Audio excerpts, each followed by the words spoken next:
Yeah, I don't hear you in Fuck's the. sake. Hello. Oh my god, now it fucking works. Jesus Christ. Everything's going pissing wrong. Hello. Welcome. Apologies. Good lord. Nothing was working and now it might be, I think, potentially.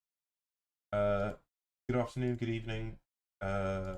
We are watching game. The lower bracket final. Between Child Endangerment and Pigs in the Gaff. I'm joined by the merry Bobinskij.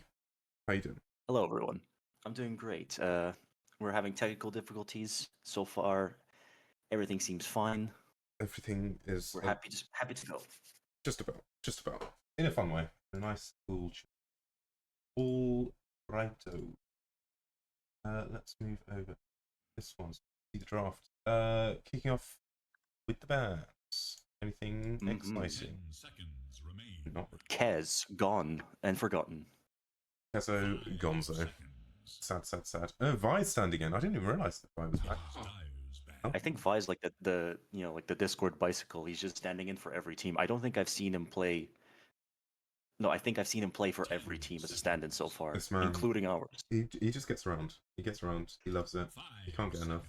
I can't blame him. Like, what's not to love? More games for He's a high-end commodity in this Discord. I mean, don't blame him. Like, he's a fucking gamer. I think he's one of the not the top tier position fives around. Do you know who their actual five is? In pigs. Yeah. I don't think I do. No. Okay, interesting. Oh well, I'm sure it's probably, or is it Coop? Was it Coop? It might be Coop. That does sound. Yeah, that does sound familiar. Okay. That probably is the case. Who cares as well? Well, Child Endangerment are banning all the strong heroes. Yeah. What have they got? They've got Venno, Wyvern, Tusk, and Earth Spirit. I don't know anything about either of these fucking teams, so who knows? Well, I'll tell you this. Wyvern is a Vi ban for sure. Yes, absolutely. I go for the Undying. Zombino. Do you think it's offlane or support? I think this will be a Vi Undying. I think it's pretty much mostly what he plays. He's very good at it. No Ench? Oh, that's so sad. Well, I think Ench is like a weird one because it's so easy to like pick it like super early and feel like, oh yeah, I'm gonna have a really good time. And then they just pick a shitload of magic damage or like instant burst that you can't really escape from. Like it feels kind of sad. You know, it always feels like a little bit of a bait early pick. But it's a fun hero. If I loves it, so we'll see if they give it to him. But I expect that he's going to be playing the Undying. We do see Hood picked. Yeah. For Child Endangerment. I think that's a Vesper special. We saw him play 2 games. I think it was last weekend. In the semi-final, back to back. Well, yes. Quarterfinal and the semi-final, back to back. Vesper Hoodwink, and he popped off. It was really good. Really good. Yeah, Hood is a classic League of Legends hero put into Dota 2.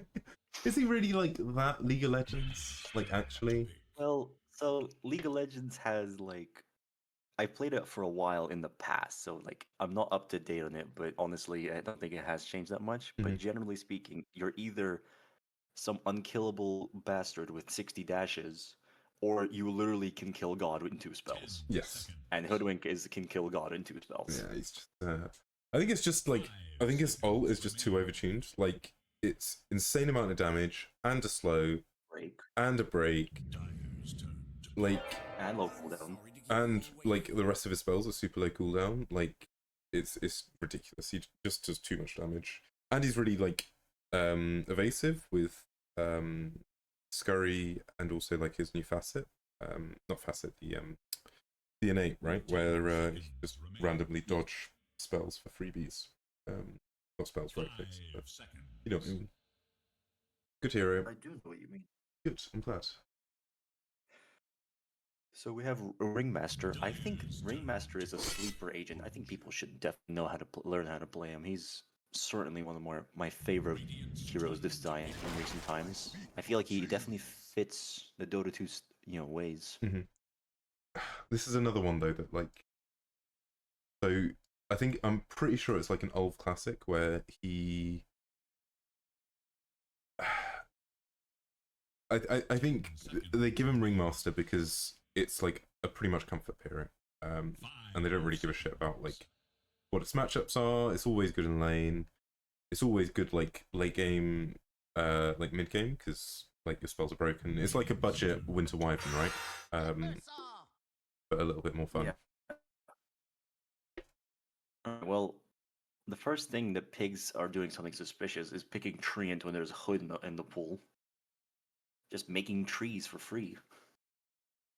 Yeah. Is it that bad though? Because like it's leaning hoodwink because if Nature's Prophet jumps anyone in a team fight and then sprouts them and then someone helps from Nature's Prophet team to help and kill that guy, Hood has a free stun. Oh, sorry, profit into Hood. I thought you meant profit into Timber. I was like, well, it's not too bad, but yeah, okay, profit into Hoodwink. Absolutely, I do agree. And like as well, you can always scurry away from Sprout, right? Like you don't really it doesn't leash anymore like it did in the past. Which good lord, thank God. Yeah, it's just like one of these heroes that you can't really burst. Same with Ringmaster. As soon as you go into the like box, you can't really burst him because he's got too much single target like right click damage rather than AoE stuff. Like the Timber with Hood, I quite like it. I think it gives like instant catch and follow up from like Timber damage alongside like the Hoodwink stun. So I think both teams are like cooking a little bit. Small interaction. There's a small interaction where the Hoodwink tree she plants with the acorn actually counts to the Timber's Q damage. Yes, yeah. It's a minor buff. But in some short-term cases. But if Timber cuts down that tree, the stun ends, right? So it's like yep. It could go really wrong. It could also go very pog. It's all in the air, and we'll see what happens. Either way, I think it'd be quite exciting to see. Okay, Gaff is either balling at level 2 or they are trolling, because picking another strength hero into Timber is suicide. Sorry, I broke it. Congrats. You've done it. You gaffed it. My bad. Hold on, say that again because I wasn't listening at all. Well, Gaff's picked Underlord into Muerta Timber Saw. Is it that bad into Muerta? Because like you just reduce base damage, right? And therefore you reduce base damage, but Muerta's ult gives her a massive boost in damage, so it doesn't actually change that much. Yes. I can't see the fucking. If I quickly click on Muerta, and I can give you the actual details on it. Like next bonus attack damage 70. Okay, fine. Just on level 1, level 6, the first level of it. A little bit. I think that could be. The point of it is that yeah, he can reduce the damage, but she changes it to magical anyway, and it gives a massive bonus. So she doubles her attack damage, and she could just stand there and fight. Yes. Like Underlord does not pose enough of a threat. 5 seconds. It is interesting. Like, is it? I guess it's like sort of okay into Timber, like pre BKB or post BKB. Yeah, Timber's gonna be very annoyed this game, but if Underlord dies, then Timber has a free game. No fear. There is nothing that can stop him, except Pudge ult, and even then, there's stun on ult. I didn't even fucking see the Pudge. Holy shit, there's a Pudge in the game. That's well exciting. Yeah, he's like Drax in Guardians of the Galaxy. He's we just don't spot him so still. It was like just sneaking in, having a good time. I'm just kicking back, having a good time as well, and bam, Pudge in your face. You know what I do like? Child Endangerment ban Ursa and Sniper, which is probably the best bans they could have picked ever. Because Ursa doesn't care about Muerta because he has Enrage. Yeah. Sniper outranges the shit. Yeah. So these are like absolutely solid bans because I think they're sussing out that Gaffs are want to do a 4 protect 1 strat, Mhm. which Sniper and Ursa are Super good. solid choice. Yeah. What would you be scared of? So I think On which side? Who's picking next? I don't know. It Who's got last should pick? be Child Child. Endangerment. So they've got last pick. Child Endangerment. Who do you reckon they'll have more fun? Who will have more fun? So they're missing what? Their mid. I think so. Unless it's a mid timber, but I'd be surprised.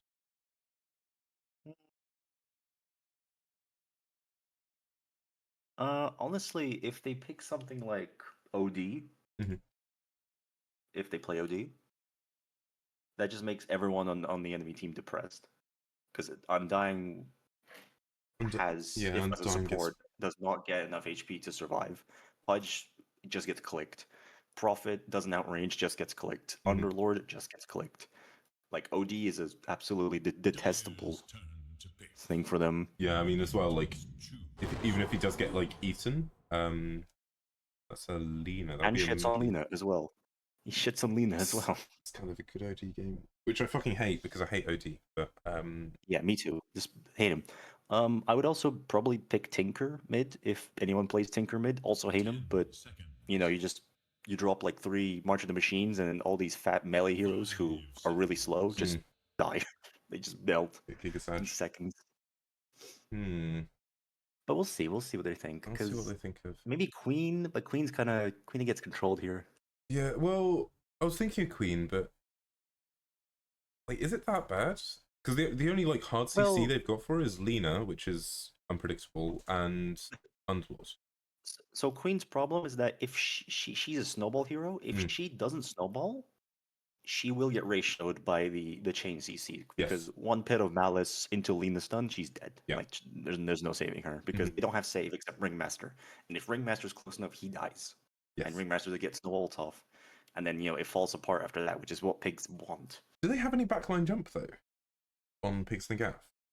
Like if you've just got a backline plinker, like how do they get on top of it other than punch hooking them in? Centaur mid? Or this is Timber mid. No, Timber mid then. Centaur mid, please. No, it's I fucking Hellboy. love the Hellboys. We can get the Timber. I like it. Alright, we can actually do, for the first time ever on this GTI stream, we can do a big old prediction. Game 1. Yeah, There's 2 games as well. Correct. About right, cap. I'll give you guys. I don't care. Cool. Oh yeah. So whose lineup do you prefer? I kind of prefer Child Endangement's game 1. I'm not a fan of this Yeah, Child Endangerment is just better. It feels like they haven't really got a decent way on Pigs of the Gaff to like start a fight. Other than like a pudge hook. Like Vi's just gonna like run there's in. 2 ways. Okay.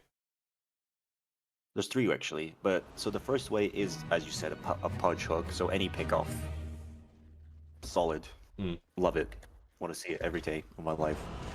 However, there's also the angle where Underlord builds an Ags because he can just drop a portal. That's a massive pit of malice AOE that just shows up. Big global showings. Yeah. That's another good way. And then the other way is that they just let Child Endangerment get overconfident and run it down. They've got good reactionary sort of fight back. Yeah, I think you'll see quite a lot from Child Endangerment. Like they're super keen to like just giga rotate early. They love it, especially for like weird fights. We'll see how those early exchanges go. As we'll go for a bit of a rundown. So on the team of, who is this? Child Endangerment. You have DuckT on the Muerta carry. You have Hellboy picking up the Timber Saw, going for the Twisted Chakram facet. You've got Cleese on the Mighty Centaur, who's been a bit of a keen pick over the of the time of the tournament. You've got Ulf 2000 on his Ringmaster, which is very patented, and Vesper picking up his trusty little hoodwink as well on the team of Pigs in the Gaff. You've got Fan on the Lena, which will be carry. You've got FedEx on mid Nature's Prophet. You've got Matey, Potatey on the Underlords, position 3. You've got Ineverknew on the Pudge, position 4. And then finally, you have the Mighty Vi, so gorgeous and pretty, finishing it up on the Undying. We'll see if he goes Undying. It'll be a pretty good time as he chases down Cleese in the top lane. And Ulf decides to put a little arrow in his little booty. It's a karambit Doppler, it's a knife. It's very scary. Which lanes do you reckon are going to be the most important? Like, I feel like Pigs in the Gaff, they need to have like these early fights going really well. Top's gonna be fun. Top's gonna be fun for sure. Yeah. Oh shit, sorry, I'm completely wrong. I thought FedEx was going to be playing mid on the Prophet, but it's carry Prophet. Which wait, yeah, we're... Yeah, what the fuck? I'm completely wrong. As Cleese does start to get clicked down a little bit in the top lane as Vi swings through, but it does manage to sneak out. Meanwhile, Ineverknew is getting clicked down by both Moeta and Hoodwink. Does manage to get the block off on the camp, so should have a little bit more control over the bottom lane. Yeah, it's going to be a rough lane for Pudge because, like, the only thing he can really hook is Hoodwink, and Hoodwink can always just react. Yes, just sort of scoot out. Like either he just like scurries away, or he just he stuns and doesn't really give a shit about the hook, right? Like he's never going to be slow enough to stay in like a rock post hook. Unless Matey gets hooked, at which point it's a bit of a tricky one. But they do get a nice double bushwhack onto the two heroes, bring them both quite low. But the thunderstorm, what's it called? Firestorm, coming out pretty pocket. Yeah, pushing them back. Honestly, I'm kind of thinking that the best way Underlord can survive this lane is that he puts 2 points into Pit of Malice. And then the rest into Firestorm with only having a value into Atrophy Aura because... Ooh, hook comes out onto the Muerta, does manage to follow up with the Bushwhack onto both, stopping them from getting any kills or any more aggression. Yeah, it's difficult. Level 1 Firestorm doesn't actually do that much because it's just only 1.5% of these low amounts. Yeah, and I feel like the Firestorm's only really going to be good against like Timber and Centaur, and Timber's so mobile that he's never really going to sit in the Firestorm for too long, so should be a little bit interesting at least.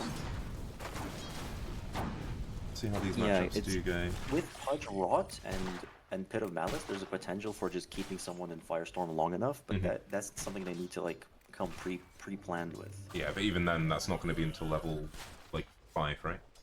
Like he's already 4 or got 5, yeah. Yeah, so see if they do manage. Matey does put in any points into Pit of Malice. He has not. He's taken level 2 and 5. That's reasonable. Maybe level 4 is he's planning on fighting because he wants Soul Ring. He wants like maybe some bit more regen on his side because Atri4 won't actually do much against Murder. Murder's actually just barely, I think, out of range of Atri4 in most cases. Oh, from what is the range on it? Oh yeah, to be fair, like unless he's like sitting on top of the creep wave, it's unlikely that he's gonna be doing too much with it. Yeah, it's more useful against melee heroes, which is why I think getting it level 1 was kind of incorrect. But he did win the Cleese, so he's probably thinking of using it as a farming tool. Yeah, that's what I thought. Does he really need... Does he need it? Does that make sense? Like, does he really care about, like, this lane? I don't think they're really going to win it, particularly with a Hoodwink and a Muerta, both, like, two really strong laners. Another Bushwhack does go on to Ineverknew, coming pretty low, but not quite enough damage. Just gives them the big old away. Honestly, I would probably just kind of put Pudge on reactionary duty. So you know, Matey gets caught out in a bushwhack, then he would go in for the hook. Because right now he's just throwing hooks, and you know, there's no baseline to kind of let it be possible for him to actually land it. Yeah. It might be a courier snipe here. You know, controls it well. Because right now he's just getting clipped. He's just getting clicked constantly by this hook. So now this is where I would put the hook. Look, they're walking the obvious path. Yeah. That was But he has no unreal. mana. Mid's going as expected. Yeah, I mean, Lena's pretty much dominating. 9 denies over 21, with 1 deny on the side of Child Endangerment. You know what? Actually, this is an unpopular opinion. I've got an unpopular opinion about Lena. Okay. I think slow burn is bait. Really? Yeah. Ooh, lot of the time- DuckT does get hooked under tower, but instead manages to turn it and gets a double kill between the dead shot and the calling.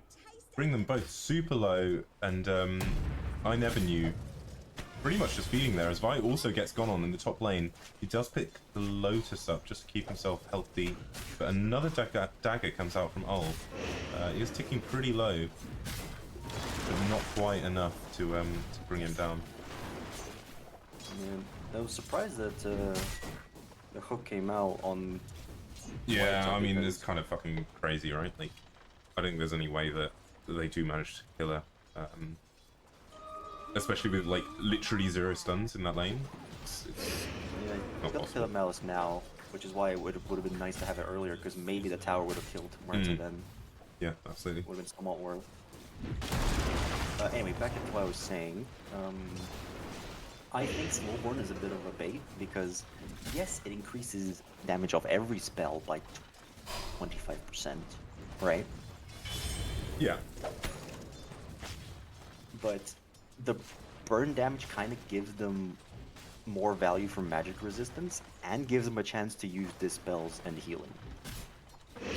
Like there's about 40% burst just lost from every spell. Like imagine the current Dragon Salve without the burn stuff, because right now every burn tick is giving more reactive armor, right? No, reactive armor only, but like procs off right clicks, right? Oh yeah, that was in the past. Goddamn. What I'm do a you mean boomer. the past? What fucking patch was that? Fucking 2014. Jesus. Yeah, it was ye olde. I'm literally activating boomer mode there. That was so wrong. Jesus Christ. Is Oh, but there's a counter offer. okay. This is the the fire can actually get a value. Ooh, light striker. This is something I can respect. Oh, taking like extra, like the value point in LSA is they do manage to pick off the touch in the bottom lane. Did get caught in the calling, Yeah. but a sneaky little dead shot does finally manage to pick him off. Nice little play there from old DuckT, absolute gamer. He pings himself, wanting recognition. For Oh, Lena's getting run down. Ooh, coming super low, no Very resources close. as well. We'll get the shield for Yeah, him. no though, so- timber chain. He couldn't chase. I think this is fucking crazy, right? Like, not taking any points in Timber Chain? Especially considering Lena's, Yeah, he's missing like, a value point. it's like, I don't think Lena really right-clicks that much in lane, right? Most of the harass comes out of, like, Dragon Slave spam. Yeah, the Q is for harassment, and then the auto attacks are for finish creeps. But Timber doesn't actually reduce his cooldown based off levels, so getting a value point is just super valuable, which is a big misstep, because then he can also gank. Yes, we do Like miss Timber does another not, kill in top doesn't lane. have to sit there. Right, Tombstone does come down as TP does come in from Vesper. and there's Enter. Stun comes in as well as the lad does die, but Vesper does mince the sharpshooter and NZfedX. TP's back into lane to get a little By bit the of way, gold. the interaction happened that I mentioned. He Yeah, sprouts so on the enemy, fucking- and Hood just throws a stun. It's so free. As Aoife does actually kill Hellboy in the mid lane. Little bit Yeah, he drops the surprising there. Lagoon on him. Yeah. Kind of freebie.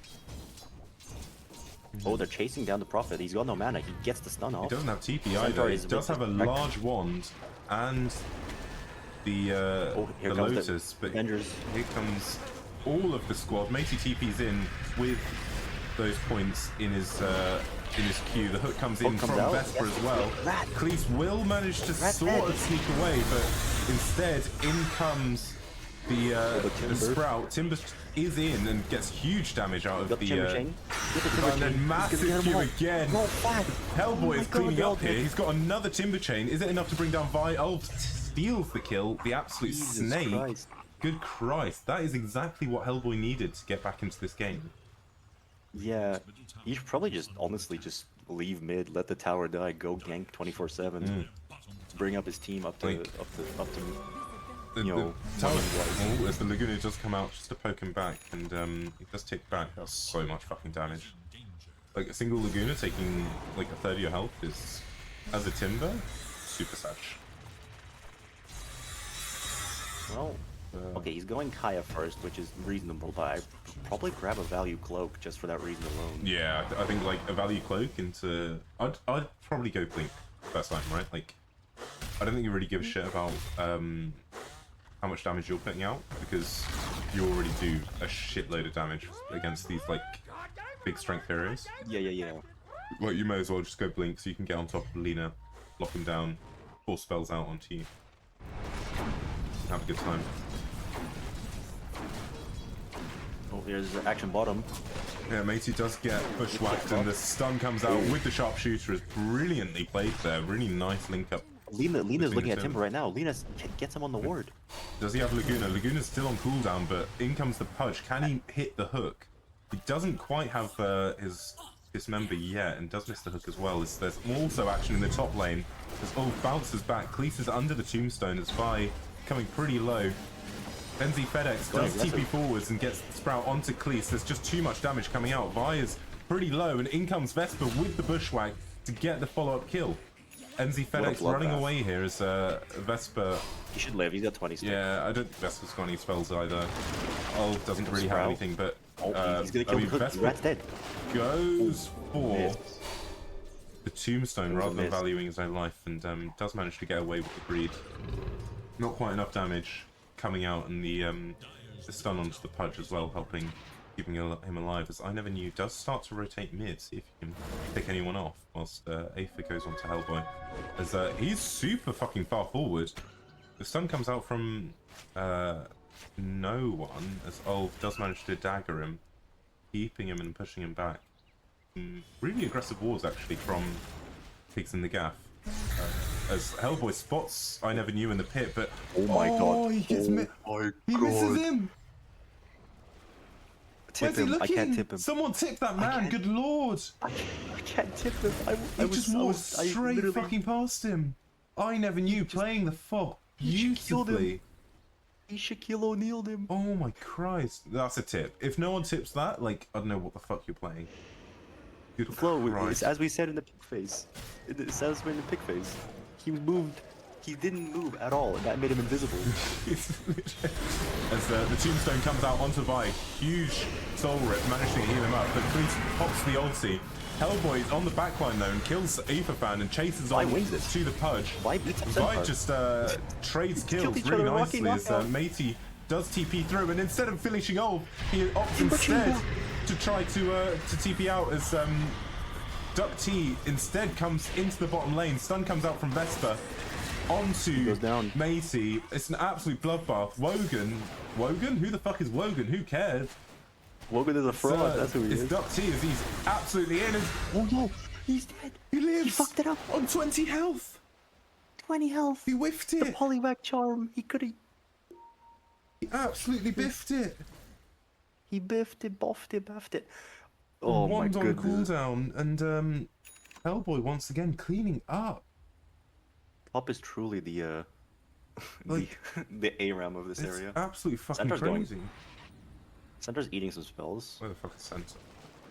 He's in the mid. Having a good time. As Okay, Aether does so- pick up the DD. I'm gonna rant a little bit. Okay. I see Lina getting Boots of Travel. Okay. Let's count the amount of times Boots of Travel was used aggressively to help out his team. Yes. I agree.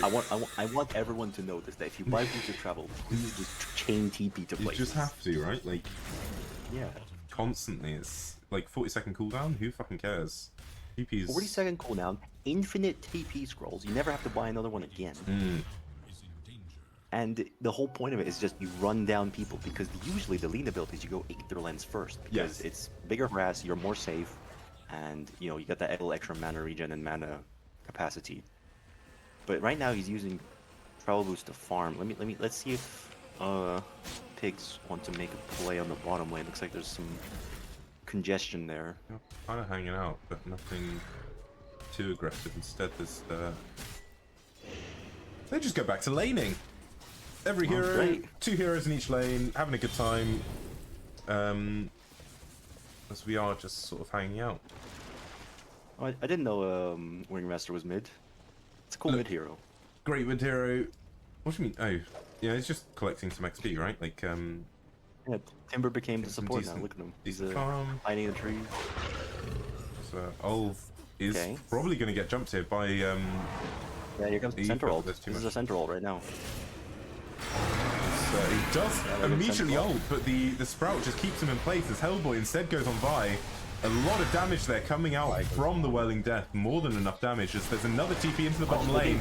Ineverknew TPing, Get silenced. managing to collect And ult. thingy, but the ult comes out Out. as Kills FedEx Punch. has just TP'd into his fucking death. Absolute disaster, as there is quite an aggressive Underlord TP there, but opting instead not really to go through it or do anything with it. Huge rotations there. Hellboy is, like, didn't have the best lane, but good Christ, he is having a great time. He's roaming. Still opting not to go for the getting around. blink. Instead opting for the Aghanim Scepter, which is pretty pogo, as Vesper Oh, does here comes the spot first TP. first TP into the top lane onto Cleese. No ulti to get him out, Dead. as Ult Ringmaster's 2000 stuck. is fully stuck in the Sprout. Ineverknew chasing and managing to Vi slow him steals down double enough for kill. Vi to get the double. I mean, I don't think there's another hero that, another player that I'd prefer to have a double kill on, other than Mr. Vi. Man's a Honestly, with gamer. all this money, I'll just buy an Orchid and make everyone sad in the enemy team. Yeah. Like, all of these They're not heroes very just fucking good defensive love players. spells, right? Yeah, and then Martha doesn't really buy up until she buys a BKB, but later. As Vi does manage to get the deny Come on on. the obs that he just placed. Because Ineverknew is stepping forward pretty far. This does manage to connect Hook on comes the out hook back. for Vesper. Counter ult. The stump comes out as well as the ulti. Misses the sharpshooter, but Hellboy is connecting. He's onto Vi with the Whirling Death and the Chakram.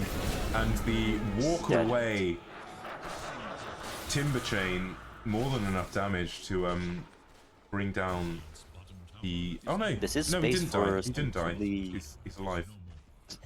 There's a space for Matey, though, Yeah, because he's right now uncontested in the bottom lane. he's having a very good time, and honestly, it's desperately needed, right? Like, he's had a pretty poor lane, he's died 4 times, he needs the space just to get his first item. He's going for the pipe first, which I really like, big fan. Yep. Absolutely It's a necessary. good pipe game. Centaur damage, there's Martha damage, there's Hoodwink damage, a little bit of Ringmaster damage. Like, is there a point where pipe is just not worth it because there's too much magic damage? Pipe is always worth it, there's too much magic damage. Because it stops specific sort of, how do I explain it? Kill thresholds. So a Zeus, for example, is a very good example of this, is that he can kill a support with no magic resist in a QW ult combo, usually at level 6. So there is a jump on the top Give or take. lane as Cleese is very far forward and just dies the combo of Aether and Ineverknew. TP from NZfedX. A little bit too late to get. Got XP, but does manage to get a little bit of a money tree. Ooh, yo, meme hammer on Vesper. No, you're joking. Respect. This man does not. Respect. I'm fucking pissed now. This man does not build in any fucking normal way at all. Good lord. Honestly, Every single game I I've respect seen of him play, he's played a different fucking build, and they're all fucking weird. Why? What does it do? Good Christ! Please tell me. Alert me to something. Okay, so the theory behind it is that you've got big fat centaur, big fat timber in the front. He has free. They don't have many stuns. He has free reign to just cast that shit. You know. And it's good push. Like they don't really have good pushers on the. Yeah, but it pisses me the fuck off. Like, I don't think I've seen a single game where Vesper has played Hoodwink and not just gone a normal like full staff glimmer like build. Like every single other Man time. knows what he wants. Like, fine if you know what you want, but fuck me. Like, just get a fucking glimmer cape, man. Like, you're putting so much reliance on your like other support, and I don't think Ulva's gonna farm anything in like a reasonable amount of time. Like this glimmer cape is still damning. He's building an Aether Lens. Like, it's so fucking risky. Oh, Vi gets caught in the bottom lane. So does DuckT as well, as Aether just drops the Laguna Blade onto him. And Vi as well, as Hellboy just chases him down. He's already got a shard on the flamethrower. That was a very funny mid interaction because both the mids kind of just traded places and killed someone in the back. Like, who cares about your front line? We'll go for the back. We'll have that instead. There's quite a bit of action on the bottom side. Only, like, once again, this Matey is just completely uncontested. He's going axe. Okay, this is what I was saying. This is the best way to get engaged. It's just TPing with global presence. Oh, yeah, have it everywhere. It does spot FedEx, but instant TP there. No way to cancel it. It's more than happily where's away. that Yule Scepter? Where's that Yule Scepter? Timber. I mean, even Aghanims come out on Lena as well. It's coming up. a lot of big items coming out, flying out. Blink coming out on Centaur as well. The only support item is on Vi, and it's on Undying. The one person who really doesn't care about getting a glimmer. Fucking crazy, honestly. I don't get it. I don't get it. Like, someone please explain it to me. Maybe I'm just fucking crazy. Maybe I'm wrong. But like, just buy a fucking. Buy a glimmer cape. Buy a 4-staff. Oh no! I've just gotten even more fucking enraged. No 4-staff against fucking Nature's Prophet. What are you doing? It's 2025. Like, grow up. Jesus Christ. Not even the Quelling Blade on any of these heroes. Fucking dog shit I am. Honestly, like, get it out of my game. I hate it so much. It's so wank. Lame-o. It's boring. We hate it. It's just dying. Free fucking like tower damage when you don't deserve it. It's bullshit. Does die. DuckT also dropping pretty low, but doesn't quite gets the shard, gets the boomerang. That's like spell lamp for Timber, unironically. Yeah, the boomerang is like just crazy amount of damage, right? Like 20% bonus damage is too much. This Aether is kind of surrounded on all sides. Ineverknew does manage to get the hook out onto Cleese to try push him away. Glimmer Cape comes out, but so does the Croaker stun. In comes the pipe onto Hellboy, but there's so much magic damage, there's just not enough to keep him alive. Cleese manages to survive that initial engagement, but NZfedX is on the back line, jumping onto the Vesper, trying to get some sort of damage, but instead DuckT forces the exchange and gets a double kill. Meanwhile, Cleese does finally fall as Vesper does manage to pick up the stun onto Ineverknew, but there's just too much life to burst through. The stun comes out onto he does manage to get the little hidey, but it's not too much. But just instead, he gets eaten by a fucking Croaker. Get this fucking hero out of the game.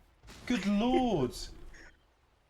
Get that That's like two double stuns in one fucking fight. Dude plays better than most Tides. Oh my god, you're missing a hero here. It should say Croaker. Good Christ. Really good exchange there for Pix and the Gaff. Like massive exchange, like XP. They're gonna be super happy about that. Yeah, there's a 2K XP swing and about 1,000 gold swing. But DuckT did get all the gold, and he's probably the best one to deal with him. Oh yeah. I mean, DuckT is, like, whilst all of this has been happening, he's been happily, like, farming away. He's nearly got his BKB. He's already finished his Hurricane Pack. You're gonna pop the top flow. Oh no, I don't want to hear it. Pop the top. I don't want to hear it. Look at Vesper's new item. Okay, no, this is something that I understand. You know, like it gives you like instant kill threat on any hero pretty much in the game. Like I don't hate this. I just don't understand the first item Meteor had. Like it's yet to do any damage to any hero, and he's yet missed to, it 4 times now. He's also yet to use it on. Ringmaster's dead. Ringmaster does get hooked in the mid lane, bring him very quickly down. So Aoife does pick up that kill very happily. I never knew trapped in the old thing is smoke does come out from Vi and FedEx. Link forward from Pudge. Pudge is searching. Very aggressive here. He might get the wrap on absolutely nobody. Instead, they do opt to just defend this this mid lane. By the way, Cleese never went pipe. And going for Lotus instead. Into Lino. Interesting. Yeah. Oh, you got Lina, you got Pudge, you got fucking like a lot of Prophet's damage is magical as well from Mjolnir. Oh. Matey does start to get run down, but might be dead. out comes the hook. He does have reactive armor popping and explodes and kills Matey. Meanwhile, the rat does die in the back lane as Aoife does try to follow up onto Cleese, but out comes the Blade Mail pushing back. Hellboy runs at the Lina, but the hook out. Nice to the Oh, it's very deep, but the double stun from Aoife, more than enough damage and protection. He does hide into the tombstone, but it's just too much follow-up damage. Not quite enough. He does instant respawn, so did he really die? We'll never know. As Aoife and Hellboy do sort of hang out around each other, but don't quite meet.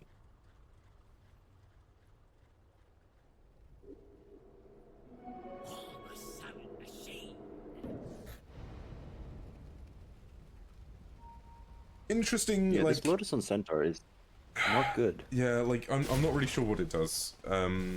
But you still take full damage. The only really good thing is like it gives you a little bit extra mana and Ooh, Prophet. Prophet does jump. No, Rat just gets insta burst. Doesn't quite have that E-blade, so it can't really connect. As Hellboy is solo defending this tower. The hook does come out, but not quite enough. As kind of semi-baits with a shorter chain than I never knew was expecting. Yeah, there's a little mistake from Child Endangerment. They're currently got probably one of the better team fights right now, but they're choosing to farm instead and less bleeding kills, which is lowering that V. I mean, 4K down to 2 now. DuckT now has BKB, so I feel like next fight is going to be all on him, right? Like if he can pump out this damage as he needs to, it's going to be very interesting. But we'll see if he does actually manage to get into like a decent position. Pudge is stuck. See that Pudge is stuck. Pudge is... I mean, he did blink like 3 centimeters. So we'll see if anything comes off this. Hellboy does get quite aggressive here. He is under full vision. Vi does step forward, pushing him back a little bit as Aoife shows themselves. And that'll indicate to Child Endangerment to get the hell out of dodge.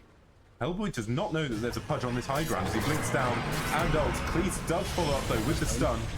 Tombstone on the high ground as Ineverknew tries to escape through the portal, but Underlord comes through. Stun does stop it. Underlord is considering coming down. DuckT does manage to get into the backlines, but not quite enough damage being put through. Silence comes out onto Underlord, preventing the Pit of Malice. And a huge force staff as well. It's all on FedEx. FedEx is in. FedEx is in the backlines. BKB popped. He tries 9 seconds. Cleese tries to go for him, but there's just too much damage. Down. There's just too much, and it's no escape act. Once again, like no escape act and no fucking like magic res at all. And any sort of damage coming out. At least the meme hammers made an appearance. I love this item. I love meme hammer. I would build it. Oh, fuck off. Nope. Get out. No, get out. Get out. You're banned. You're banning. Right. I'm banning you. You're cancelled. Yeah, Child Endangerment are just not using their timing. They're very afraid. The hook comes out and that doesn't clip? Fight. Really? That might be just high ground shenanigans. Like, the stairs are always just weird. Yeah, but like you're standing on the end of the hook. Bugged. The hitbox does not agree with you with high ground stuff. I'll get some- It's actually most telling with TA side blades Oh, really? on mid. Yeah, like there's like a different angle based on what you see. Oh. Bit sad.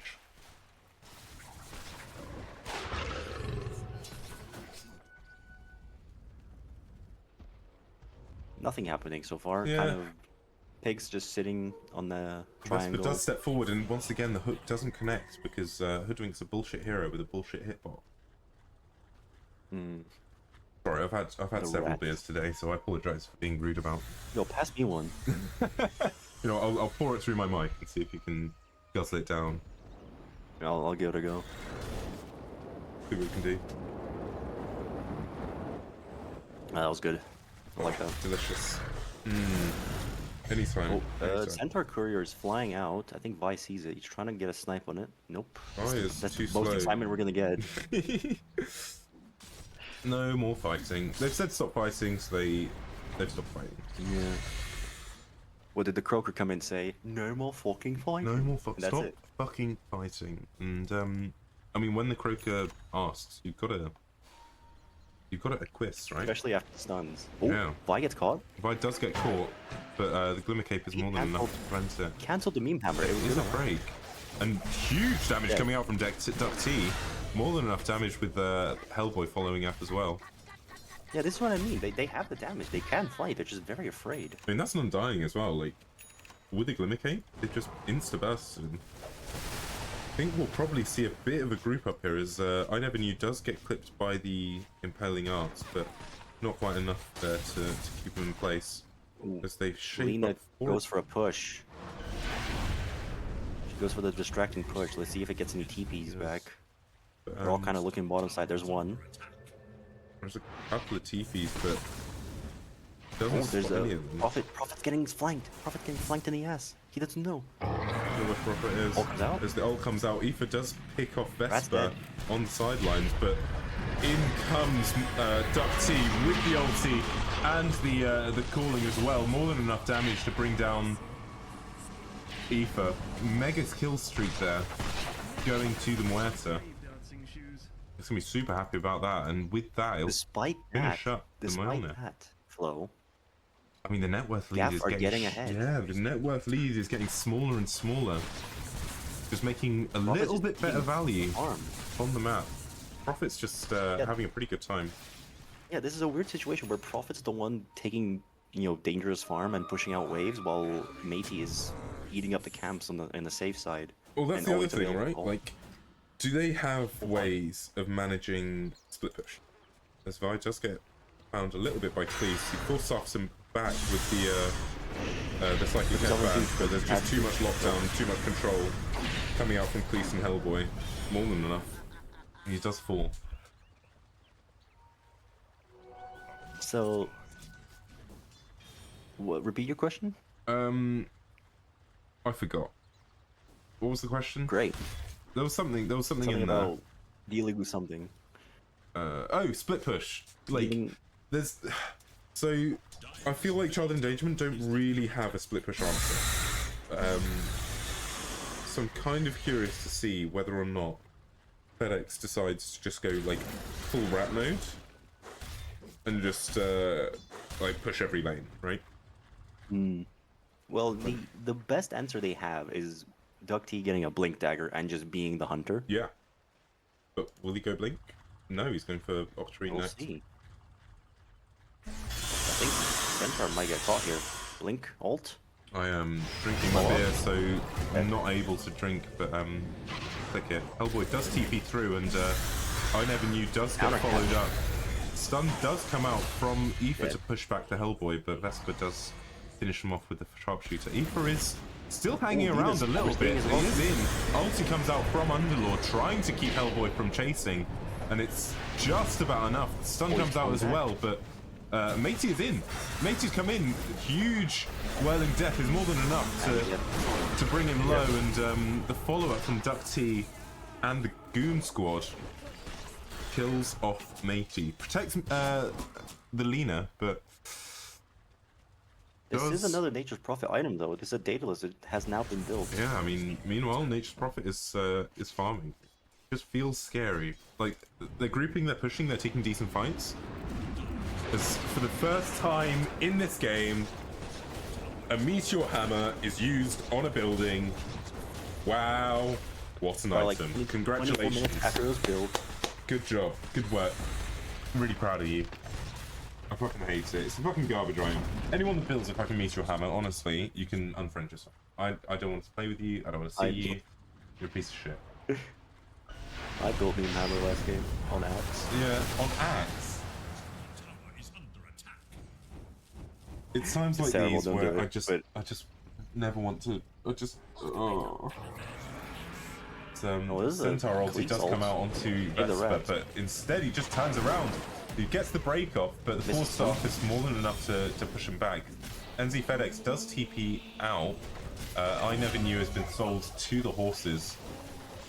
And, Ooh, there's a bit of a save from mid. The Roach actually saved Timber from Lena's combo. oh really? Just threw him away. Fucking hell. Yeah. I missed that completely, and I don't apologise for it. Fuck you. You do not apologize. Nope. You're only one cameraman. I'm just one boy. What can I do? If only I could have multiple cameraman. That would... There's a okay. There's DuckT's building a Daedalus. There's 2 Daedaluses now on the Gaff side. Not Gaff side. Sorry. I was gonna say In the fucking hell. game. Wait, who else has got a Daedalus? Oh, in the game, sorry. Okay, I see. Prophet. Yeah, yeah. Prophet. Yeah. Oh, there's Blink on Lena. Finally, Blink Lena coming out. This Hellboy This is where it is super gets far spicy. forward. The Laguna Blade does come out, but it's not really that much damage. DuckT is also caught in the pit of malice and doesn't quite get hooked, but the double stun comes out from Ether, and the follow-up damage is more than enough. Hellboy does manage to escape with the Timber Chain, but that's going to be a fucking disaster. Ironically, Meme Hammer saved him there. Doesn't fucking press BKB and really loses out for it. Huge chase comes out. The stun doesn't quite connect on the bushwhack as the Centaur stun pops out. That's Ether jumps forward, trying to connect with something, but Hellboy is pretty low and relatively unhappy. nice. They do manage to pick off Ineverknew, but Hellboy's coming really, really low. Why did you Does he do manage to die? He doesn't quite. Is he going to sneak out? There's the Laguna Blade from Ether, picking them off. NZfedX cleaning up on the backline in the meanwhile. Oh, 2000s. That was so sad for not Hellboy, man. Christ, that was so close. And that blink dagger from Lena is that's absolute saving grace. As FedEx decides to TP back to base and just chill for a whole bunch of time. As the Axe comes out and doesn't manage to connect with any spells, but does instead press Laguna onto old 2000 and blinks back to instead focus on the tower. Prophet stuck. is stuck in a little bit of a weird position. We'll see if they actually recognise that. The Tombstone Stave comes out onto Ether, but Enough. are they able to connect afterwards? He does manage to get the blink out. There's just no follow-up. As they just get controlled to fuck. As Hellboy is unable to stay on top of targets. He's gonna absolutely wish that he had a blink dagger now. He doesn't opt to change his build. Nope. One buyback is used from Hellboy. Oh, here's the blink. Here's the blink for DuckT. He's thought about it. He recognizes he needs some mobility. A little bit more mobility. Just a blink into the middle of fights and just fuck shit up, right? I like it a lot. He goes for the magnifying monocle. Full scepter on touch, by the way. I mean, they need more lockdown, right? Like, they need some sort of ways of, like, keeping someone in place, and I really like it. Does it dispel reactive armor? No. That's just nullify, right? As in, like, the reactive armor, Yeah. like, barrier? Yeah, because it's the actual press is dispellable so far as I'm concerned. Oh, The okay. actual buff, though, is not. Like the healing and armor buff. Right, okay, fine, yeah. So Ineverknew is hanging out in the middle lane and instead just TP's blinks out. There's a blink dagger on Undying, by the way. Vi has just chosen to become the Blink Meister. He's gonna get caught here. As Vesper opts for the very, very useful and very valuable Meteor Hammer onto a lad that just fucking walks away. Brilliant. Good. Really proud of you. Great item. Oh, nullifier on Nature's Prophet. This is the I mean, it's going like an item every 2 minutes, man. This farming's so fucking fast. Oh, hook. So fast. Hook on Timber. They kind of just exchange chains. I'm looking at the wrong lad.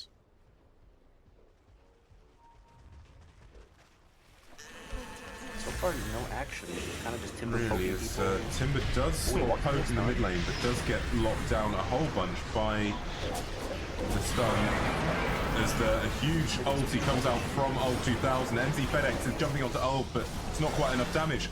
Meanwhile, Hellboy is on the backlines, jumping onto the Pudge, trying to chase him down, but the stuns come out from Aoife and NZfedX, keeping them in place as NZfedX does fall to Hellboy. Matey tries to TP in, but there's just too much damage now. The reflected Laguna Blade onto Aoife means that they just have to back off as Hellboy survives and kills off Ineverknew, keeping the wave alive and their hopes of winning this game. Huge fight there from Child Endangerment.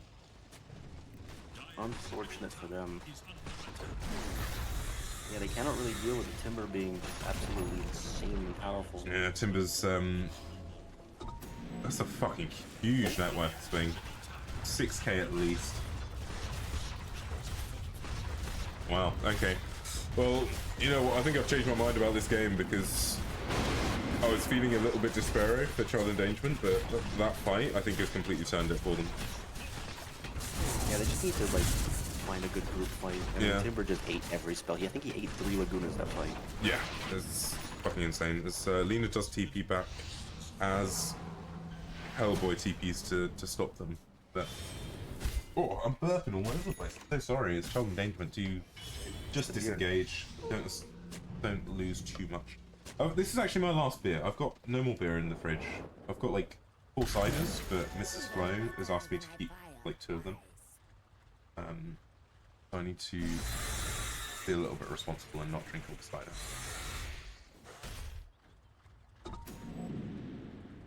This is a cool thought process, by the way. Okay. How do you deal with this Timber as pigs in the gaff? And there's only really one solution they have, and that is kill his friends. Yes. Like I don't think there's a point in which, like with the Greaves, like the free dispel means that it's so difficult to like stay on top of this Timber. Like he's gonna get his spells off. He's gonna do a shitload of damage. It's gonna be a problem. I think you just have to either control him in backlines or like just waste his time as he chases like considerably worse targets. But yeah, it's tricky. It is tricky. Scanning for enemies. Like, how do you stop a Timber Chain that's level 25 with like a bazillion fucking mobility from staying on top of they do smoke out from Child Endangerment. Matey is pretty far forward, but he also has Shield Room. The stun comes out with the follow-up, and finally, that's the second time that we've seen Meteor Hammer actually be used on a hero, and wow, what a spell, what an item. So proud of you, good work. Please continue buying this item, please.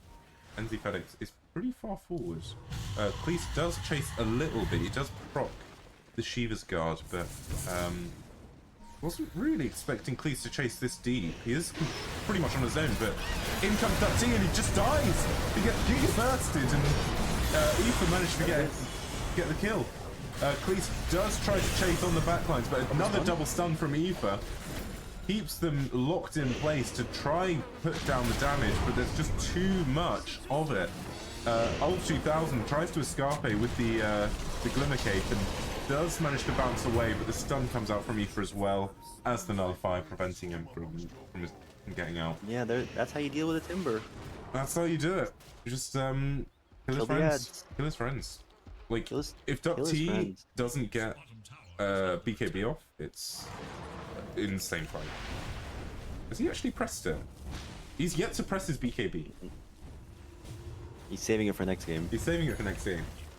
Who needs a BKB when you've got other shit that you can do as the Nullify comes out, as well as pretty much all of the damage, and Vesper's just dead.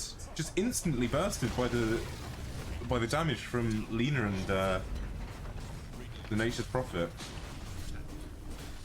Oh, this game just went from okay to kind of sad, and they just all smoke out and TP out.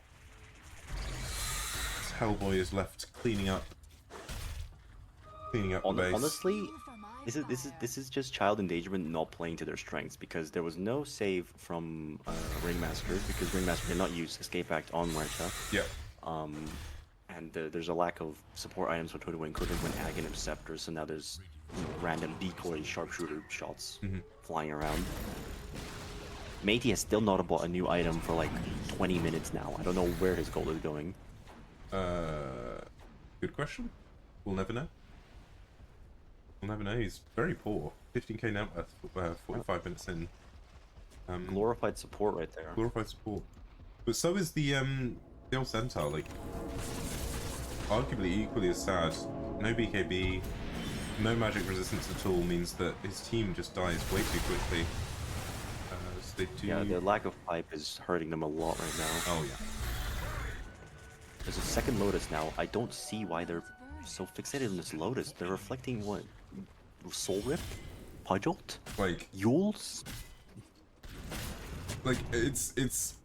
I don't get it. Like, maybe the Nullifier, maybe, like, dispelling the Pit of Malice, but surely... Like, Orchid goes so hard here. The only thing you can Orchid is Nature's Prophet, because he's got BKB. I mean, Force Staff is also half the gold, right? Like, and it does exactly the same thing. Crazy. But that's okay. We're just chilling. We're having a good time. We're watching people play Dota 2. So... Yeah, this is quite the bloodbath. This is what, 67 kills in 46 minutes? Yeah, good. Fucking great game. Exciting game. I'm glad. Scouting Dagger onto Vi means that he just walks away rather than completing the thing is, we do finally see 46 minutes into the game, the first Aegis. Huzzah! What a time. Who's it gonna go on? Looks like Lena wants it. Oh, Lena takes it. Is that Lena correct? Gets it. I don't know. I wouldn't, honestly, because Lena's entire job is to, you know, hit the back line, and the only thing killing you in the back line is if your team's dead. He's got Escape with Flame Cloak, he's got Blink, and massive move speed. He doesn't really need a revive. Prophet's the main stand and shoot kind of guy. Yeah, I feel like... He could probably use it more, but even then, I would give it to Matey, honestly. Oh, that's really unfortunate. 2 minutes, 3 minutes, 3.5 minutes without a Dateless. That's gonna hurt next high ground push. Well, here comes the big old high ground defense. How do you crack the high ground? I mean, team after team has failed and tried to get onto this high ground. This Hellboy does get hooked out, but instantly pops the reactive armor and just decides to hang out. He does manage to drop the Nullifier, and huge damage coming out onto Alphard. He is caught pretty far out, but instead does just get forced out. Gaff went afraid. Yeah. Did not want that smoke. It went really interesting. Like, I think if that Nullifier does actually connect, it's a little bit different. They can take the fight, but without it. Ooh, here we go. Vi has recognized the crux of the issue. Fantastic pickup. Yeah, that's the one. Grab a Hex. Keep this Timber locked in place for longer. I love it. You cannot freeze a Hex. It's true. Yeah. I was there. Although the Lotuses are now more justified because of this Hex pickup. What if they were thinking? Oh my god, they're playing for the late game. I see. It all makes sense now. Pipe. Just one pipe would be so good against this magic behemoth of a team. Yeah, instead, like, Cleese is going for this BKB, like... to be fair, I think at this point, like, the amount of magic damage that there is it worth, like, reducing it by, what, 15%? So, think about it this way. Laguna is 1,000 damage. We know it's 60% because of the facets, so 600 damage. Actually, if I hold alt, it's 1,300, but let's just use 1,000 as a benchmark. Yeah. 600 damage is reduced by pipe by, let's see, 20% baseline, 8% with the passive, so 28%. Right. In general. So that's just round up for 30%. So 600 is reduced by, what, 1,800 damage? About close to 200 damage? Yeah. Is reduced. And then you've also so got that's a 400 damage Laguna. You've also got like the magic barrier as well, right? Like, yeah, that's 425. So it literally prevents Laguna from doing any initial burst damage. And remember, because of the slow burn, it's dealt in instances of damage, the rest of the damage, and each tick of magic resist applies to each tick of slow burn. So you lose out more damage than you would from just huzzah.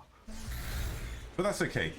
Look, who needs a item that could potentially save you your game when instead you could get a halberd?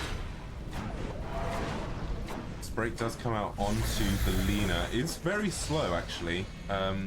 Isn't quite enough confidence in the rest of the squad to be able to step forward and take the fight. Yeah, this is a mistake from Gaff. They should not let Lina with Aegis go first. No. What they should be doing is putting Prophet to right click. Oh yeah. It's actually taking quite a lot of damage, but not quite enough to tick them down. It's, they step forward. Coming out? Silence comes out as Pudge does step far too forward. Out comes the ulti from Cleese, jumping onto Vi. He does manage to get the tombstone out, but there's just not quite enough damage. DuckT is on the backlines as well, jumping onto both Aoife and FedEx, pushing them all the way back. Hellboy with the triple kill. Aoife does still have Aegis, but it's just not quite enough. NZfedX is stunned in the backline as Cleese gets the stun, and so does the follow-up bushwhack. Can Hellboy finish off the... No, instead, DuckT decides that no, who needs a rampage when you've got me in your game? There's 2 buybacks as well on Pigs in the Gaff. I think this is going to be serious, right? Like, this is potentially a laner barracks. I think they run it down mid. They can cut like top everyone wave. else has buyback. Other than Pudge. No spells. Vi is spotted. Vi is stunned. Vi is dead. Instant burst there He from left the DuckT. base. He's finished his Daedalus now. He's going to be very jolly as they do walk up straight down the mid lane and try to go to end. We'll see how this ends up as Hellboy with his flamethrower trying to put out a shitload of damage as a huge amount of burst comes out onto Cleese, but a quick Lotus Sword prevents the follow-up. Cleese is relatively low, but the stun comes out onto the Timbersaw, holding him in place as Matey just skimpers away with the pipe running. As Hellboy decides that he's not finished, he's had enough of this game, he wants to get further in. Stun does miss, but in comes the sharpshooter onto Vi and Matey, pushing them all the way back into their base. Base is struggling. No racks, no buildings. I mean, they do... Yeah, no racks, no buildings, no kills. Other than Vi, and that is no a maidens. Oh no, well, to be fair, they forced 2 buybacks. It's not a bad effort. They have to smoke up now to capitalize on it. If they go back to farming, it's exactly what Gaff need. Yeah, and Gaff are just buying for time here. There's Aoife fan is very far forward. Cleese does jump forwards. Matey has brought all of his friends. Cleese does pop the BKB and the Blade Mail, pushing them all the way backwards. Very aggressive move there from Matey, trying to lead his team in as Hellboy has had enough. He's going for Matey, he's spotted blood and he wants him. Stun comes out from Cleese. Look out from Ineverknew, managing to pull him out. He does have a Timber Chain, which is more than enough to get on top of him. He does have a follow-up as well. We'll see if he can follow up onto Ineverknew, but the Yules comes out, pushing him back. Another timber chain keeping himself on top of Ineverknew. There's no way that you could run away from this timber saw. my The blink God. dagger comes out. He's trying his hardest. He's doing well. The blink comes out, and so does the stun. Tries to TP, but it's not quite enough. Holding the dead shot to push him back. Insane escape there. Yeah, it was Billy, what was that? Billy, what's the name of that guy? Billy No Mates? Benny Hill theme. There you go. Yeah. Benny Hill theme. he gave him a runner, man. There was like He was running. 7 timber chains he dodged. Gigapod, because DuckT is pushing. They are pushing high ground with Aether. But Vesper is turned up to try push him back. The stun comes out and does manage to stun up both FedX and Aether, holding them back a little bit. But they're in the base. They're in the base. They're looking to end. They have to back now as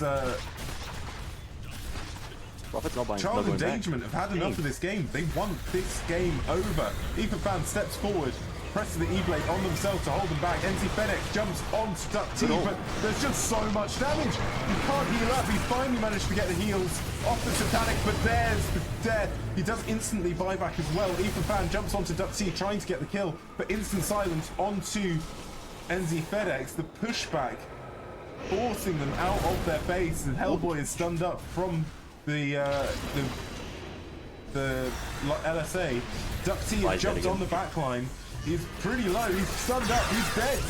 There's no way that DuckT can survive. His Ether is also falling low. He's also dead. Got 2 diebacks.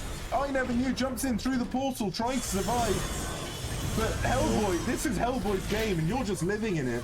Buyback from DuckT, looking to end. NZfedX is also brought back and also dead. Hellboy, ultra kill, level 30 timber saw. No rampage. No rampage. Stolen twice. Hellboy deserves a lot of medals here because, good lord, he has taken this game on his back. One orchid is all it takes to stop this guy. He has no defenses. Yeah, no defenses, no nothing, and GG is called from Pigs in the Gaff. As Child Endangerment take it to the line, on the wire, and take game 1. Good lord. Exciting game. Who? My won? goodness. Choose outcome. That one. Yeah. Choose outcome. Good Christ. So can we just be like American politics and just pick the other guys as the winners? Unfortunately, I think my my shmoney is I haven't been paid enough, basically. Oh, I see. I'd A love to, Sublime I'd love to. Skilching says thanks for the points. No materials, Sag. No materials. It's not even worth it. Like, why are you playing this game? I do want that green sniper set though. The sniper set fucking cool. Dude. Yeah, I know, bro. He looks like you know, some kind of Avenger. Man. Holy, that was a fucking game. that was an exciting game. A Gigafed's Nature's Prophet wasn't able to just do enough damage, right? Like, I think the carry to carry matchup is just a little bit too much to overcome. Yeah, if there was like maybe a void or a faceless void or a juggernaut, would have been a different outcome because Jug really likes Timber. Yeah, I mean, like, even then he's Mage loves fighting. Timber. Like, this is Nature's Prophet with 37k net worth, full build against Muerta with 30k net worth. Like, and they're still unable to take the man fight. It's Might be just positional because like you need to gank often and kill frequently on Prophet for you to be ahead. He's a snowballer because fast farmers have to use their item timings to get ahead. Yeah. If they farm to farm, then you know could have been an anti-mage who actually is a raid boss. You know, like this global draft as well between Prophet and the Underlords. It felt like they only really pressed it like twice. Yeah. Also, I counted 4 TPs from the travel boots. That's 400 gold. 400 that gold. he used. It's a giga value right there. I like it a lot. That could have been free with the deaths. I'm just saying. This is why I hate people buying travel boots on mid without actually TPing. You're using 2,000 of your gold to just move faster. Oh yeah, some super value, super high value. What can you say?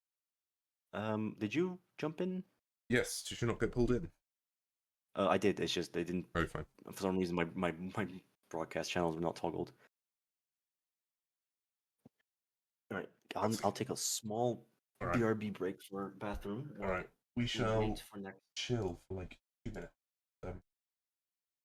We wait. Yeah, I'll be back in a minute or two.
I'd say we're ready.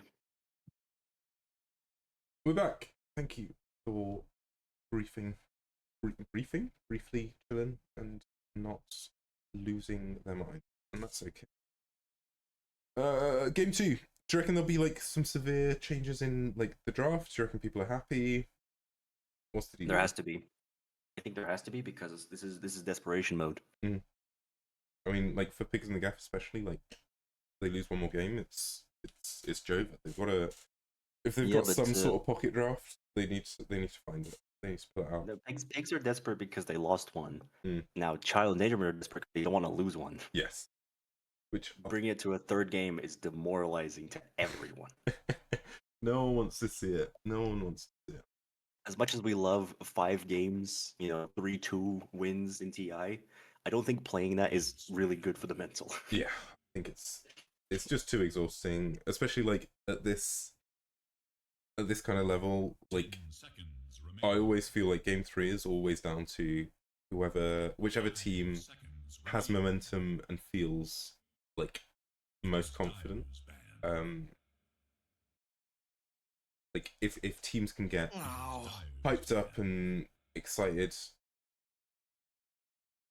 I don't know. I love, like, I hope it goes to like a 3-game series, just because I love 3-game series. I think they're like by far the most interesting. But oh, there goes the hood ban. That's new. It's the hood ban. I think that's 100% correct. Like Vesper's had it completely free past like 3 games, Apparently, Vesper also built a meme hat. also beating me. Fuck me, I can't believe that.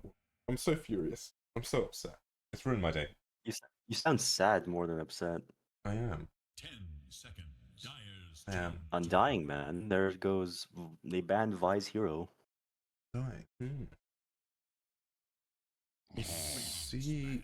Lardar. I think that was a ban from last game, I'm pretty sure. Yeah, Cleese is a good slaughter. He's a big manly man. He loves it. I think it mostly works with like a with the hoodwink as a support, because you just get like stupid amounts of minus armor. But we'll see what they pair it go for instead. I'm still not sure what this this Tusk ban is. Like, is Ineverknew like a big Tusk enjoyer, or do they Maybe just they just want to ban it. Snapfire, my favorite support. Fucking great hero. Great. Granny's cookies are back on the board, boys. I'm curious. 10 seconds. It is Radiant's ban. Okay, this is a previous man that's managed to eke through on Pigs. I think probably one of the better supports, but one of the more griefier ones as well if you don't have the right team. Now there's an interaction between Snapfire and Wyvern. That Wyvern can never safely heal herself. No. Or anyone, because Snapfire has a free just glob barrage right onto, and like a stupid amount of damage as well from her Q as well. Like the buckshot shit. Sniper ban as well. Is that targeted? Is FedEx like a big sniper enjoyer? I have no idea. Maybe he's a big Burger King sniper enjoyer, we don't know. Yeah. I guess we'll never know. Oh well. It's been target banned. What I want to see, probably either another save support on Gaff, kind of like Witch Doctor, Abaddon, maybe who else? Or maybe something like Nyx. Like Nyx Wyvern is a deadly combo because you've got one backliner who can save and then one guy who goes to backline. And Nyx is just a general menace for Snapfire because, you know, you press Carapace and then there goes the ult. Yeah. Sad. Silencer is a good pick here for Gaff because Granny can never ult. If you say that name in this call again, I'm gonna fucking Grandma. I'm gonna fucking shoot you. I don't want to silence. Babushka. I don't want to silence the game. Don't do this to me. Please. Pretty. Question: if he globals, do we have to stop talking? Yes. Actually, it's the law. I don't know if you're aware, but legally, we are unpermitted. So if AM's in the game, we cannot cast spells, right? Yeah, also correct. Yeah, just totally banned. Yeah, can't help it. Can't help it. ET. ET. Interesting. I don't think I've seen Ineverknew's ET. I hope it's core because core ET is really good into what Child Endangerment like to pick. You're a big fan? Okay, core ET. If it's support ET, it's troll because support ET just doesn't do enough. It looks compared to what? Okay, so just for a little bit of context, Ineverknew's second most played hero. Okay. He's got 808 games as ET. So I suspect this is. It looks like it's his best hero. Out of like win rate and shit. Well, he did pull it out. We'll see if it. This is a lot of comfort picks to be giving out, right? Like Winter Vyvern. There you go. We've got there. And Ineverknew ET. We'll see if they manage to hit anything that sort of combos really nicely with it. Like Sanking, I feel like the pigs in the gaff would have gone really, really nicely. You've got like Crips, right? Okay. Oh, that's criminal. That's such a strong pick. Really cool. See what they pair with it, and they go for Gene. That's criminal. Absolute classic. Oh my! I'm feeling pain.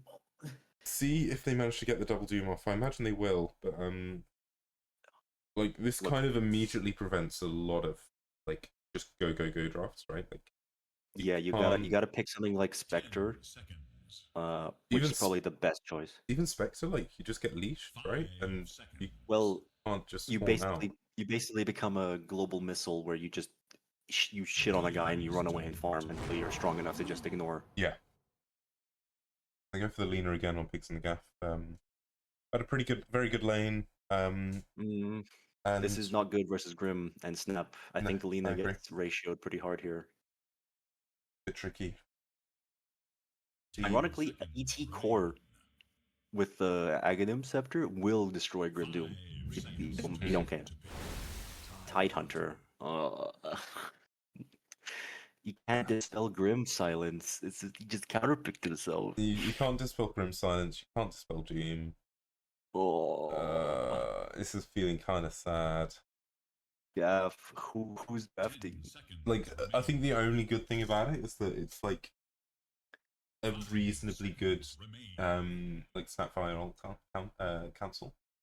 But even then, like you're popping. The only way Gaff have any chance is that if they do all the blinking in, because if Grimstroke Doom both get blink, both ult, Oh, yeah, Gaffs are you're fucked. Yeah, No, there's fundamentally zero way it goes right. You have Bloodseeker now who can get 2 ults off now. Yeah. Oh, This is rough. 5 kind of seconds. like especially if you can get like a the link onto the Lena. Like I think anyone else, it doesn't really matter. They're dead anyway. If you can get like a link onto Lena, you can't really run away. She's most likely going to be sticking pretty close to the Wyvern. I mean that's usually going to be a pretty free double doom onto Lena Wyvern, and then a rupture on top of that. 5 Fuck me. Yeah. seconds remain. I mean, but this does basically allow Spectre more because Spectre does really well into Bloodseeker. Dispersion, Yeah. really lowers the damage from everything Bloodseeker does so much, and she Nice. can just man fight him It's very interesting. if he gets Spectre farmed. build. Is But there? they won't pick Spectre. Is Lifestealer's good here with Lo- Lincolns. Yeah. But again, I don't think Lifestealer's really the sort of hero that wants to build like these defensive items, like BKB, like Lincoln's, right? Especially Lincoln's because it narrows down his like offensive output so much. And You do what you must, yeah, but like as well, do you really give a shit about Lincoln's? Because surely, So- like you link whoever's not got the Lincolns that's standing next to a Lincoln's Correct. But here's the thing. Lifestealer's entire shtick is that he's never engaging at himself. He's always creeping in with a creep. So you Yes, cannot be true. doomed most of the time, because if Doom drops onto creep, that's funny. 5 Mhm. seconds remain. He'll just run away. You cannot get linked as a creep. He doesn't care. The creep's silenced, Lifestealer is not silenced. Like Lifestealer genuinely does well. He just needs to not get doomed to do well, which is why you buy a Lincoln's. Turn to pick. And if you go Lincoln's, like maybe second item after your Maelstrom or your Mjolnir, you'll be fine. What do you think You will of? out DPS Bloodseeker, you'll out DPS Snap because you just run at her. You're very fast. You've got Tide to control them. What do you think of Nala carry here? 10 Pretty good. seconds. I'd say you got to do some funny illusion shenanigans and like split push. 5 It's seconds. doable. So I think the only way that you win this game is if you like drag it out to like super late game. At which point your Lena becomes like a giga right clicker. Your Tide just becomes unkillable. ET is gonna get like super beefy as well. Yeah, their only chance to drag it out, but they gotta play the early game really carefully and just rely on Winter Wyvern ult, rely on Tidehunter ult to diffuse bombs. If they are not caught, the fight's winnable because if say Lena LET get caught in the Grim then Doom you're in combo, trouble. it's dangerous for sure. But if Winter Wyvern ult comes out, ET and Lena can just walk away. And then Tidehunter has an insurance ult if they chase. Viper, Then bring out disgusting. Viper. I hate you. Fucking disgusting, awful. That's mid Viper as well. Two Viper Honestly, strikes. I respected Hellboy more than that. I thought he was Viper a strikes, better bro. man. I thought he was a better person, but instead he picks Viper. 10 seconds. Lamo, get him out. I'd literally rather see any other hero than that. Anything else? Lena does do well into Viper though, despite that. because Viper's magic resistance from his passive is not fantastic versus her high Well, damage. I think now you go like the caustic bath, right? And you just sort of Yeah, hang out, and I think you get like 100% magic resistance within like 4 seconds, 5 seconds of sitting in it. gradually up to 100%. Mm. But But- as the old adage goes, just kill his friends. Yeah. I want to see from Gaff, Spectre's no longer good because of the break. Yeah. Lifestealer doesn't care because he has means of escape. Yeah. And dodge, and he I mean, just itemizes like the more break, efficiently. but again, he's playing into a break of Viper, and if he's popping a like a Lincoln's on a Viper strike, which has like a 30-second cooldown, like it feels sad, because then you're still going to get ruptured, you're still going to get doomed. But what I mean by that is that Lifestealer can ult to dodge Bloodseeker ult. He can ult I see. to Okay, not fine, get yeah. doomed. Mhm. And also, at the end of the day, he could just stand there and fucking fight because the life stealing from him is way better than the Bloodseeker. Yeah. If he buys a Silver Edge, Viper just dies. Mhm. But he's just a better hero if you itemize him correctly. Oh yeah. But Naga still is fine here because Naga is a big armor breaker. I think the only Chasing concern heroes. for me would be like the Doom. I think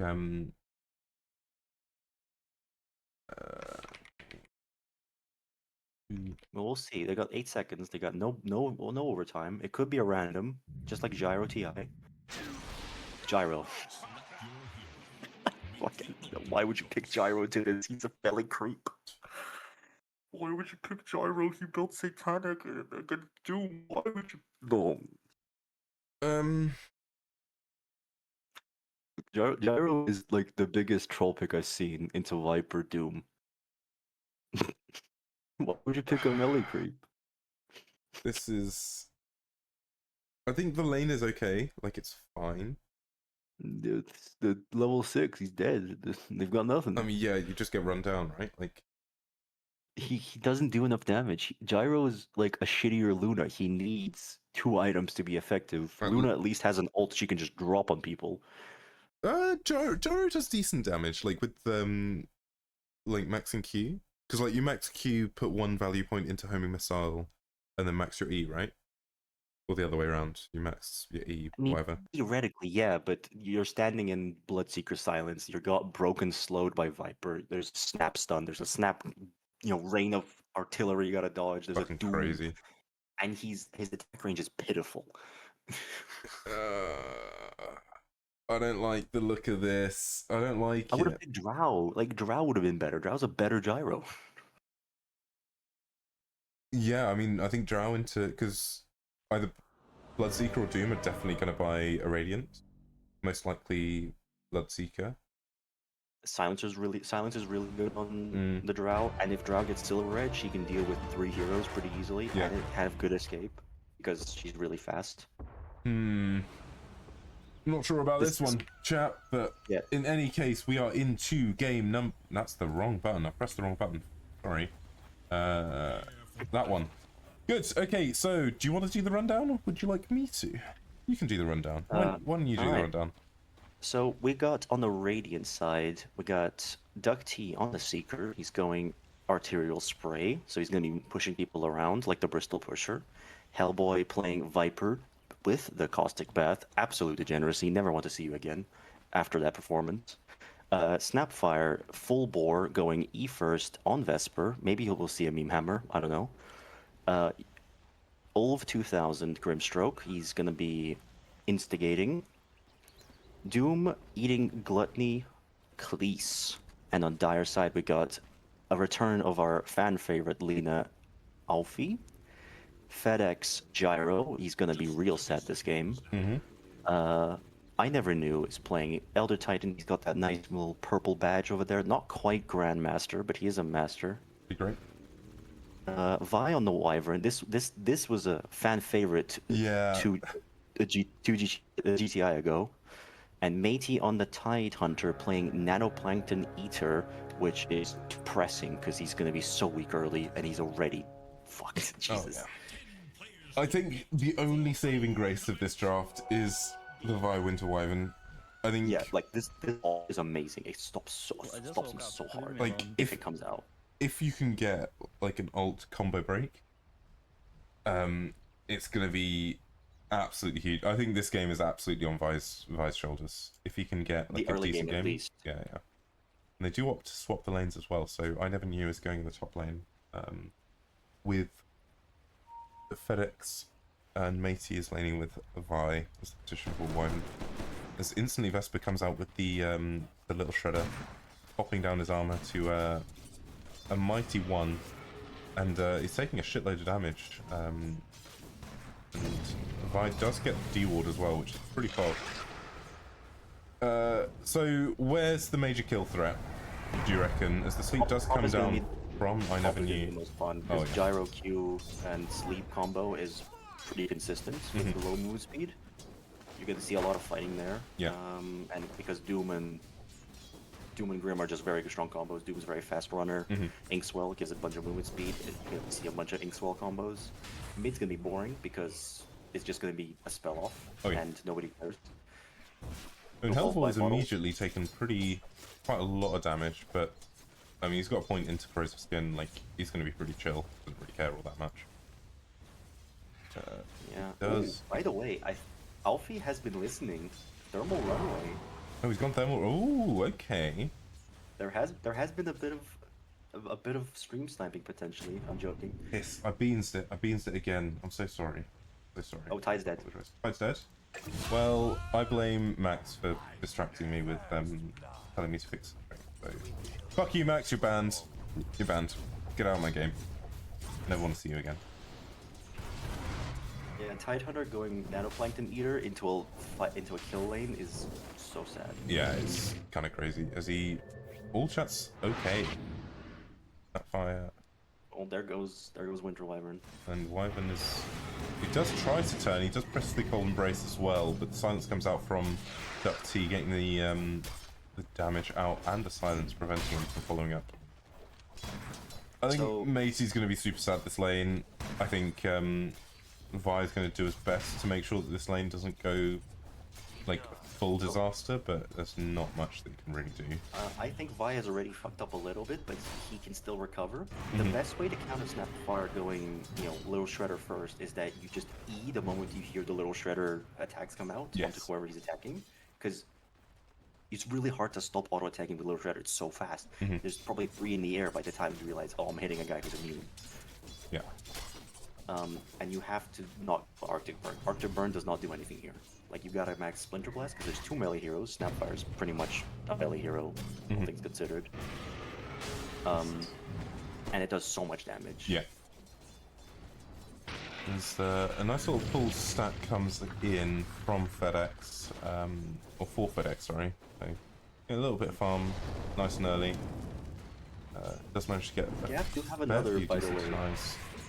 Gaff have another potential, here, is that if Vi gets an early win and drops like the fattest ult since Bella, there's a guaranteed Earth Splitter, which does percentage damage. So I think like the team fight from Pigs in the Gaff is like relatively strong, but like the single target burst on this Hellboy is really low actually in the mid lane. Yeah, this is why I mentioned this is why the burn is the slow burn is actually like troll. Because the higher damage you get from just aim, there's less being magic resisted. Yes. As Aether is super far forward and just runs him down. Kills him.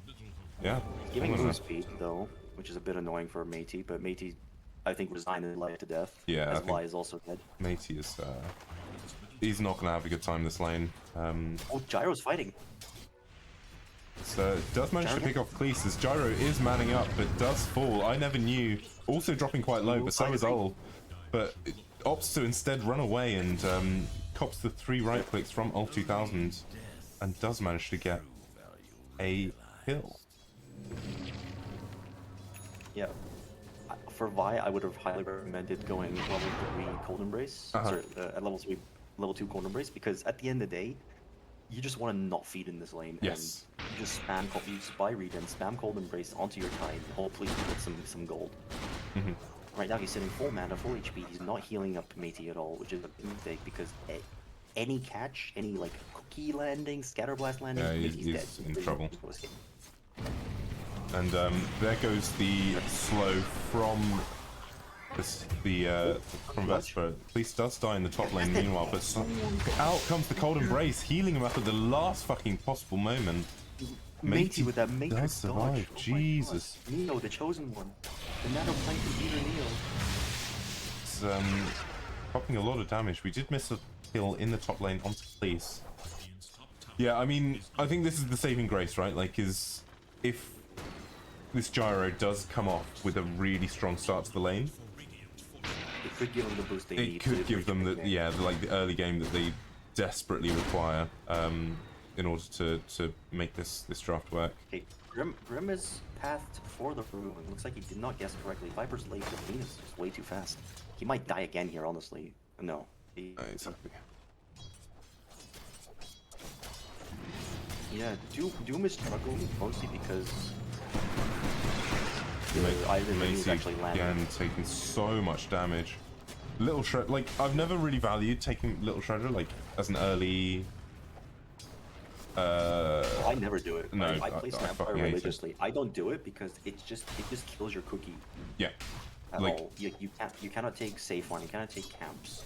Your damage is lower. Your cooldown is so much higher. And Little Shredder's As not Matey looking had for stepped any- forward to try get some sort of life, like last hits, but instead Vesper and DuckT just start to clean up.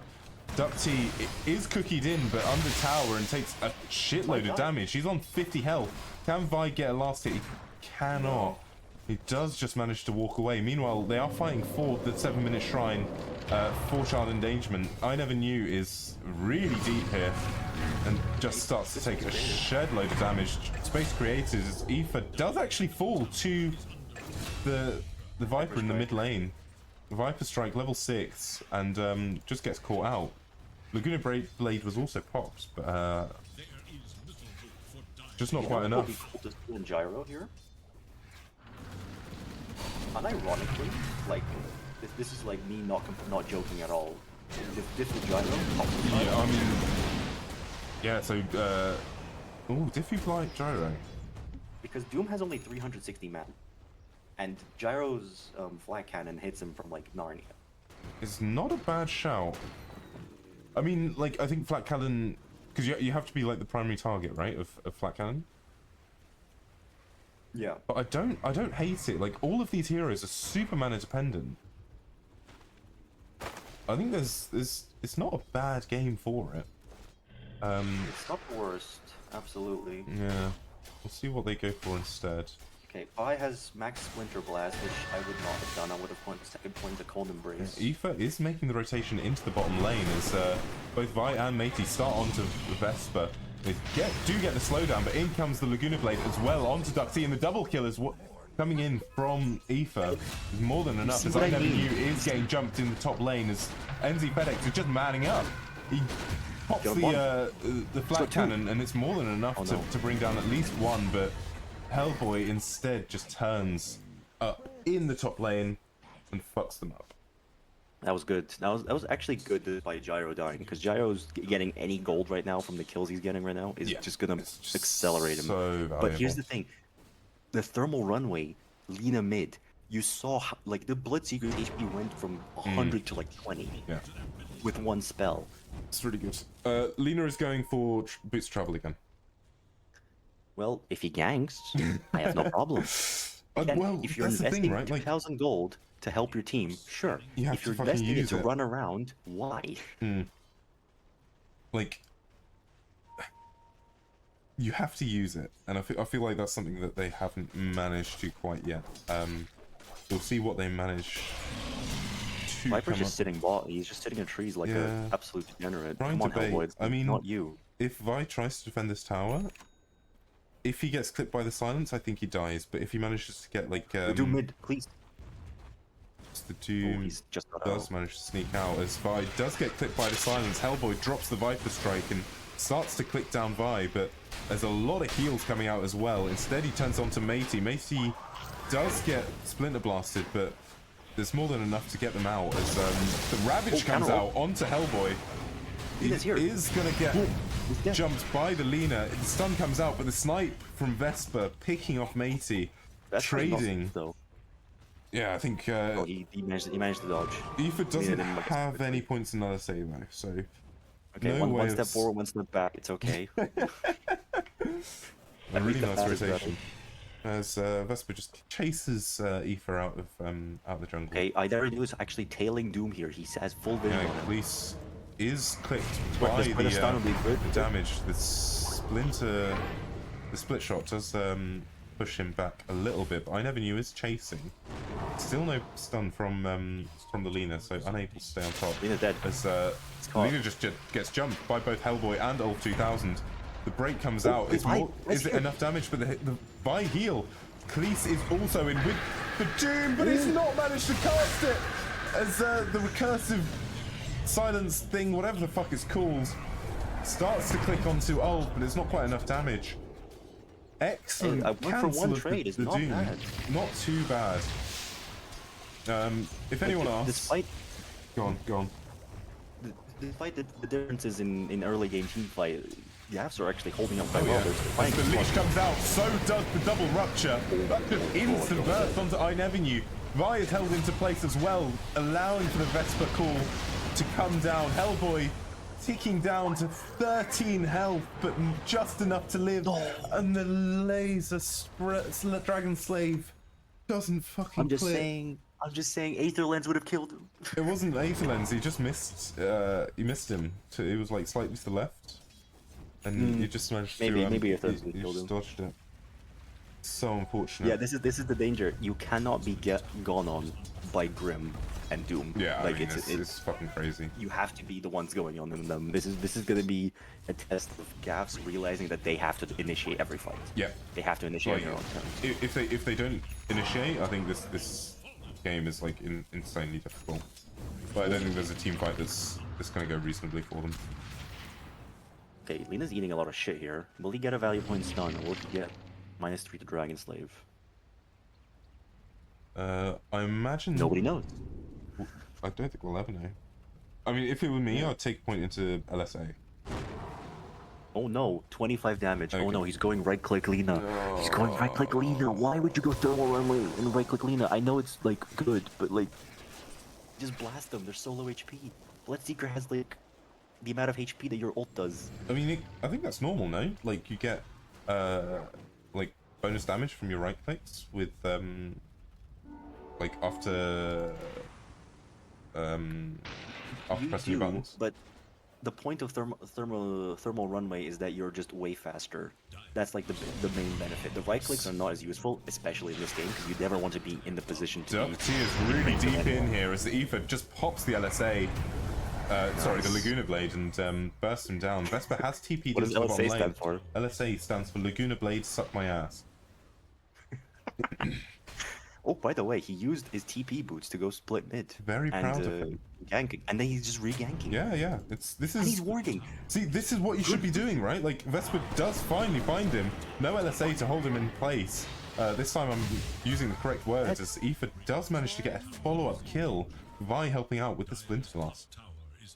This is the tempo that they have to play to. If, like, at any point they sort of just back off and start farming, I think they're going to be in a lot of trouble. Because you've got a Doom with, like, double Devour plus Midas.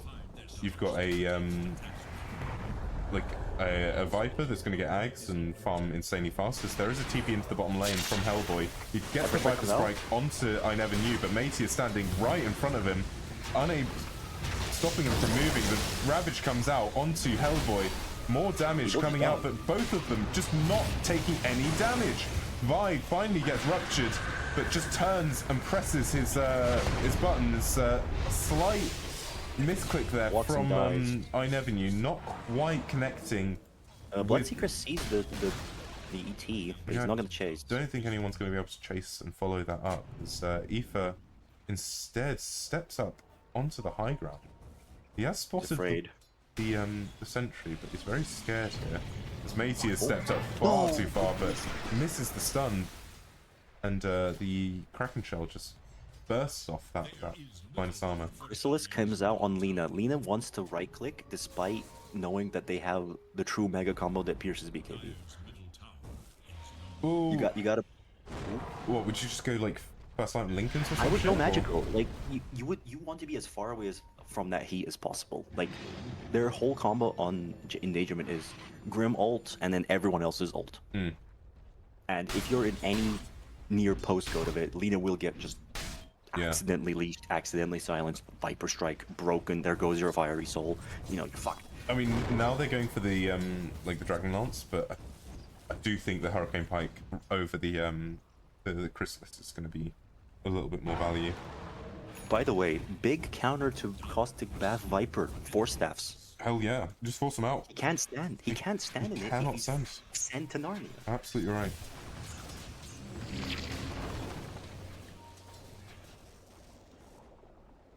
So, we do have a little bit of a chill period.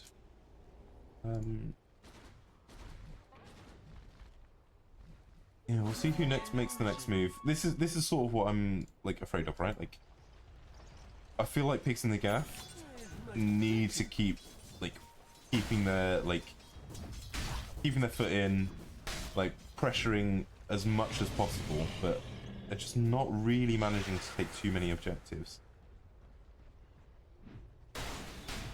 Just realized I fat fingered my mute. That's alright, I'll fix it. Yes, okay. Aghanims is online. Oh shit, on really? Viper. Oh, on Viper, okay, fine. So he's gonna start like giga farming super fast. He's gonna Caustic Bath. He's got that nosedive that gives a nice little splatter. Mm-hmm. But honestly, Pigs in the Gaff are ahead in gold despite being the shittier early game. Yeah. Endangerment have not used their power. Grim did not go blink. He went glimmer. Why? I mean, they have smoked up. He's going for an 8 lens next. Hey, we gotta pay attention to this Grimstroke ult. Who will he catch? Does he? Is the bigger. Yeah. Like, if he can only get one target, I think it's like a huge win for Pigs in the Gaff. But if he does manage to pick up 2, which he's sort of hanging around looking for it, Child Endangerment heroes are hanging around as well, and there is a blink as well on the Doom. So anyone that gets caught by Ulv is going to get jumped as well by Doom. Ulv is chasing down Vi. He does spot him, but comes under the ward and gets spotted on the Watcher. Matey decides instead that he doesn't really give a shit. He's going to carry on farming that camp, and then fuck off. Yeah, there's gonna be 3 glimmers this game. Snap and Grim both went glimmer, despite glimmer not being particularly useful this game. Unironically. I mean, it's more for like disengage, right? Like, it's free magic. With 4 staff. Yeah, but like it forces them to build. Like, it's about the economy game, right? Like, I always thought, even if it doesn't really give that much value, if you're forcing them to buy a shitload of like dusts and like sentries, you kind of already won. So I don't hate it, and it prevents as well. Like the Viper's looking for him. He might get the ET here. He sees the AOE. He sees the. No, he doesn't. He misses him just barely. He doesn't Oh my spawn. goodness. I've seen him spawn. Oh, Shaquille O'Neal strikes again. Escapes. Good Christ. Jesus Christ. Oh, back to your rant. I can't remember what I was saying. You're saying how buying dust. Yeah, Glimmer's a good item. That's basically it. So the reason I say Glimmer's not a good item in this game, specifically, is that ET stun actually lasts longer than Glimmer. Wait, really? I'm pretty sure. Yeah, but you can like see him during it, right? Like, well, you can't see him under it. But it's still like kind of fine. And 9 times out of 10, they'll wake you up from the sleep anyway. So it's like kind of semi-okay. The sleep does come out onto the Viper, but instead they just let him have his little nap. He's quite a sleepy boy. Matey does get jumped, but instant burst there from Aoife. The stun, the link does come out, and the double doom is out onto Typebringer and the Alina. More than enough damage there. Double rupture as well is. All things considered, it was not bad for Gaff. I don't think they're going to be too upset about that. Losing 3. Gyro lived.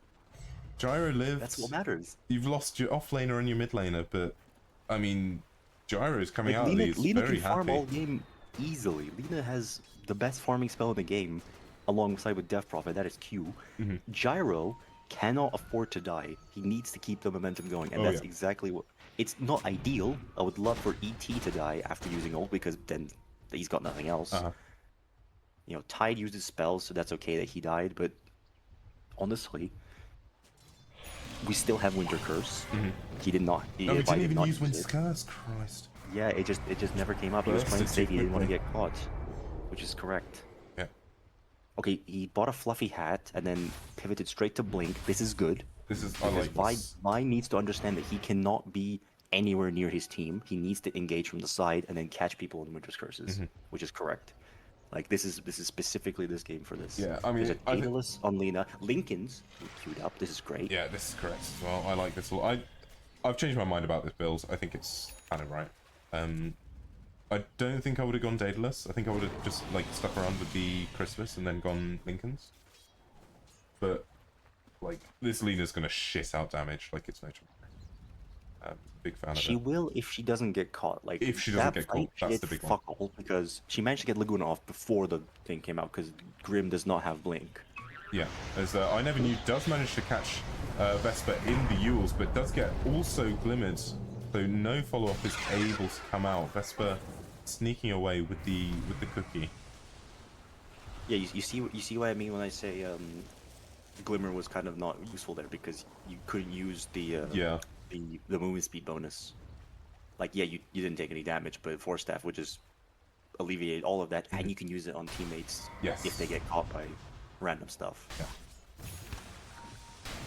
Yeah. Gyro is building up a BKB, which is not the worst idea. I like it. I like it a lot. He does need a Lincoln's though. He must get a Lincoln's this game.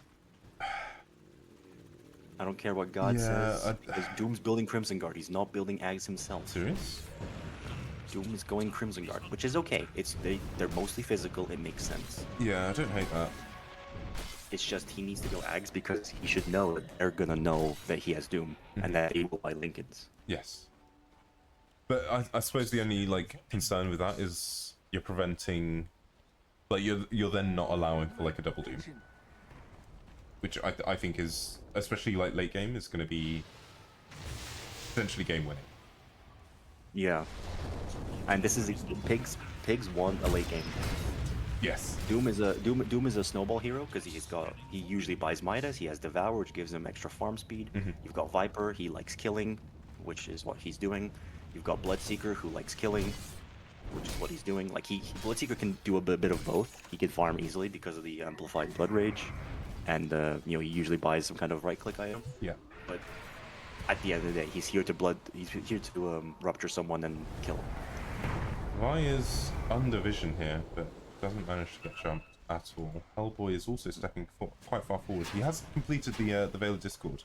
Does manage to get a couple of clicks onto the Viper, and Viper is No, he's they're running. slapped, They're but afraid. there's just no follow-up. They opt to not go for it. I suppose there's not Oh, really any damage, right? From Tide, you haven't got a Lina. Lina doesn't have TP. Well, Lina does not TP. With TP boots, impossible. Still on cooldown. Yeah, then it was not a go. It's just, I think what Gaff should have noticed that Doom was actually farming top. Yes. Any core Gyro Lina doesn't matter. That Viper and maybe a support side, but it's fine. As long as they live, it's good. There's another little poke onto Ulf 2000. He has slept in the mid lane. He just glimmer and just slowly walk away. Hellboy acting as his bodyguard, preventing any jump. Meanwhile, FedEx is farming. I think. I honestly, I think if FedEx can get like 2 more items or 1 more item after his oh, he's going. Okay, never mind. He's going butterfly next. After his No Lincoln. no Lincolns. He figures that he doesn't need it. I think he's gonna get doomed once and then realize, oh shit, I should get Lincolns. Yeah.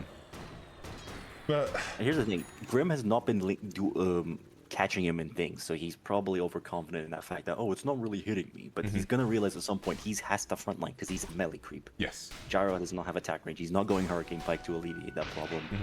You know, I think Monkey King has a higher attack range than Gyro. I think it's so small. It is actually ridiculous. Like, oh, there might be a potential for a gank on Doom top here. Gyro's kind of just walking this direction. Gyro does step Fly has up. realized. Does pop down the homing missile, but Doom instead just blinks out. Does manage to get the Escape. He is still stunned though, which is super exciting and very, very hype, as it takes 2 seconds of not being able to play the game. His hands were off his keyboard, he was holding them up, and he was hanging out. As Matey has found the pipe. And they found the Roshan as well, much more excitingly. I don't know if they'll actually recognize this.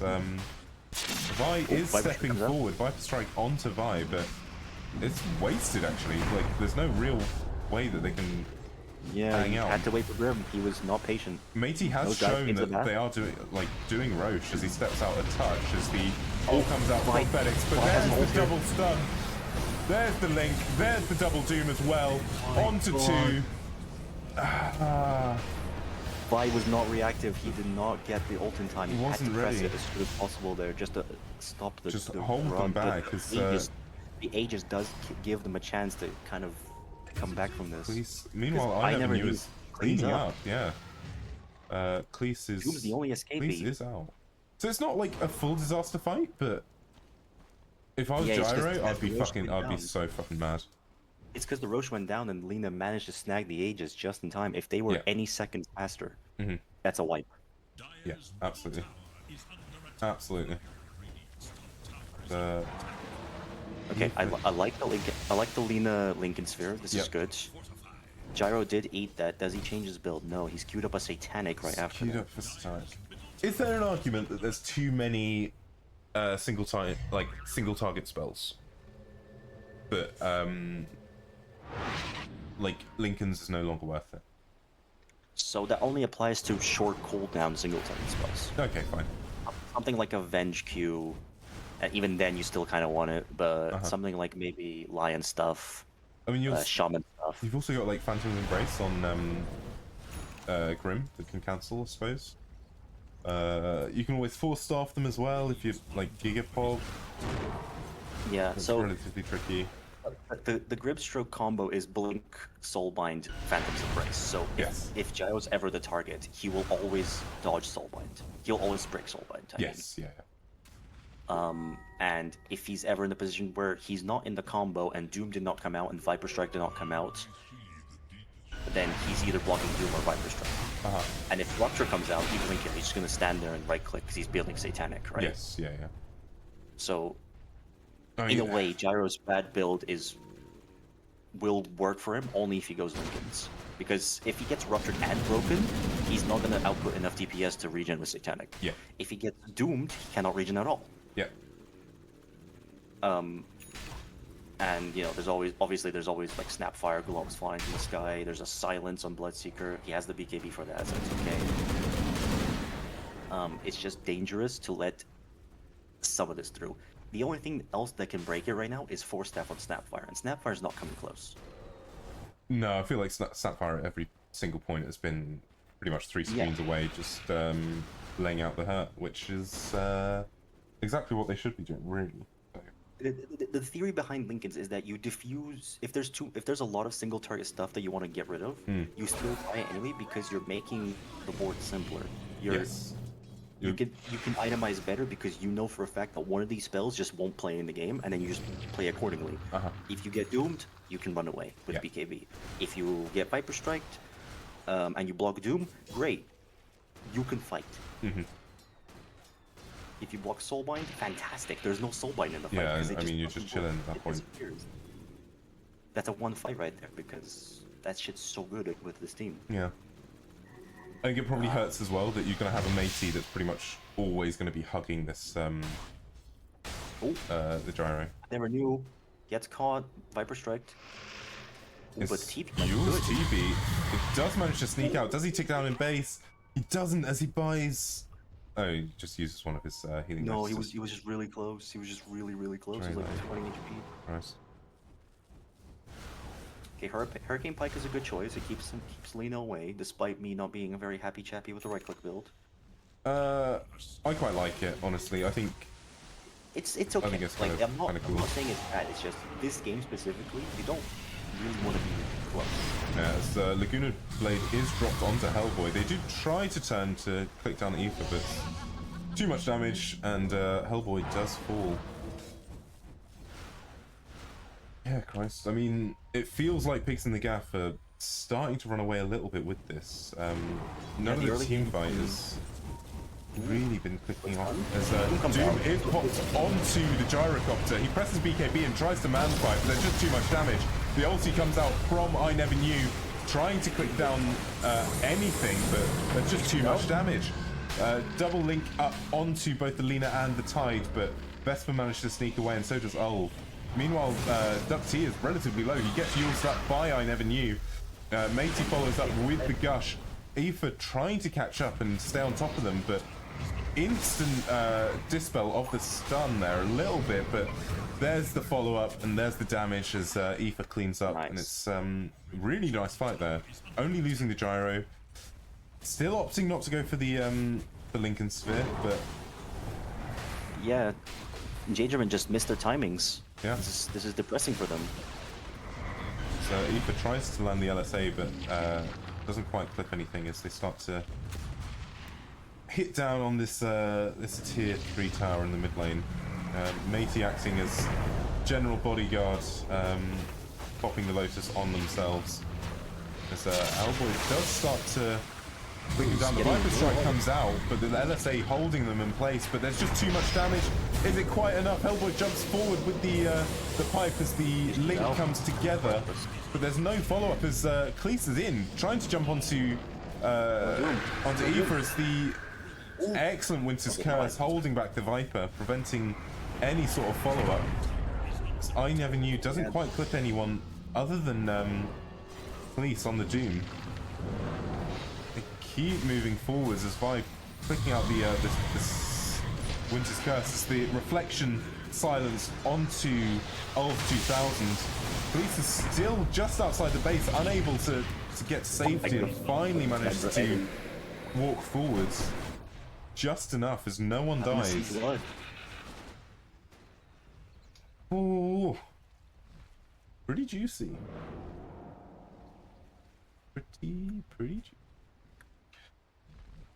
So I think that was a really nice curse from Vi. I think it was like kind of unrated because I think if he doesn't very press defensive. it, well, it's very defensive, but it allows to like build this gap right between the Viper and the rest of the squad, leaving this Doom a little bit isolated. I think Aether probably could have turned and just killed him, but instead opts not to,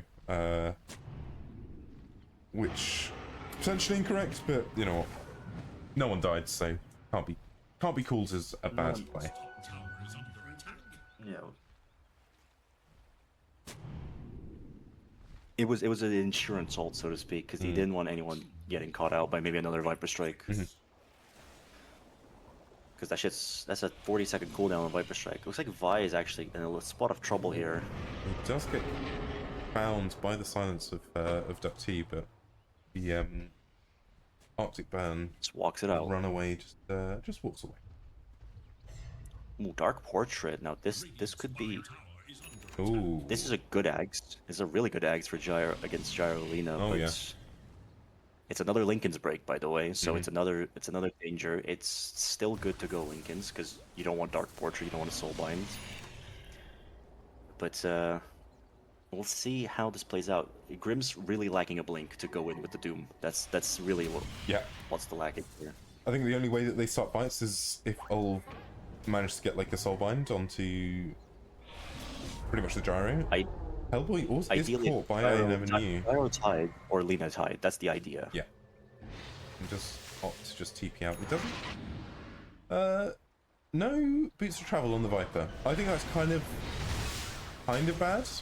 Just because like Vipers are traditionally very slow hero, right? 320 move speed, relatively slow. could really do with like a bit more global presence as well. Especially considering like Lena's going to be pushing a whole bunch as Pigs in the Gaff do smoke up. See who they managed to find. I gotta love the Lena Daedalus and Shadowblade in backpack. No need for these items. Who needs them when instead you've got a haste rune and bottle? Yeah, let's put the Daedalus away instead of the magic wand. Who needs very value magic stick. It's best item in the game by far. Everyone buys it, in fact. Yeah. 100% of games you'll see at least one magic wand. They do start to step forward, knocking on the door of this tier 2. It should be relatively free. I don't think they'll be able to wrap the heroes back enough. Viper still doesn't have TP as Vesper does get caught actually by the stomp. Matey gets the slow, but the 4-star out as the double silence and the double rupture comes out onto both Old 2000 and I get caught. Vi gets caught with the Doom. That's Doom preps, but FedEx has got a completely free fight. He does manage to get some spells out, but there's just too much damage, and his BKB comes to an end as DuckT gets an ultra kill. Ultra kill. How much gold is that? Oh, that's a big old swing. 5,000 swing, 9,000 XP. And Jesus. all of that goes into DuckT. This is what I mean. You cannot have a link. There you go. Lincoln's queued. It immediately queued. Like, you cannot fight without a Lincoln's on Gyro because he's a melee creep. Have to. Like, you have to. Especially considering he hasn't got like a Hurricane Pike as well. Yeah. Child Endangerment make a massive swing there. Start to turn this game on its head. There's still a 5k net worth lead for Pigs in the Gaff, so Lena still possible as DuckT is stepping forward quite far. Vi does manage to jump in, but doesn't quite manage to get the curse onto DuckT and does just give the run away. No follow-up from the rest of the heroes as Aoife instead choosing to TP to the top lane.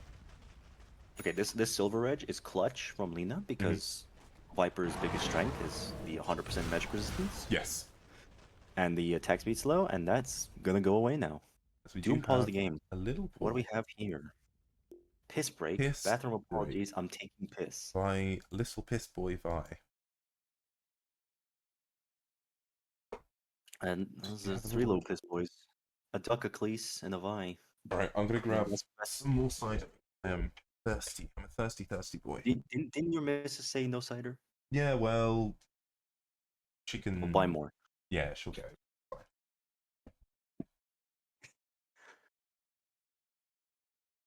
Well, while he's busy getting his fun stuff, we actually do have a refresher orb on ET, which is a play. 2-hour splitters is technically 84% max HP as damage as magical damage. It's not bad with two AoE ults, but probably maybe could have used an in-betweener item. Vi has nothing queued up. We have no clue what his plans are for the future. Lena is about to finish the Silver Edge. Does Vi really need to like think into the future? I think like maybe like a Lincoln's on Vi could be pretty pop. I would honestly go with some kind of maybe Wind Waker. Ooh, I like that because that can break tether, right?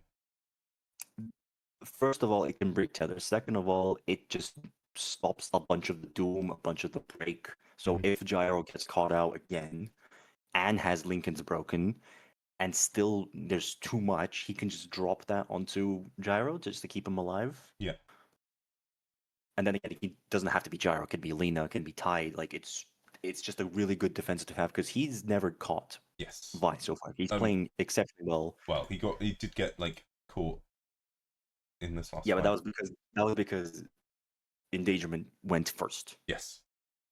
This boils down to who goes first wins this game. Who's got the initiative, so to speak.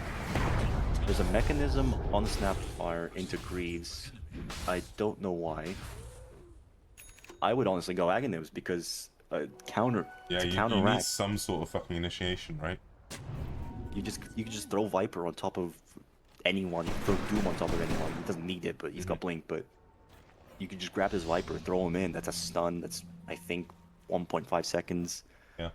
He gets the spells off. If you catch Vi with it, it's degenerately bad for them.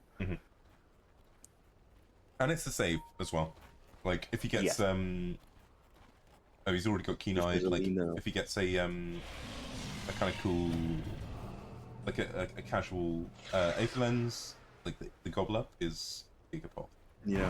This Hellboy is kind of far forward here. He doesn't really recognise that the entirety of the Dire team are surrounding him as Aether just lays down the Laguna Blade.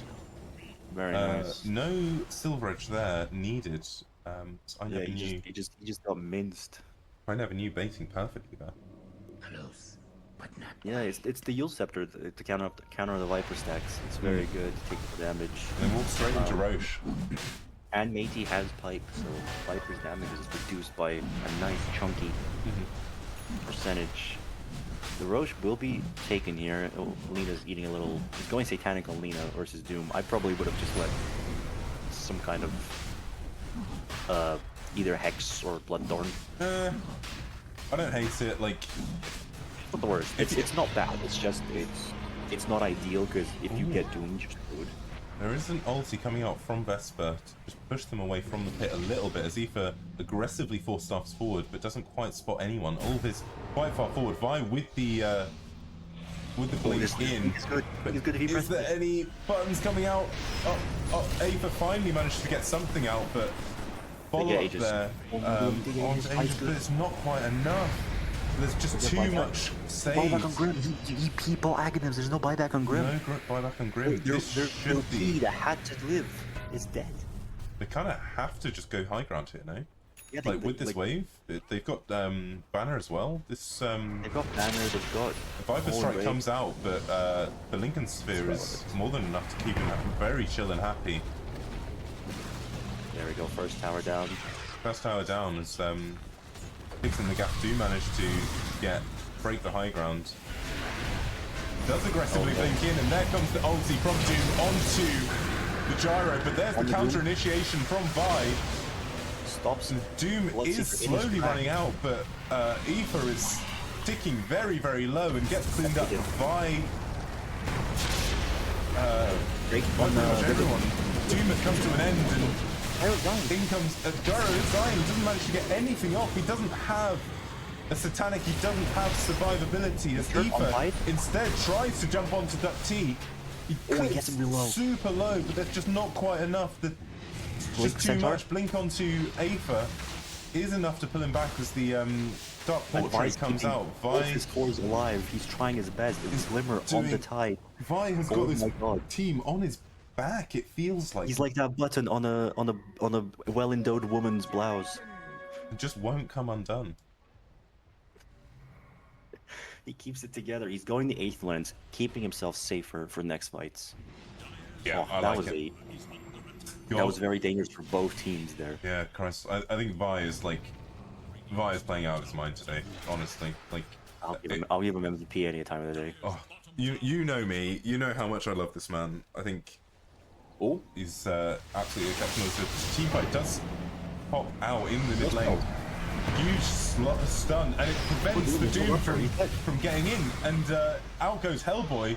Doom is also pretty far in as he gets slowed down by the gush. Is there any follow-up as the pipe is they're a little popped? afraid, but there's no spells. A little bit scared. There's a huge Winter's Curse onto Vesper, just enough to hold them in place, and follow-up damage coming out from Aether as well. Oh, falling low. Matey standing in the middle of everything as Cleese props his BKB, but there's just too much right-click damage coming out from Aether, and he gives them a big old walk-away. Yes. Oh, Anybody. baby! He does have Yules as well on Ineverknew. If he can catch the... He's caught the Bloodseeker! He's caught the Bloodseeker! The follow-up damage from Aether and the stun, and there's just a triple kill! Full There's team GG. wipe! That It's must be GG, GG, there's no right? buyback. No buybacks. One buyback from Bloodseeker, but can he keep the rest of the Doesn't team matter. It in doesn't the matter. They game? just don't end here. Can they go to end? Will they have the confidence? Will they have the bravery? Will they have the commitment to go to end this game? They must. For the culture, come on. They've got to No, go they're for going culture instead. They go going for the for safe creeps. play, and they Go for go creeps. for 2 lanes of racks. I don't think they could have taken the ancient with that one, to be fair. They do manage to take another tower in the bottom lane. The heroes are respawning. Hellboy and Vesper both coming up. Ulv is also Everyone has up. their spawns up for this fight now. Yeah, We're this the is only ones to be late. kind of scary, but instead they do manage to just get the big old walk away. Aoife TPing to the top lane. Huge hold there, and 23k net left 200 lead. gold for Gyro Lincolns. He's close. He's close. I mean, once he gets Lincoln, Satanic, I think like these team fights become very different. Mm-hmm. Aoife Lincoln's is stepping got a lot of trouble. very far forward. Lincoln's is pops, but just gives the walk away with the Silver Edge. Basher is new on Bloodseeker. He has used his gold because he has no buyback. He already did. As Aoife goes in, he finds Ulf. He does get ruptured, but the 4-star fell and the save. Cleese has jumped in, but in comes Vi with the counter initiation. Doom on Vi, but he's already used all his spells. Massive ravage onto both Cleese and Hellboy, but Hellboy managed to escape. Viper lives. Living on 400 health as FedEx decides that this game... Oh, Vi does tick down to the Doom. Yeah, he has buyback though. The enemy team has no Does have buyback. buyback. No buybacks Grim is 100 available. gold behind on buyback. He cannot return. Lincoln's pop trying to get anything out onto FedEx, but there's just too much life. He presses his BKB and the barrage, whatever the fuck it's called, as Looks they like Gaff chase them game 3, man. into the base, and it looks like we're going to see a game 3. Huge turnaround there from Pigs in the Gaff. Honestly, Viant and Alfie were absolutely legendary Oh, this yeah. match. Alfie found the Grim so quickly in almost all of these fights. Every single fight. Has not gone with a soul bind in like 10 minutes now. I'll have to walk in the dog. Soulbind does come out onto 2, but there's nothing to follow up with It's as they over. slowly click down the Ancient, and it is over. Game 3. Game 3. GG, well My played is goodness. called. We're going to a game 3, ladies and gents. This is a final. This is a game. final, exactly. This is what you'd want to see at GTI Grand Final, let alone the lower bracket final. Good Christ. My mouse instantly went to try and tip Viant and Alfie. Unbelievable performance there from Vi and Aoife. Yeah, that Wyvern going back into the ban. Like letting through Vi Winter Wyvern is it's kind of insane. He showed it off last year in GTI, and it was an instant permaban. I don't think we've seen it once after group stage. This is potentially... Has Vi played? I think he played 1 or 2 games as Winter Wyvern in this year's group stage. Let's have...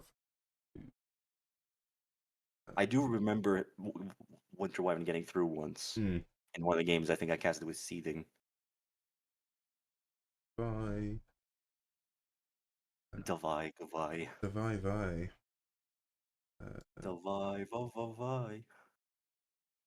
Oh, he has. No, he has actually played Wyvern. Previous. This tourney. Oh, he's played it quite a lot actually. Yeah, He's played it quite a bit. it's a consistent, new, constant, absolute massive powerhouse of a hero for him. Oracle was the past. Winter Wyvern. Winter Wyvern is the future. Yes. Really nicely done. Really nicely done. Yeah, Child Endangerment, they kind of threw the ball that match. They didn't hit their timings. They didn't wait for Grim to initiate. No, Grim could not initiate. He didn't have blink. Like, he's got no way of getting in. Like, realistically, Grim's entire job is press alt die. Like that. If he does that, already he's done the best he could. Yes. And he's just unable to do it. I think this is where you start to see the inexperience, right, evolve. Like, fine, he's a very good player mechanically, but I think just item choices this game was just not quite where it needs to be. I think the Axe was just super greedy. Okay. Like, it's okay, but it just doesn't do enough, right? Like, yeah, you need the blink. You need to get that big main spell out. And Doom was a bit suspicious as well. He ran in like maybe 2-3 times without Doom. yeah, And Doom the solo target because Grim was dead. Mhm. I mean, it's not really his fault, but still. it's just team fights sort of just started falling apart as soon as they sort of started falling behind, and there was just no way to. I back in. think like 90% of team fights where Grim ult was used, they actually won. Yes. I'm pretty sure. So it's just discipline. You have to play with your strengths because you picked Grim, you picked all these into Grim ults. Yes. I've got to play for it, but brings it to game 3 now. Brings us to game 3, which is super exciting. I've downed an entire bottle of sparkling water. Oh my god. I'm gonna absolutely gas up my place. Hell fucking baby. Bardic Inspiration? Do. Hell yeah. I need to get like a command on my Twitch to play Bardic Inspiration. Just a soundboard. Yeah, just have like channel points. Super. It's my favorite thing. I need to choose the prediction. Who won? It was Pigs in the Goof. Pigs in the Gaffo won, and a whole shitload of people lost. Well, 3 people lost cheese. So Pigs in the winners. Pigs in the winners. Thank you for your cheese. Who is in the upper bracket final? It is the scumbags that is Five Sons and Five Rings of Brains. Sons? Yeah, so I don't think anyone will watch it. That's fine. I mean, if Pigs in the Gaff or Yeah, I mean maybe like I think I'd like to see like Child Endangerment just because I think they've got like a fucking like killer story. But like if they can pull off like this next game, I think I'm gonna. I think in the hearts of the people, this is the true final of GTI. And like almost always is though. Well, like lower bracket final, I think is always you've got the most exciting games, you've got the most exciting teams, and like upper bracket final, no one really cares about because like who cares? They're all losers. So yeah, I mean it's very pog. I think it's exciting as we have the. I do enjoy these games. This is some real Dota being played. It's not effective, efficient like in higher elos, but that doesn't matter. It's absolutely entertaining as shit. Like I think that's the most exciting part, right? Like both of these games have been super fucking close. Like they could have swung both ways. Both teams had like a really cool like game strat, game plan. I think Child Endangerment could have won this game if the like lanes had gone a little bit better. If they were more disciplined. They're a little bit more disciplined. If a couple of team fights went a little bit better, but like I think Pigs in the Gaff this game especially have just turned up. So I'm really excited to see the final game, game 3. Question is, where is Child Endangerment? Great question. I don't know. Oh, there you go. Ask him, you shall receive. They've set up.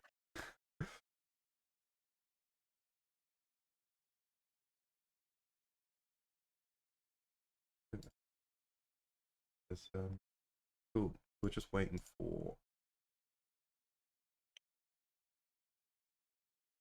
final game. Yeah.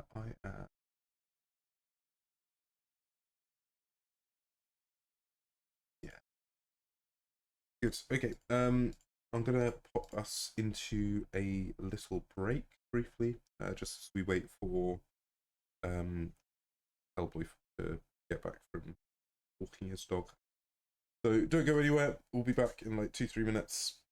It won't be 2-3 minutes. The Viper returned home. 5 minutes or so. As we chill. Oh, Vi's also fucked off. Is everyone just fucking walking their dogs? What the fuck?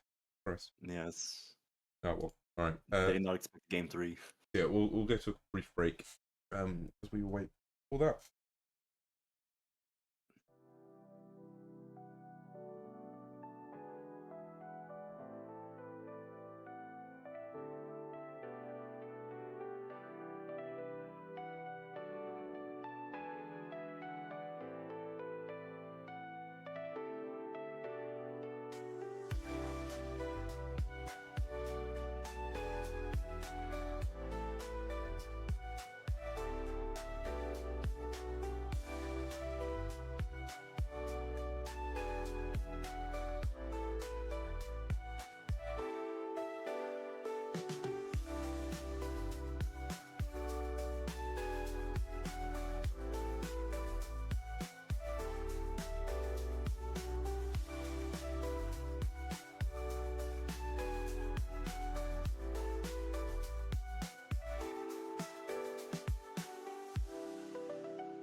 Final game 3.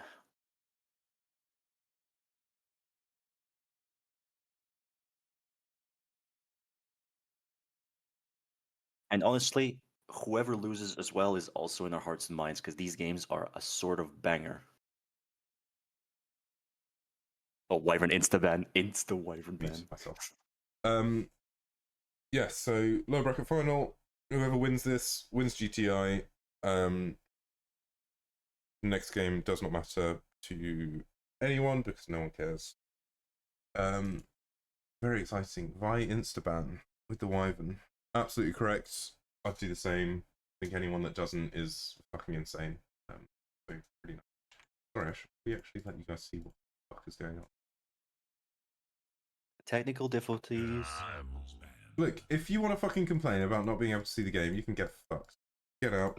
Don't care. Don't care. Fog off. You're a fucking... You're a bit. We're casting for the love of it, not because we're here to entertain. Exactly.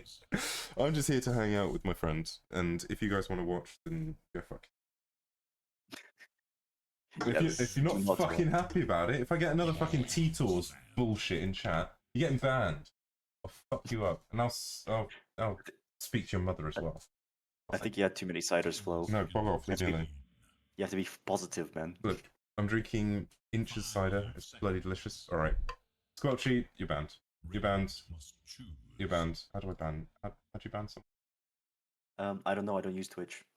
Timeout. There you go. Get fucked. Ooh. ET has also been sent to jail. ET's to jail. I think it's correct. Yeah, ET has been a solid support pick. Despite my reservations, he did play it very well. Yeah, I was huge fan. I think he, like, every single catch he was getting like the stomps and then following it into like a really nice like yules, just allowing for everyone to all right, I feel bad for Squelchy. Sorry. So Snapfire has been repicked by Child Endangerment, but Stone Spirit, Earth Spirit has been, which has been in jail for the past 2 games, is now coming out for pigs. That's another, like, I never knew that is his most played hero, so he's gonna be super fucking hyped about that. Lena's been banned, so Alfie must pick something new now.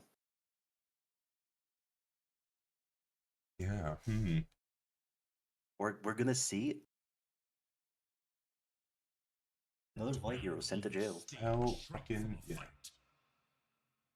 This is the part where he pulls out the pudge and we're just gonna live in his world. He's also banned. I'm banning him. He's banned. He's banned. We're banning everyone. We're banning everyone. I don't care. 10 seconds. I've never seen as little power go straight to my head. Juggernaut's been banned. Another good, strong hero that Gaffs don't like to see. I don't want to see it. They don't like it. They pick a bunch of these really strong heroes. Venomancer. Oh my god, we're typing. Everyone's getting banned. Everyone's getting banned. So as he's banning, we have a Venomancer and Gaff, which was a constant ban from Child Endangerment, has been let through. Yeah. That'll be another Vi hero. Wait, don't fucking eat that. 5 seconds. Fucking nightmare, honestly. What the fuck? Clem, don't climb. Fucking cats. Jesus. Where? My cat's sleeping on the bed, so my cat's a legend.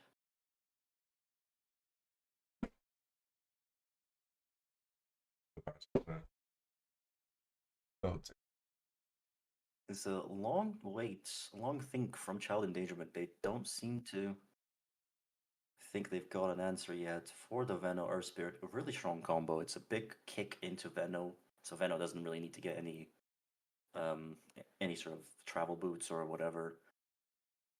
Earth Spirit's also got a really good axe. Yeah. Just send people to Narnia. Earth Ringmaster, that's a Ulv classic right there. I'd say it's pretty good. You just really good. Like, as a support combo, I think this is probably one of the better ones. Like Ringmaster Snapfire, like strong lanes, super chill, like late game, fantastic team fight. 10 Just The seconds. save on Gigafy. Ringmasters just counters Venom so hard, Mm. and Earth Spirit to an extent, because Earth Spirit 5 cannot seconds target anyone in the remaining. box until it opens. I think they're really trying to find some kind of solution here against the Venomancer. Lifestealer is a solution, in my opinion. Into Venom? Timber's also, yeah. Does it 'cause not you just can like force you to pop like rage super early? Venom's problem is that he's really slow. Dyer's Okay. turn to pick. Axe, I mean, I feel like he gets farmed, but we'll see how this plays out. I've been wrong before. Axe will struggle without blink and BKB, but if he can get uncontested blinks, because 10 Venom's seconds wards will remaining. accidentally break Axe blink. Just it's bound to happen. 5 seconds. Yes. Just how Venom is. Dyer must choose. Bane. Oh, that Axe pick is looking extra sus, you know. But as a Vi main, as another strong Vi pick. Oh, Bane. Yeah. Oh, maybe this isn't offlane Veno. 10 But seconds. even a Could mid be Veno. This could be mid Veno. This could be mid I think it's mid Veno. Because Bane is. Bane's a Vi hero. Bane's a Vi Spirit hero. is I never knew. I think that's really interesting. I like the Bane. Bane screws Axe really hard. Ringmaster also suffers into Bane. Snapfire doesn't particularly care because Snapfire is artillery piece.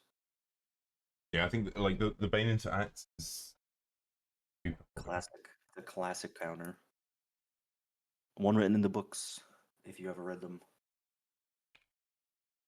Let's see. Child Endangerment, I think, need to pick up something like a Mag mid if they want to succeed this game. I think Magnus Radiant and must Axe choose. together basically give Bane like decision paralysis. Mm. Who do I ult? Who do I nightmare? It makes it difficult. Venom's not particularly fast. Earth Spirit can get himself trapped because if he does one bad roll, Mac can catch him, Axe can catch him. Dawnbreaker, I mean, yeah, she can just counter 10 ult seconds. anything that gets jumped, but Snapfire, Axe, 5 seconds. and Ringmaster remaining. ult, like, if the spells come out Yes. efficiently, no Dawnbreaker ult will save anyone. But Child Endangerment needs someone to go in with this Axe. Besides the Snapfire and the Ringmaster.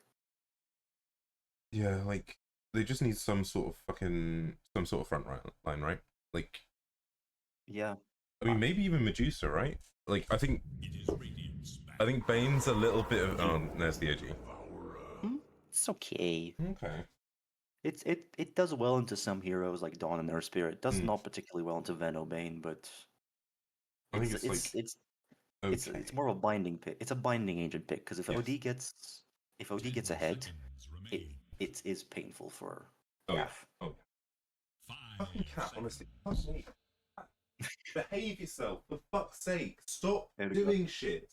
Can you just calm it? Fuck me. You have to feed the cat. Sorry. Pet the cat. Good lord.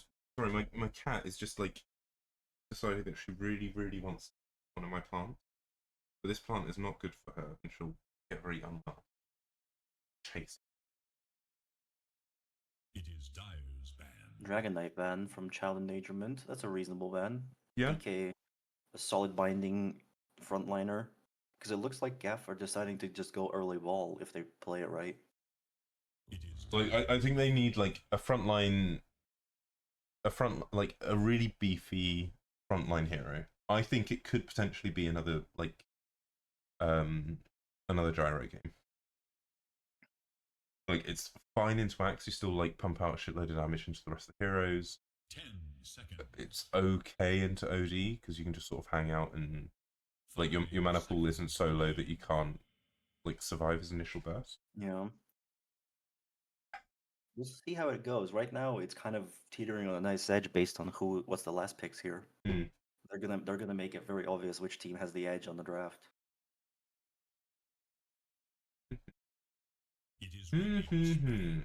Right now, Bane is semi-countered by decision paralysis. Does he ult X or does he ult OD? You know? I think it's got to be OD every time, no?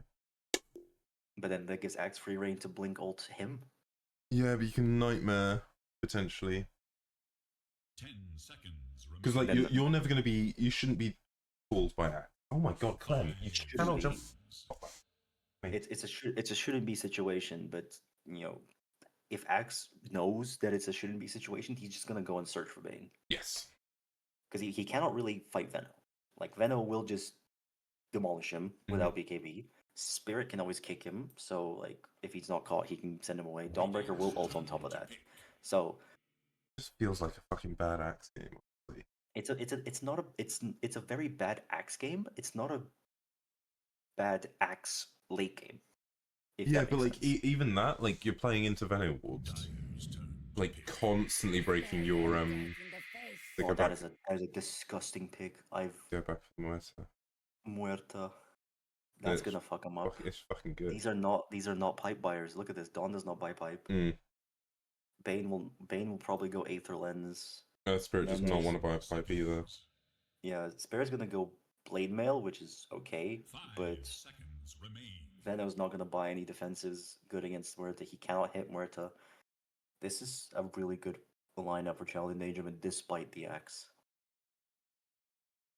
Like the axe will die a Mhm. lot. I expect 20 deaths. If not, then something's wrong.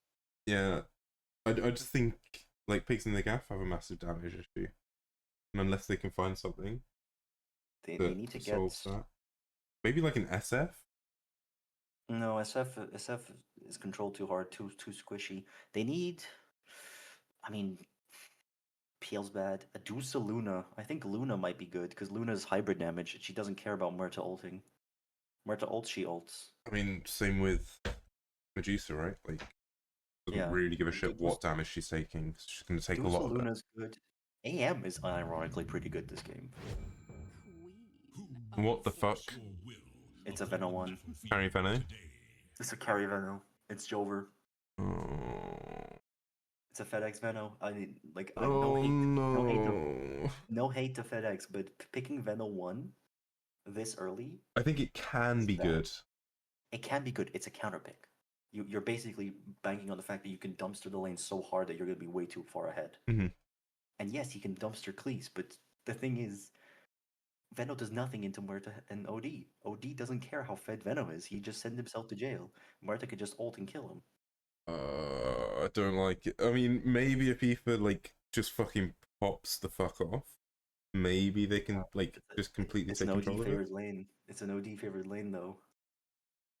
And this is like Hellboy OD is like he's a big spammer. He plays a lot of OD. I think this is tricky, isn't it? This is a Child Endangerment favored draft. Mhm. The big teller is going to be how the lanes are played. Yeah, I think if like DuckT and Vesper's playing Ringmaster. Oh yeah, Olv is on snap. The fuck? What the hell? Is that a This is misclick? remake? Remake? Is that correct? I don't know. We'll see. Might need to get a mod in here because, good lord, that is surprising. I mean, so far nothing, no explanation. No explanation. I think no they're happy with concern. it. I'll let you do the honors this We've time. got the big old rundown as we look at the ages of champions of this year. Falcons, the 5 lads that won.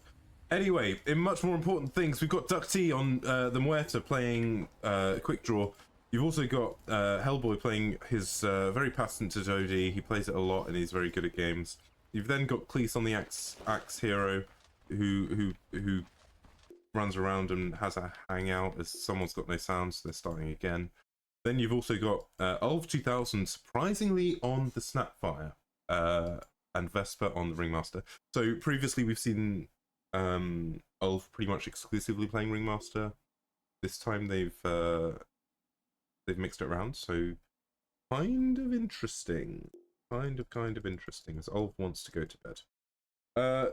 Too bad, you're not going to go to bed. You're not going to go to bed No because bed. we're playing fucking Dota, baby. You got Aoife playing the mid Queen of Pain. You've got NZfedX on the Venomancer. Thank you very much for the follow.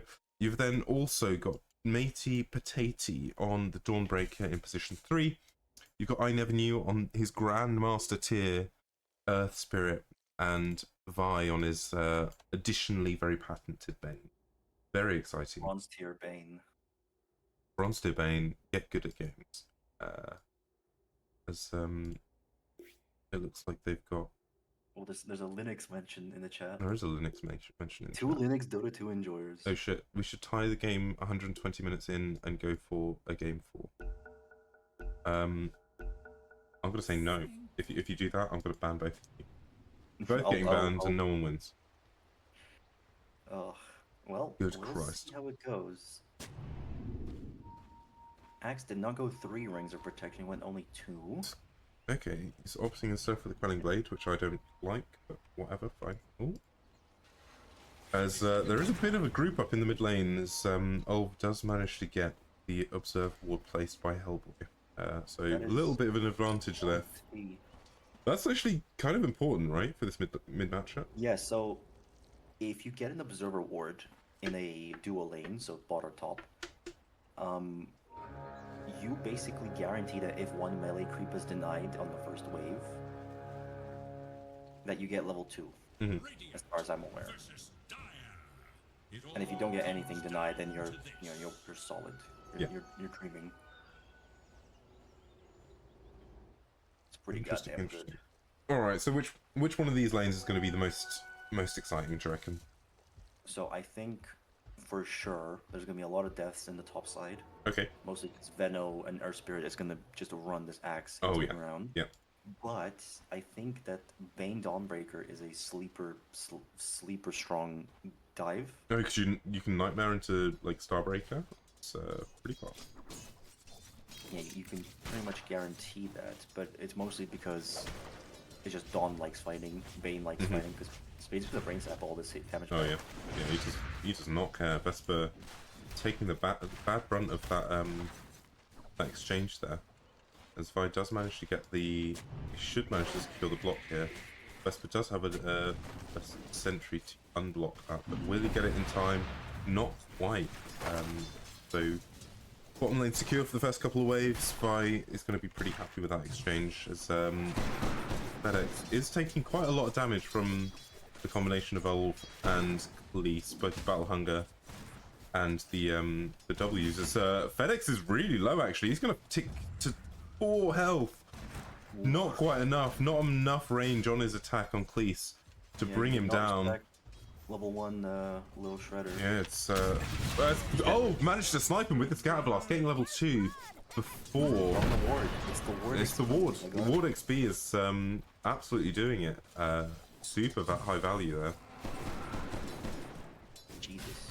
As Ulv again stepping really far forward with the little shredder, and he snipes again. Oh, yo, Ulv. Oh my god! Why have they not made this this hero swap earlier? Good lord, because it is working out so far in the top lane. 2 kills for Ulv 2000. Guardian, by the way, comes out. Veno has Venom's Gale now, so now it's going to be a little difficult. Yeah. As long as Veno doesn't accidentally walk into Snap, then he will have a lane. Yeah. Oh, Spirit is pathing bottom. Look at him. Oh, he is running bottom. Okay. Do they want to put Bane top for the Nightmare counter? I think they probably want to try get some sort of aggression going on most likely Vesper. I think Veno's just dead. Yeah. It doesn't work out. It does not work out. The slow rotation is not quite enough. Maybe he should have like TP'd into the bottom lane. There's 3 kills in this top lane. This is not going to plan at all for Child Endangerment. They're going to be not Child Endangerment, sorry, Pigs in the Gaff. It's going exactly to plan for Child Endangerment. They had to be patient for level 2, but they just ate too much damage. It's,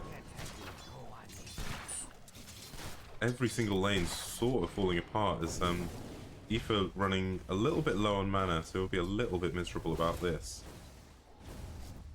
This is an interesting Good damage. strat. Maxing Shadow Strike versus OD should be basically a misplay. Yeah, Because I agree. OD has Astral Imprisonment. Mm-hmm. And yes, Shadow Strike Cleese has... does fall to the plate carrier from FedEx. Yeah, so this is the part where Venom will... Guys, it's so will start. fucking demanding. Christ. This is where they will start winning. Oh, Dawnbreaker's getting low. Oh no, the thing missed. Vesper does jump forward with the Tame the Beast, but it's not quite enough damage, and he jumps forward a little bit with some buttons. Yeah.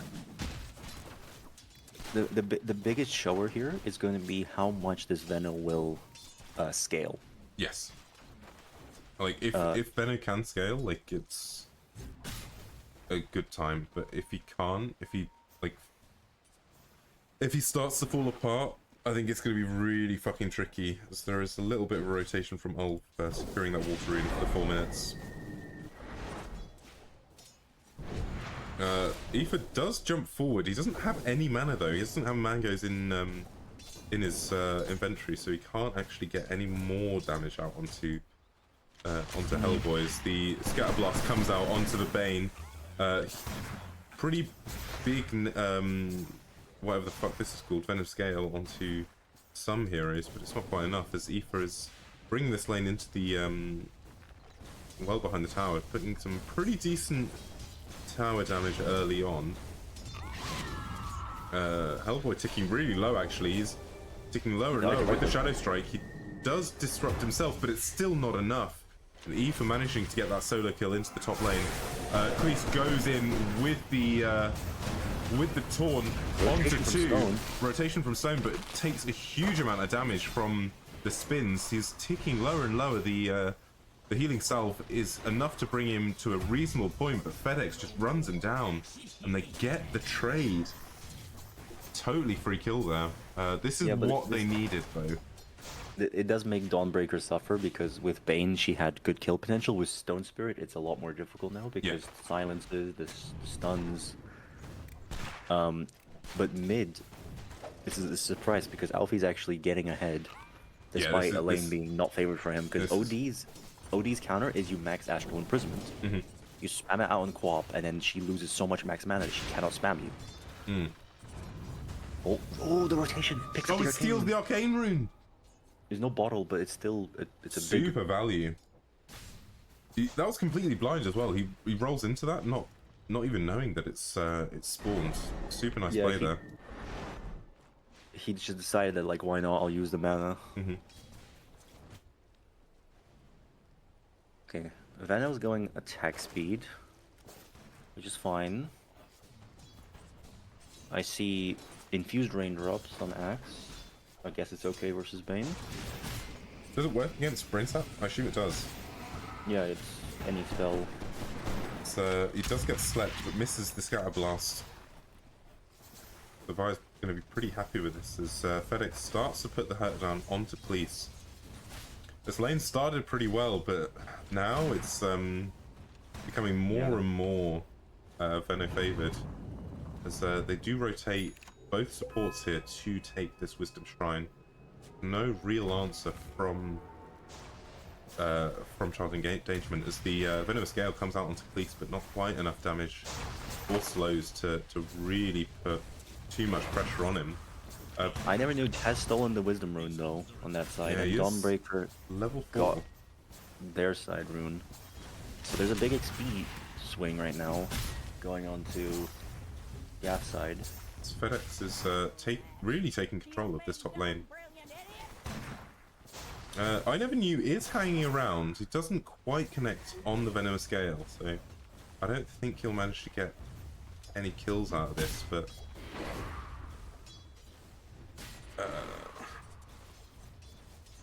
pretty safe CS. Ineverknew just sapping some XP where he can. Mm-hmm. Okay, OD has the right idea where he can try and dodge Shadow Strike with the Astral Imprisonment, but level 4 Shadow Strike has a 4-second cooldown. and it's much more efficient if you just spam Astral Imprisonment on Queen for the max mana steal. But there is a bit of a jump onto Ulf 2000. He is super slowed, and Ineverknew does manage to get the pick off. No follow-up damage though, unfortunately, from Peaks in the Gaff to ensure that they can get a follow-up kill. But Dawn has ult now, and so does Muerta. She is uncontested, so it's going to be super scary. free farmed Muerta. 57 last hits in 8 minutes. He's going to be super happy with himself. Level 6 on Venom going to come out from this bird. Oh, Matey's now... stand-in? I didn't realize Matey was a stand-in. I thought he was, like, on the team. FedX does have 6, but he misses the Q. The heal comes out from Matey as well. Managing to get the call. A huge call onto 3 heroes, but there's just too much damage and too much follow-up. FedX doesn't quite fall. Meanwhile, Aoife just Scream of Pain and kills. What's it called? Sonic Wave, sorry. Gets the Sonic Wave off onto the OD in the mid lane. Yeah, this is another exactly kill onto Vesper as there's the grip as well onto Ulf 2000. Matey is stuck around for the kill. Ineverknew getting the blocks off and gets the follow-up stun as well. Really good rotations from Ineverknew, turning this sort of regular laning phase into a bit of a tri lane. Really nice plays as Aoife once again goes for this deep ward. I've noticed like pretty much every single game, Aoife like around this time, around 10 minutes, first night time, it'll pretty much always rotate into the mid lane, or sorry, into the like bottom jungle and try to secure some like deep vision just to spot like. So this is really smart from Aoife. I don't know who coached him on this, but these 2 packs right here next to this ward on Radiant side are the closest, most efficient packs someone can farm on a mid. So if OD ever goes there, he has knowledge. As the roll comes out with the kickback onto Hellboy, the ulti, the Sanity Eclipse does come out, but there's just so much damage. Aoife is coming down pretty low, doesn't have mana or blink up, but the haste rune is more than enough to just run away. They do get the trade onto Hellboy though. Aoife currently 3-0, 3 solo kills. Venom catch top. Benno is super low. Call is just off, but doesn't manage to get the Culling Blade. Does get the ulti though, and he catch him on the TP. Ineverknew TP's in with and the Dawnbreaker ulti and gets the finish off blow. That's a lot of XP for a Dawnbreaker who was far behind. Yeah, I mean this Dawn, like these rotations every single time, is super valuable, super worked out. This is another cool thing about supports. Both supports on Radiant side who have really strong spells actually don't have ult right now. Which Super is a big problem. as well. There's a Sonic Wave comes out, but sorry, Scream of Pain, whatever it's called. Sonic Wave. It is called Sonic Wave. Sonic of Scream. Sonic Screaming. Sonic Screaming is the sleep as well onto Ulf 2000, but there's just too much early pressure coming out from this support duo. I mean, I think we found out why Ineverknew's Earth Spirit has been banned pretty much every single game. This guy is making so many really clutch rotations, and it's all working out for him so far. So yeah, they're grouping as 3 and they're just going hunting for these level 5 supports. Axe is waiting for Blink Email to even do anything, which is a shame, but it will be a big spike. Muerta's uncontested. I don't think Muerta's died at all, actually. 100 creeps, 12 minutes. Super efficient farming coming out from But Ring and Snap really need ultimates, because if they want to stop this like early game ball, they have to have some kind of pushback. Yeah. These are relatively low HP hero pools. So another roll comes in. Vi is getting relatively low, but the Hellboy is saved briefly by Vesper. He also gets clipped into the box as well, but Aoife jumps in with the Scream of Pain is more than enough to finish him off. That's 4-0 currently on the 4-1 on the OD. 1-4, you mean? 1-4, whatever. Yeah. This is not Yeah, the laning phase that this OD needed to really set the tempo. Maxed Arcane Orb. It's As DuckT is farming underneath the ward, Aether steps forward. He doesn't have Sonic Wave up quite yet, but the ulti comes out. Aether does have Blink in just a second, and he jumps forward onto DuckT. Huge call there, onto 2, but massive Sonic Wave onto 2 as well. Both teams just going full fucking ham. Vi coming down to super low health as Sandy's clips onto him.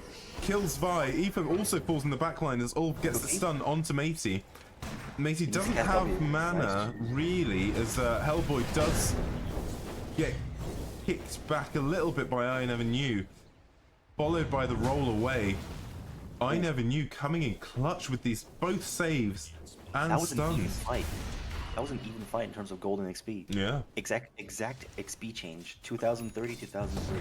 But look at where that golden XP is going. It's not towards the DuckT Muerta, but more towards the support duo of Pix and the Gaff and the other 2 cores. It's super high value. 3 dead on the side of Child Endangerment. Only 2 falling on Pix and the Gaff. I mean, Ineverknew is really setting the tempo this game. This Earth Spirit is doing some fucking magic. Mage Slayer out on Veno. It's a good choice. There's a lot of magic damage. Yep. Bane is going Blink. Good choice, Vi. I would have went Yules first, but this is fine. Blade Mail coming out on Alfie, which is after Kaya. It's very ahead. I mean, with the bondage facet, like, kind of makes sense. Wait, it's just they need that, like, that tank just sitting in the middle of fights and just being a bit juicy. But Cleese does step forward into this lane again. We'll see if A for Ops does have the Sonic Wave as well. Gets the dagger out, but it's not quite enough as Cleese just gives the walk away. Meanwhile, FedEx is opting instead to just put a shitload of pressure on this bottom tower. Between the wards and just like insane right click, he's gonna be very happy as he is top net worth. Tower's down. I mean, this really good lane from DuckT is not translated at all into as much farm as they'd like. It's FedEx. Murta's a sleeper kind of carry. You never expect the damage she does every fight. Absolutely. Super high value. Does have the finished Maelstrom as well, so gonna be very happy. Not an issue. There's a Blink Dagger on Spirit as well. There's a double Blink coming out on Gaff supports. They want to catch these ODs. They want to catch these, supports in the back line. So Mech coming out now fire with. Hellboy is stepped forward quite a bit, but opting to take the safe route and not get baited into a fight that they can't win. They're grouping up for a little scuffle here. Could be a little 4-on-3 here. We'll see if Pigs in the Gaff do recognise that they're in danger, but Ineverknew does get the blink away. I think this Blade Mail being ferried out right now. Yeah, there's a recipe. So Queen has now become quite strong. So Vi does go for the D ward, but gets punished for it drastically as DuckT pops the ulti and doesn't even get the kill though. Vesper steals it, so kind of happy about that. Okay, so this is Pigs in the Gaff have put the pedal to a stop. They should really be focusing this top tier 1, trying to get some more just extra pressure. More map control. Oh yeah, absolutely. As Ineverknew was going first light mags. Going for that save, valuing that. I don't hate it. Yeah, the stone is really good. It counters Muerta because he can cast it from very far away, because he can just kick her. Oh shit, yeah. He stones her, she can kicks her away, and then, nice ult. It does nothing, yeah. As 3 heroes are collapsing onto Cleese in the top lane as Aether blinks in. Vi with the Nightmare stun alongside the Aether ulti. more than enough damage to bring him down as Matey does get stunned a little bit. The box alongside the Vesper follow-up. Hellboy is doing a shitload of damage, but NZfedX is coming really low as DuckT is just unable to survive through the bursts of the Muerta. Vi has stepped forward, but meanwhile, Ineverknew in the backlines just doing absolutely everything. Aoife's also completely uncontested with the blade mail, with the regen rune running as well. Doesn't quite manage to get anything, but they're chasing for more, and Aoife jumps in, gets the Scream of Pain off, and that's a full team wipe for Peaks in the Gaff. Shot down from his unicycle. Damn. Good Christ. Honestly, this is kind of what I mentioned earlier. They killed Axe, and Vi had to ult OD because he knows that this is the only two people he really needs to ult. And that caused the OD to just have no damage in the early stages of the fight. That OD did not do nearly enough as much as they could. Oh, thank you very much for the raid. That's greatly appreciated. Welcome, welcome. We're currently watching. Oh, do you want to fuck off with the fucking T-tools? I'll lose my mind. Oh, Cleese is getting As running straight Cleese into has been spotted by Aoife, the blade mail does come out, preventing too much damage being popped off, but DD is also clicked, so we'll see if Aoife does jump forward. Opts not to. Cowardice. You might find a Vesper though. Instead, Vesper is also spotted, but again, Aoife just being an absolute PU55Y and just running away. Back and forth game, relatively close, but it looks like Pigs in the Gaff have the early lead at least. They did draft for early. Their late game is a lot worse, all things considered. Yeah. Child Endangerment do need to just kind of live.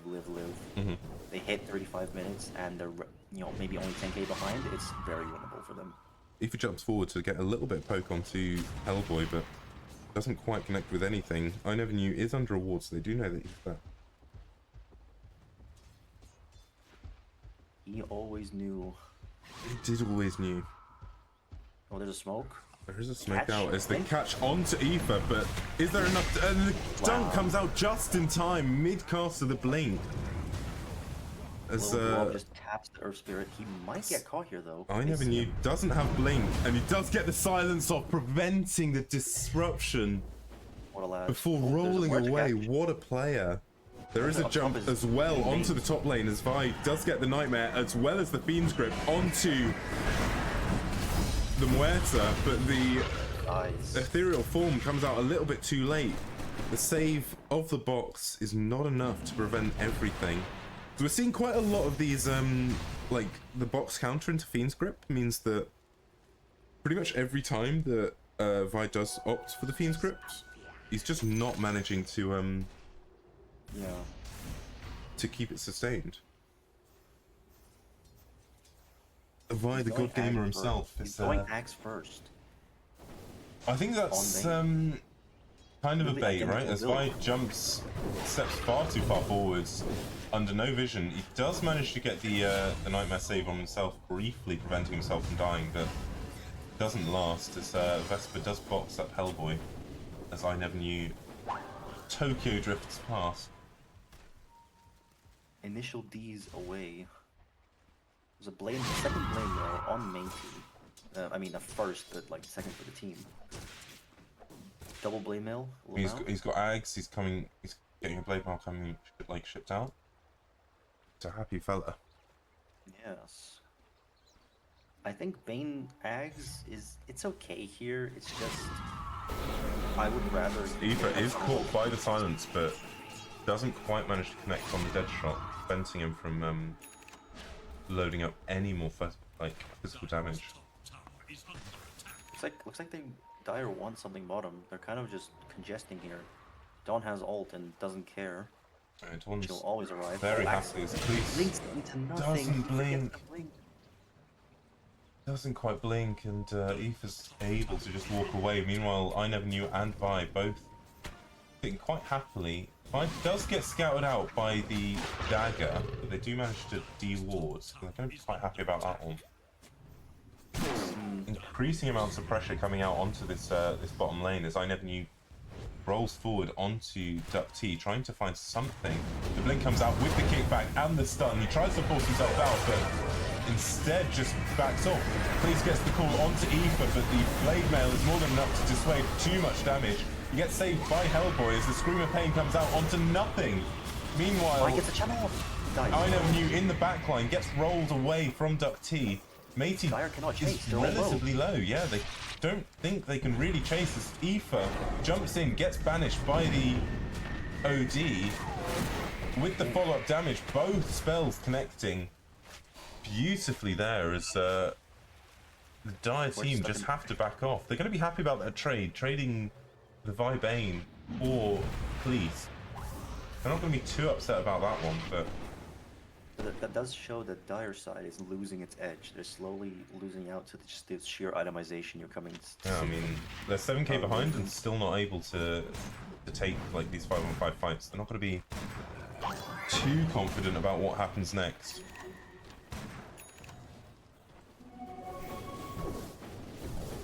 There's an Atos on Ringmaster, which is a huge pickup. I think it's probably one of the better ones. Oh yeah, against Queen of Pain, it's going to be super happy about that one. What is Okay, going... We're gonna get a catch. There's a catch here. Cleese does miss the call. And Aoife and Ineverknew both escape. It's a race now. So Marta's queued up BKB. Earth Spirit has 900 gold, give or take, 2 Aghanim Scepter. Will these Ags get any value? Because here's the thing: if Ineverknew get jumps and Marta gets the BKB off, you cannot be stoned, obviously. White does jump forward with the Nightmare onto Vesper, but the save again prevents the Scream of Pain putting out too much damage. He does manage to get a little bit of safety, but Cleese misses the call, and Hellboy instead will get the punishment. He does manage to get the disruption.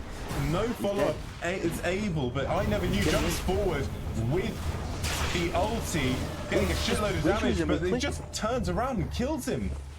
There's just not enough sustain on Peaks in the Gaff. They get Vesper, but lose Ineverknew.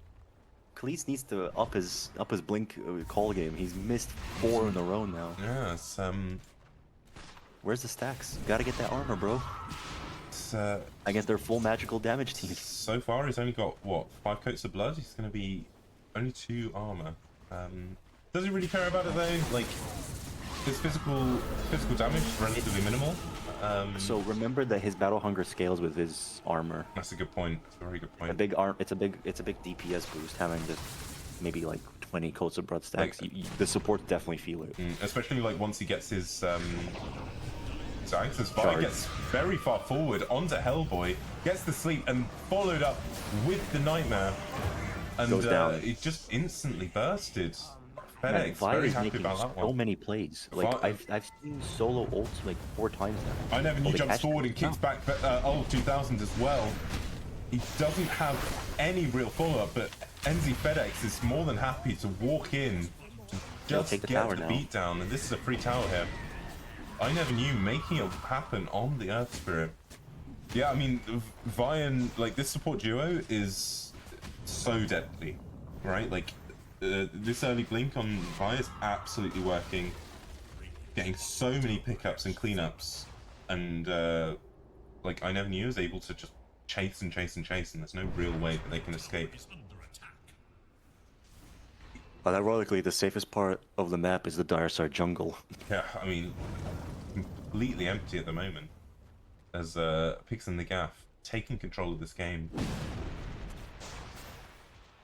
Yeah, we have Ags on Queen, Ags on Veno. This is the last big power spike that Gaff will get that will matter. There's an Ags on Star Spirit now, but the BKB is still a little off on Marta. How's OD doing with his BKB? Not even close. He's 1,000 gold off. Oh, Christ, he hasn't started it. Yeah. BKB on Axe is also coming up real soon. Maybe 1,000 gold or give or take. We have Greaves on Snap so that he can dispel the silence if he ever gets silenced. Yeah, it just gets reapplied, right? With Yeah, but I mean, you sometimes the little bit is all you need, really. Yeah, true. He's going towards the Glimmer Cape as well, which would be a nice little disengage tool. They definitely need force devs on Child Endangerment supports because they have massive go-in if you can just stop the go-in. Oh yeah. By repositioning yourself safer, it's a lot more efficient. I mean, Glimmer's still fine because it's a big magic damage team. It's just, you need both, really. No one's going to buy a pipe as well is probably the more drastic concern. Cleese is nearly... Marta's getting found. It has been spotted. I never knew. Does blink in and gets the push back with the Ags. He does manage to prop his ulti, but Aoife again misses the Scream of Pain, but it's just too much damage, and Vi has managed to clip himself, opting instead to watch from the high ground as he became a ward. DuckT. The vision. DuckT dies. That's an unbelievable play. The Ags from Ineverknew. This support duo making absolutely everything happen all over the map. So Ineverknew tries to get the kickback onto Vesper, but doesn't quite manage to connect with it. So the important thing for Child Endangerment is to be disciplined. They can let this tier 2 go. As soon as they see some kind of weakness, like a Veno TPing away, they have to strike. Yeah, I mean,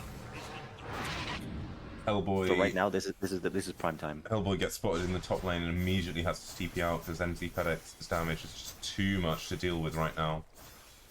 He's nearly got his Ice Guardian on Queen. It's a defensive pickup. Cleese is caught. Cleese does get kicked back again by Ineverknew, and the ulti comes out as well, getting a shitload of damage out. He does get boxed briefly alongside the Nightmare save as Matey comes in with the stun, manages to connect. There's more than enough damage. Hellboy does get the disruption onto Matey, but they're going to be really happy about that exchange. Aoife jumps forward, trying to get anything, and finds this Ringmaster on Vi with the Nightmare. Sorry, with the Fiend's Grip. Ineverknew tries to find someone, but doesn't manage to connect on anyone quite. I mean, Child Endangerment really on the ropes here.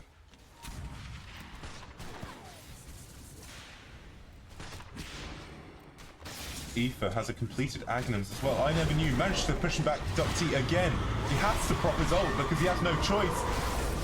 A huge ulti though comes out from Hellboy, punishing Ineverknew, and Aoife has to run away. He's so expensive. He's like 1,000 gold. Just a lot of money. Straight to Child Endangerment. If they keep this up, just getting pickoffs like this from their over aggressiveness, they will just get back into this game. Oh yeah, absolutely. I do need to see though a bit more defensive items for them to actually succeed in this, because OD definitely needs the BKB. He can blow up Earth Spirit so quickly. There's no defensive items, but I mean, he's now picking up the BKB like so necessary for the damage from OD. Veno's falling off. Like Veno has done nothing but push lanes all game. His killer strategy, which is like, you know, murder people, has not been producing any results so far. Ooh. Close on the dead shot, but not quite enough. There's a flank from Vi is trying to sneak around. He gets the Nightmare onto Cleese. Instead opts to just back off a little bit because there's no follow-up. Ineverknew eyeing them up a little bit here. See who manages to find. He does get daggered. Cleese just backing off a touch. Hellboy... They're waiting on BKBs. They're so close. Like 200, 300 HP, they cannot take this fight. Yeah, I think that let this tower go, wait for your BKBs. Ineverknew jumps in, he does get silenced, but Cleese is right far in the backlines. Vi tries to get the Nightmare save, he does succeed, but there's just no follow-up. Cleese is just dead. Ineverknew managed to escape as well. Unbelievable play from Vi. Hellboy does manage to get boxed and allows himself to get full-staffed up. Unfortunately missed the moment. He could have just cookied the Stone Spirit to kill him, but he did not use it. Doesn't opt for it. No one wanted to click the Nightmare Earth Spirit. I mean, Marta could not have clicked it.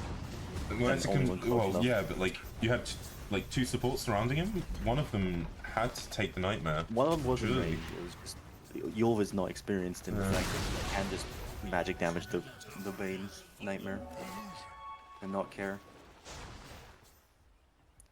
Kaya Sanj finished on Queen, so she's getting there. By the way, did you know there's a very cool interaction that is slept upon on Queen of Pain? Okay. I'm curious now. So you can press Bloodstone and Alt, and you will be full HP. Yes. It's so good. Like, it's criminally good that nobody builds on it. Wait. I've built it like a couple of times when I played top mid. Don't you always get like lifesteal though?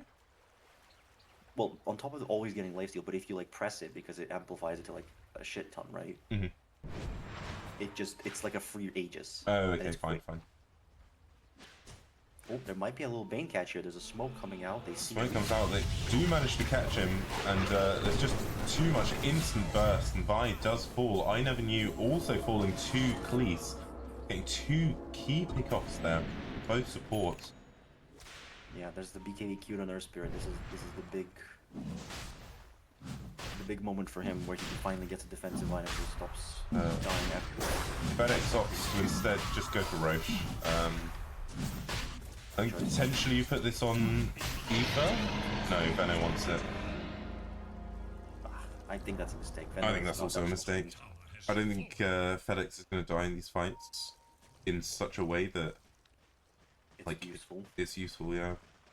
Like if you get a quap just almost suiciding, like jumping in, being a fucking madman.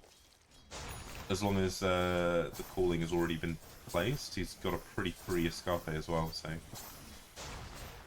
As Ethan does get jumped in the top lane with Cleese and DuckT, but the huge stun comes out from Matey. BKBs are both propped, but it's just not quite enough. Matey tries to chase, but a huge call again, trying to stop anything. The TP comes out from DuckT. He should escape, but he doesn't. As Ineverknew jumps in.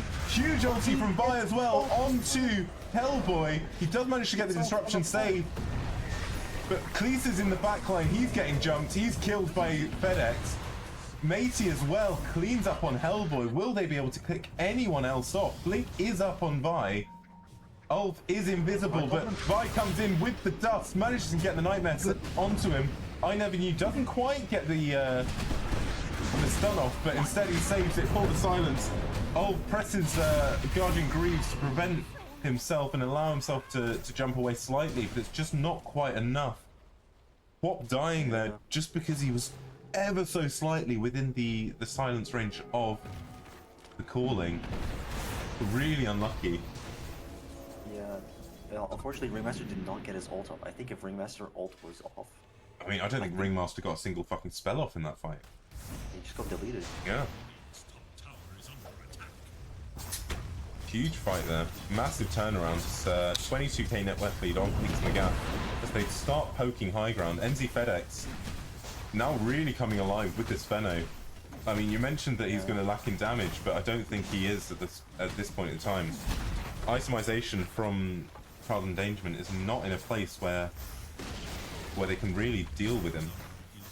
He's not liking damage, it's just the fight with service stuff in the game. Cleese does get the call off, but NZfedX just gives the big old walk away.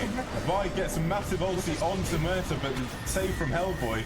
Matey doesn't manage to connect with the stun as Murta presses ulti and BKB to prevent any jumps, but huge jump in from Cleese, gets the stun as Aoife jumps in, doesn't have Sonic Wave, so can try to run away, but Ineverknew jumps in, gets the stun onto Hellboy and gets the kill as well.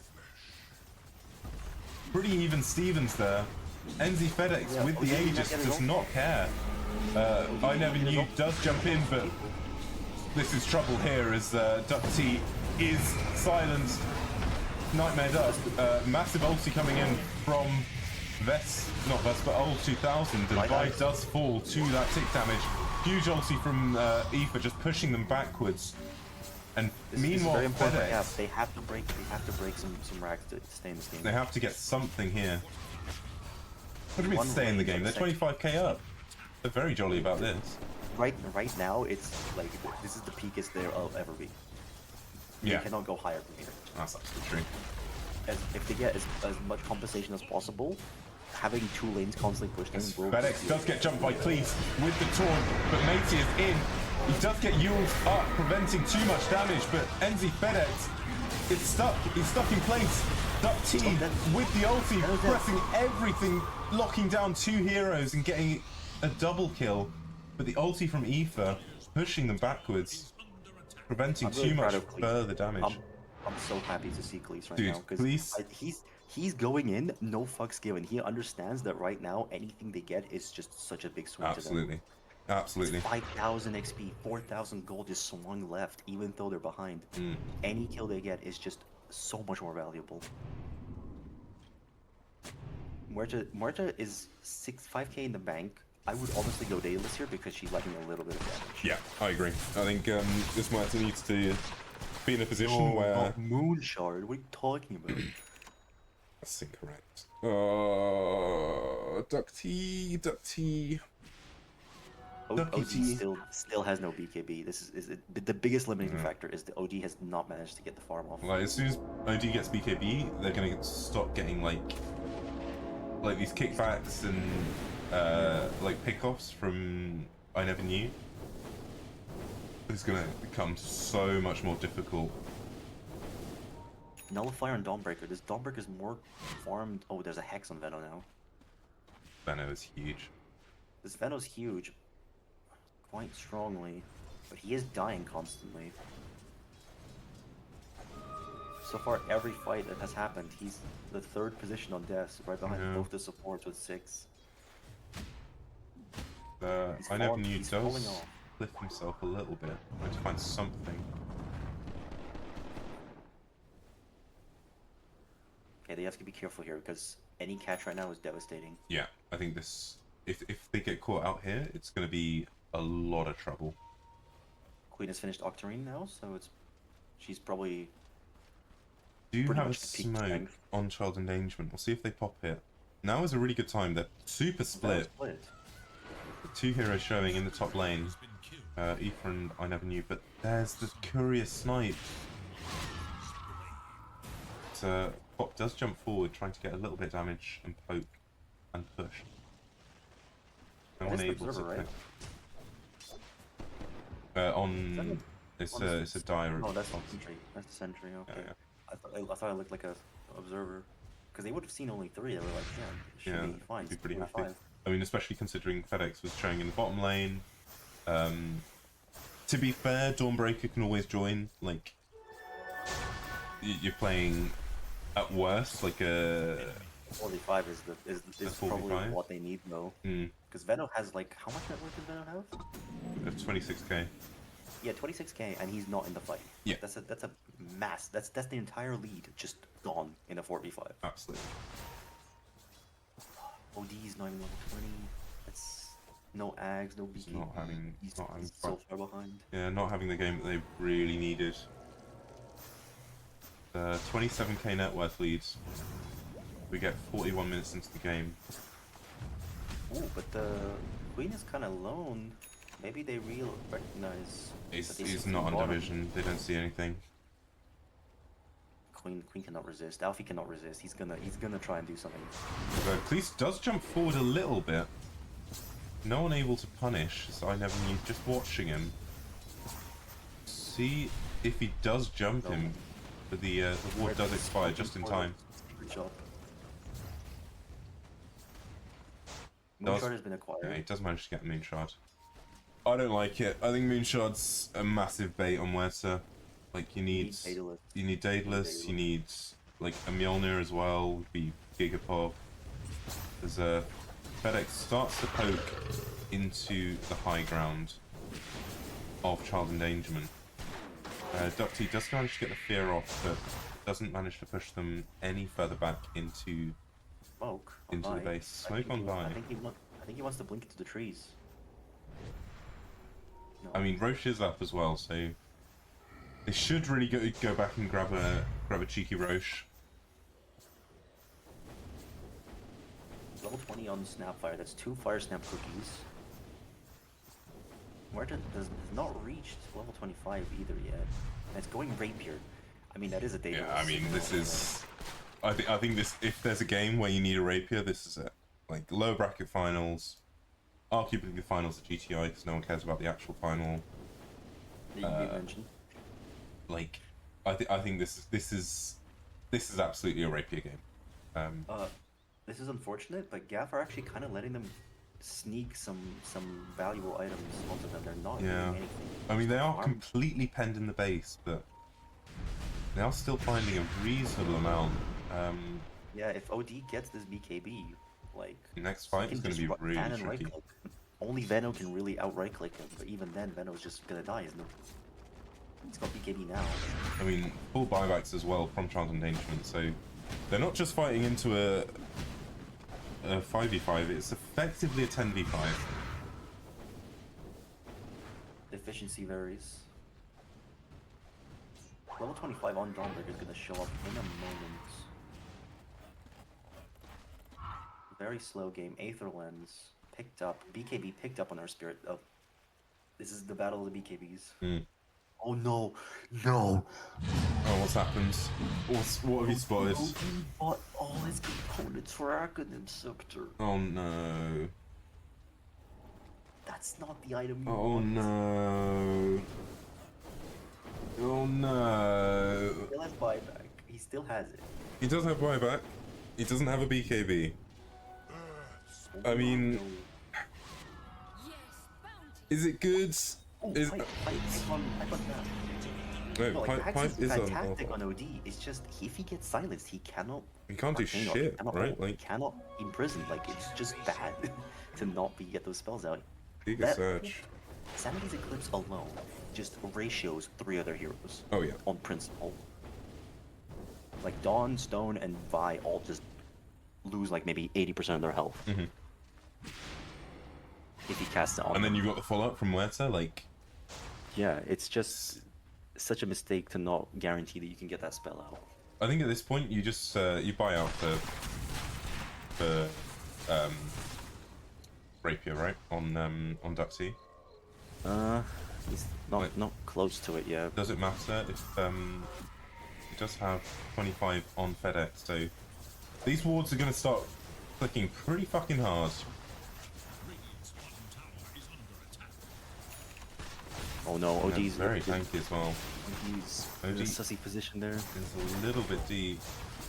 Yeah, the banner's just gonna clench this out. Yeah, They I kind of mean, have to try and find a moment where they can maybe get a fast kickoff. Fears come out trying to delay this push, but and there's the calling. I think once this expires, you take the fight.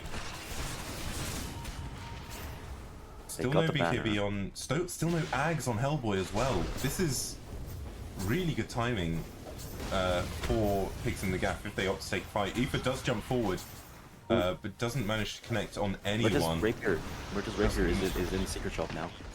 Wesser does have Rapier. FedEx taking a little bit of a brief pause Okay, as well, Hellboy Hellboy's just gets galed.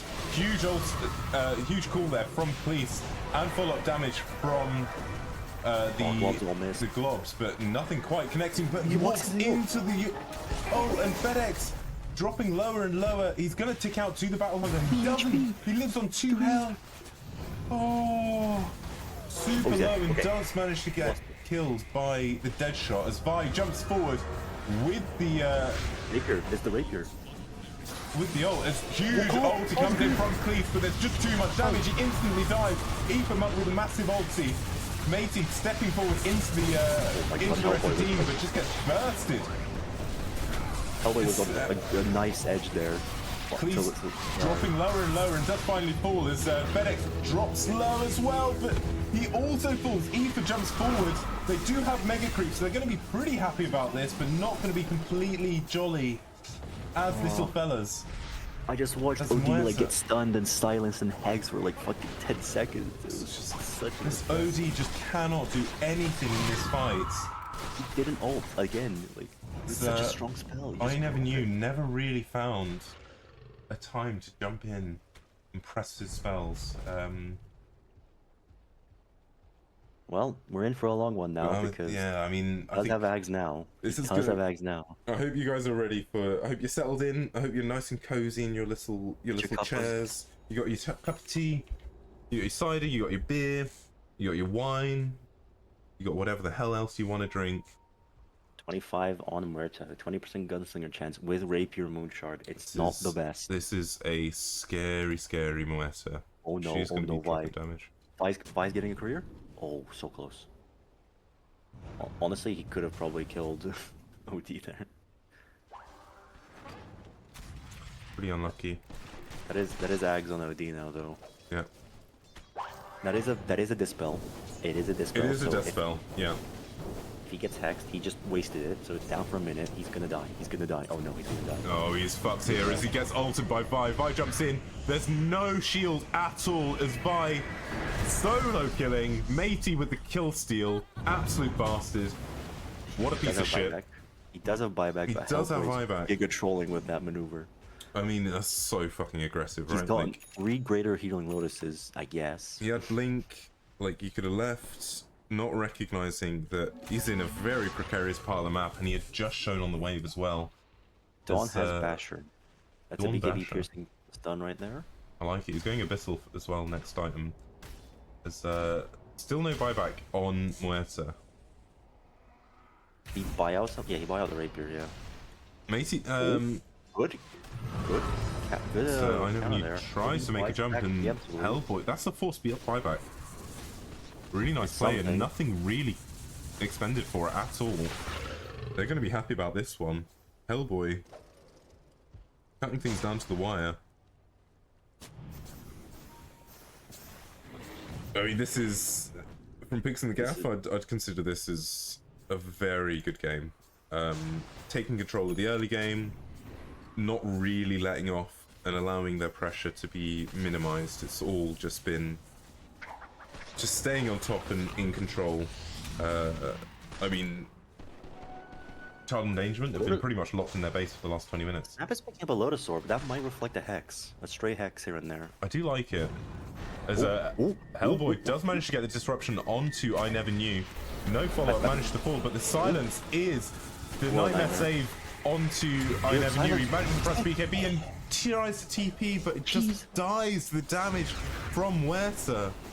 Both Just supports so just putting in work much. there. Huge Literally, jump. Vi try to save. There's the ATOS, the stab fire stuff. Oh my goodness. Christ. This is content. This is right here, ladies and gents. This is content. Another Lotus Orb on Axe in a moment. He's queuing it up. The Lincolns is also queued up by Vesper. Yeah, they're recognizing that if just to reflect anything stray, it's going to be Oh yeah. absolutely crucial. Cleese's courier does get Dagon sniped on with the Bane. Lotus. I did spot that. Not good. I would have went Hex. I'm not sure what it's for. I don't know. It's not like they're struggling for pickoff. Like potentially, you know? maybe like a little bit of extra burst, or Vi's just memeing Yeah. and having a good time. I don't know. Vi's probably miming. He has a standing. He has no force in his Vi has super low stakes. Doesn't really give a shit. Yeah. 30k so net worth Venno, lead. Pigs in the Venno Gaff. dropped his boots into the backpack. So Venno's 280 move speed. Yeah, I think I'd like to see like a swift blink rather than an overwhelming blink. Roshan is up in about 45 seconds. Okay, we have Lotus on Snapfire. Yeah. I mean, it's also an easy dispel for like BKB. the Fiend script. BKB on. Oh, thank God. He's got it. Good He's finally Lord. got it. Thank Jesus. 51 minute BKB. 52 minute BKB. He's I gonna mean- get caught anyway. Let's watch. If anything, it's a more value BKB, right? Because like, it's super late, 9 seconds. It's pretty juicy. Pretty juicy. And the only value it's bringing is giving us a longer game. I want to go to bed. Pretty sure everyone wants to go to bed. Look Christ. how slow and Yeah. depressing everyone is. They're all just sort of hitting creeps. This is 1 AM Dota right here.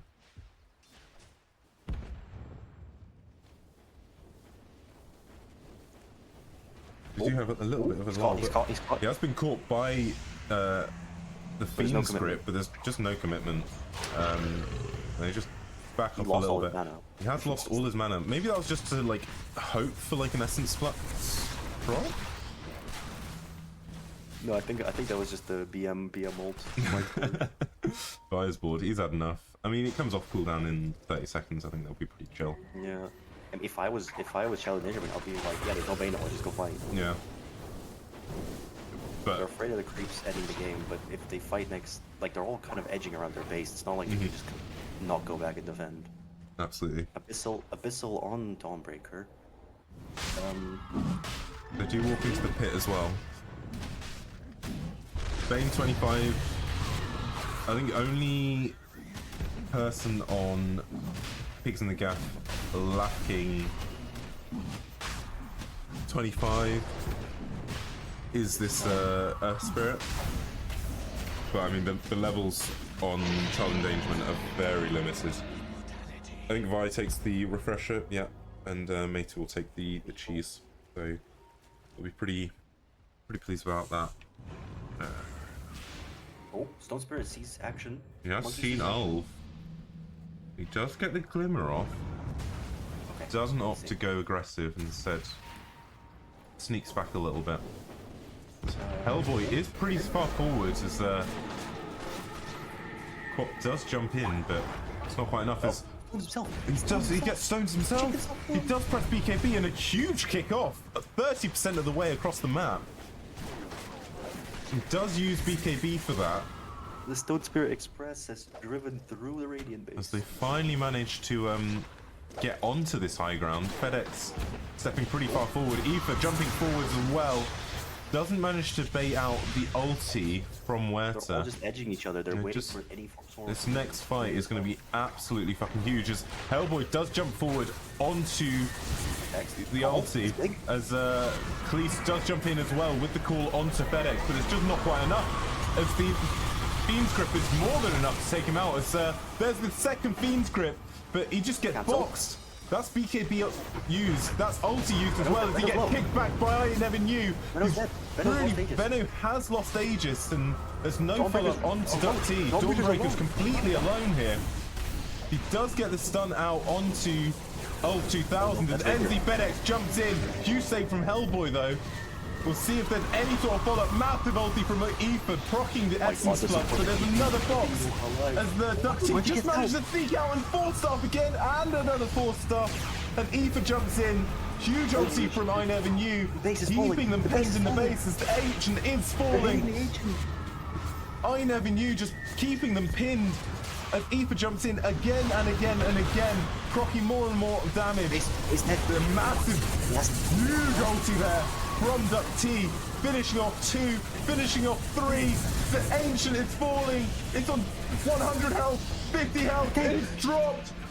They take the game, taking it to the wire. Oh my god. Pigs in the Gaff, Into the winning final. it. Into the final, in my heart, the winner of GTI. I present to you, Pigs in the Gaff. Oh my god. Good lord. Child Endangerment playing absolutely exceptionally, almost got there. Fantastic series of Dota 2. 2-1. Pigs in the Gaff take the win. We need to get some interviews. This has been I think we kind of have to. You wanna Good bring, Christ. Who do you want to bring on Pigs? I need to just figure out what the fuck we just saw, because we Christ. saw was probably the best Dota I've ever seen in my life. I think that is the pinnacle of GTI. If I was watching Magnus Carlsen versus Hikaru Nakamura right there. I don't care. like two absolute titans coming against one another, and just trading blow for blow, it seems, every single step of the way. Unbelievable series, unbelievable game, and Pigs in the Gaff go to the final, play against 5 stuns. That would be a match to watch. Well, no one really cares about 5 stuns, so who cares? But we do care about Pigs in the Gaff. We care about Pigs in the Gaff, so even if they... Good Christ. Good Lord. I never... Like, okay, first of all, let's start with MVP. I mean, I don't want to be biased, but Mm-hmm. it's a choice between Cleese, Alfie, or Vi, I think. One of these people was definitely MVP. I think Cleese played an exceptional offlane game on each and every match. Yeah, He did exactly what was necessary. He went in. He took all the damage that he could ever take. He absolutely. got the calls. He got the stuns. He did miss quite a few this game, but that's the pressure Mhm. rises quite a lot. But he took the most damage this game. He did exactly what he needed to be. Vi game on Winter Wyvern. This game, even the first game that they lost was absolutely wonderful. Absolutely. And Alfie was consistent in every game. I think every Absolutely. single game, Aoife was just like Game. totally popping off. But personally, I think this game in particular, I'm gonna go for Ineverknew. I think like his Elder Titan performance was exceptional, Absolutely solid. and Was his Earth Spirit is fucking unreal. get him in here. Get him in. Get here. him in here. Bring him. I want to speak to this man. If anyone Throw wants, him in. is We're anyone up stealing for an him. interview? If you're listening, I would I think absolutely they. think run everyone. Let's get someone from. we can get anyone in. I'm happy. I'm happy with literally anyone. Let's take Cleese. Let's get Cleese in here. Please. I think they all went to walk their dog. My cat is eating on. Yes. Please stop. Please. Olv is down. Yet. Okay. Let's drag him in. I can't. Vesper's typing something.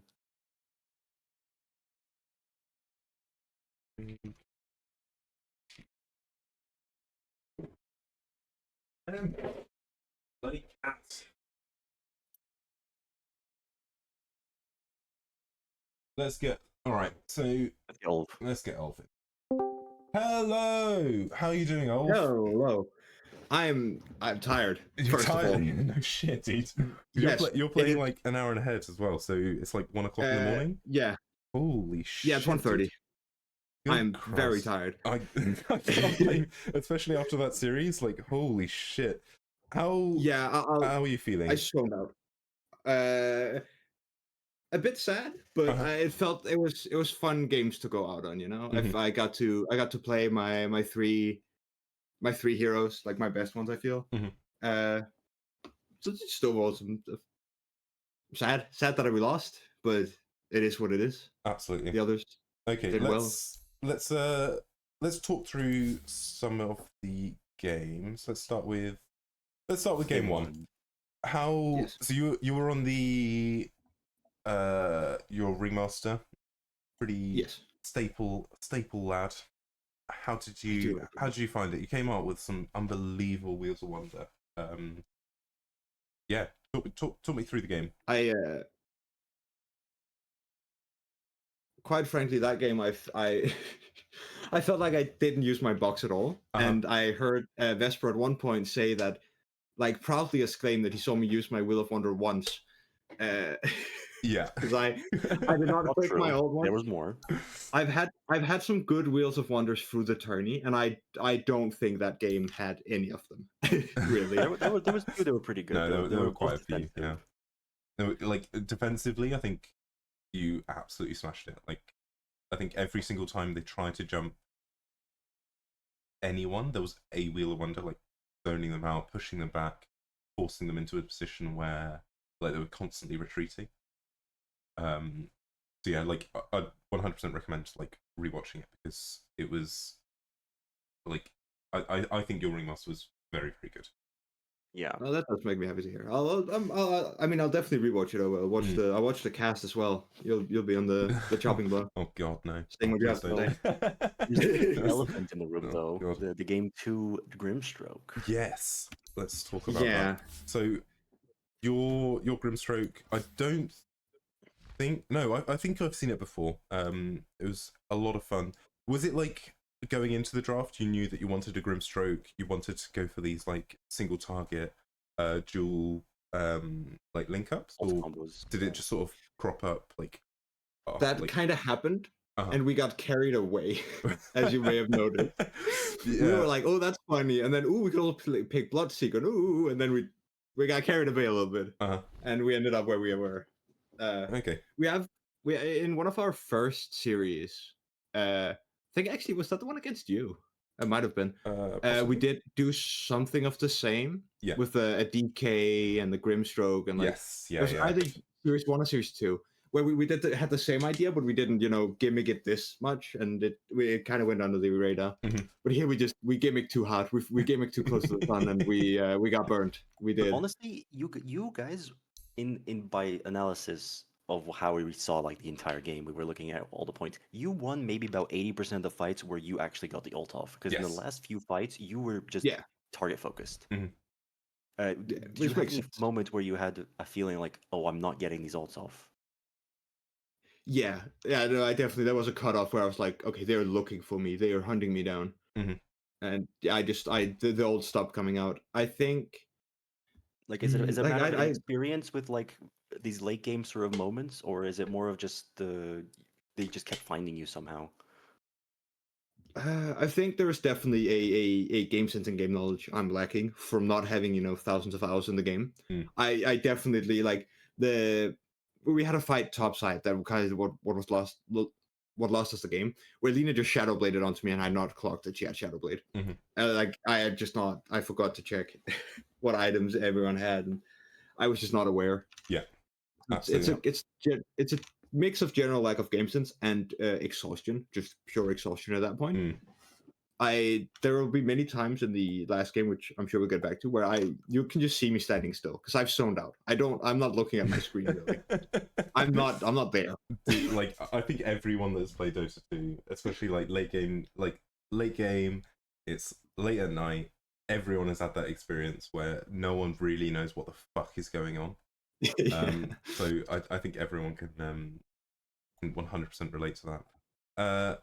Okay, so let's talk about Game 3, which I think was arguably the greatest game of Dota that I've ever fucking watched. It was so like back and forth. You guys were like holding out and holding out and holding out.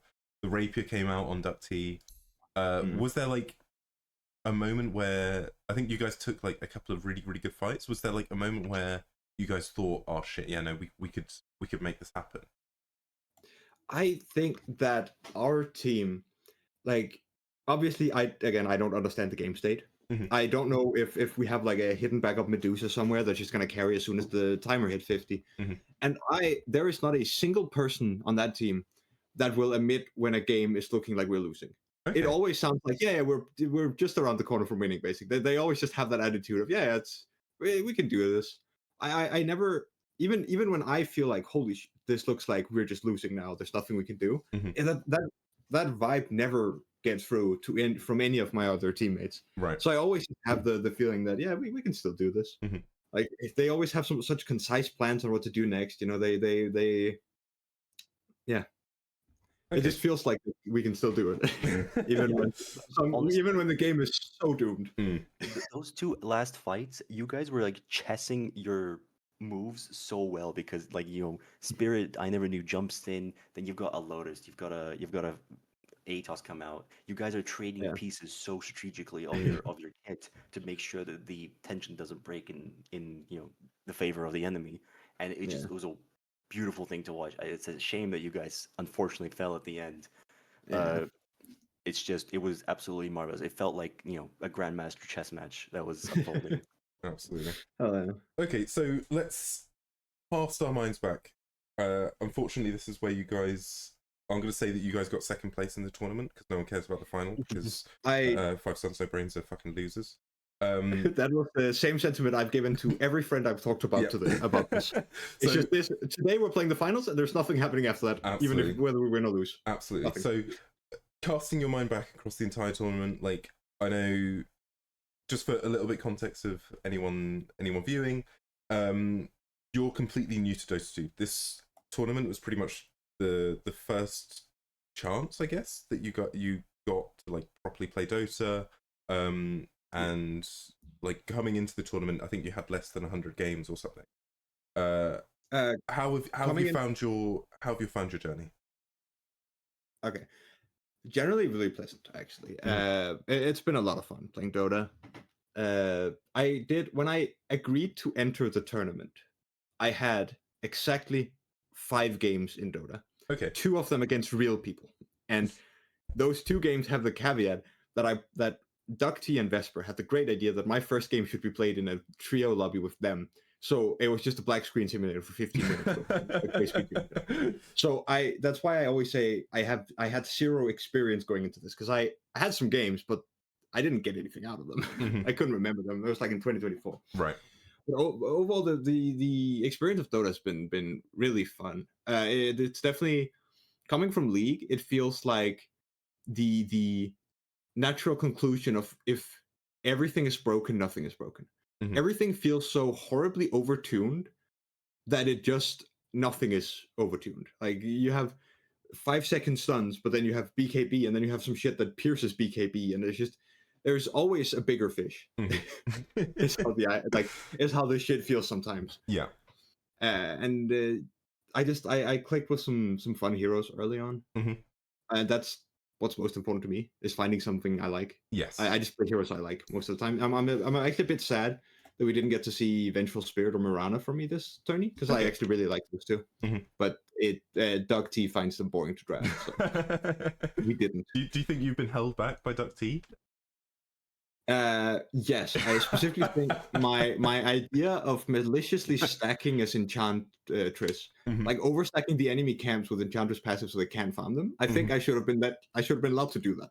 Quite frankly, I think I should be let off my chains and just be allowed to stack the enemy's camps. Absolutely. You know what? I 100% agree. And there's always next time as well. There's always next time. There is. So here's the big question: do you think you'll carry on playing Dota? Yeah. Do you think this is like you've had your fun, you're going to go back to League, the shit game that it is, or do you reckon you'll stick around and like Dota will be your big game going forward?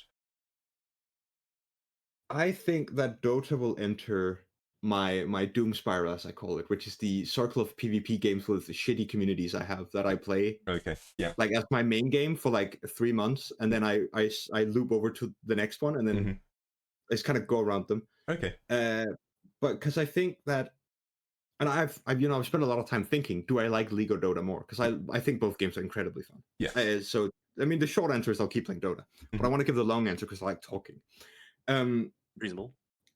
Yeah, I think that Dota has gameplay that is more likely to be enjoyable than League. Generally, I think I just have more fun right now, and that could be because of burnout from League after God knows how many hours.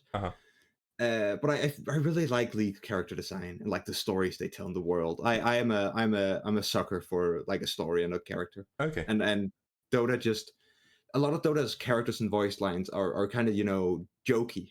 Every voice line you unlock is a joke or a taunt, and it's stuff like that. Where League takes its characters a bit more serious, I feel, and I really like that. Okay. Oh, you didn't just say that League takes their characters more seriously. They're catering to the Chinese. What are you talking about? All right, cool. Well, is there any closing remarks you'd like to add? Any thank yous? Any goodbyes? I mean, honestly, just a great thanks to my team. Because DuckT and Vesper, I've known them for a while. I was with DuckT back when he played League before he jumped to Dota permanently. We've played for a while, but Cleese and Hellboy, they're just like people who Vesper reached out to, and they just accepted this fucking crazy idea of, hey, this player has never played the game before. You want to join? And they joined in, and I have huge respect for that. Okay, like giving it a try. Excellent. Well, it's been absolutely fantastic watching your journey. I think it's pretty clear how far you've come since like your first game like within the tournament, and then now like I think the skill gap is absolutely unbelievable. I'm going to ask you one final question. What is your rank in League? Question. Oh, okay. I saw Saliper's comment last stream, last cast you had, where he said I was the equivalent of ancient. Right. Which is not true. Okay.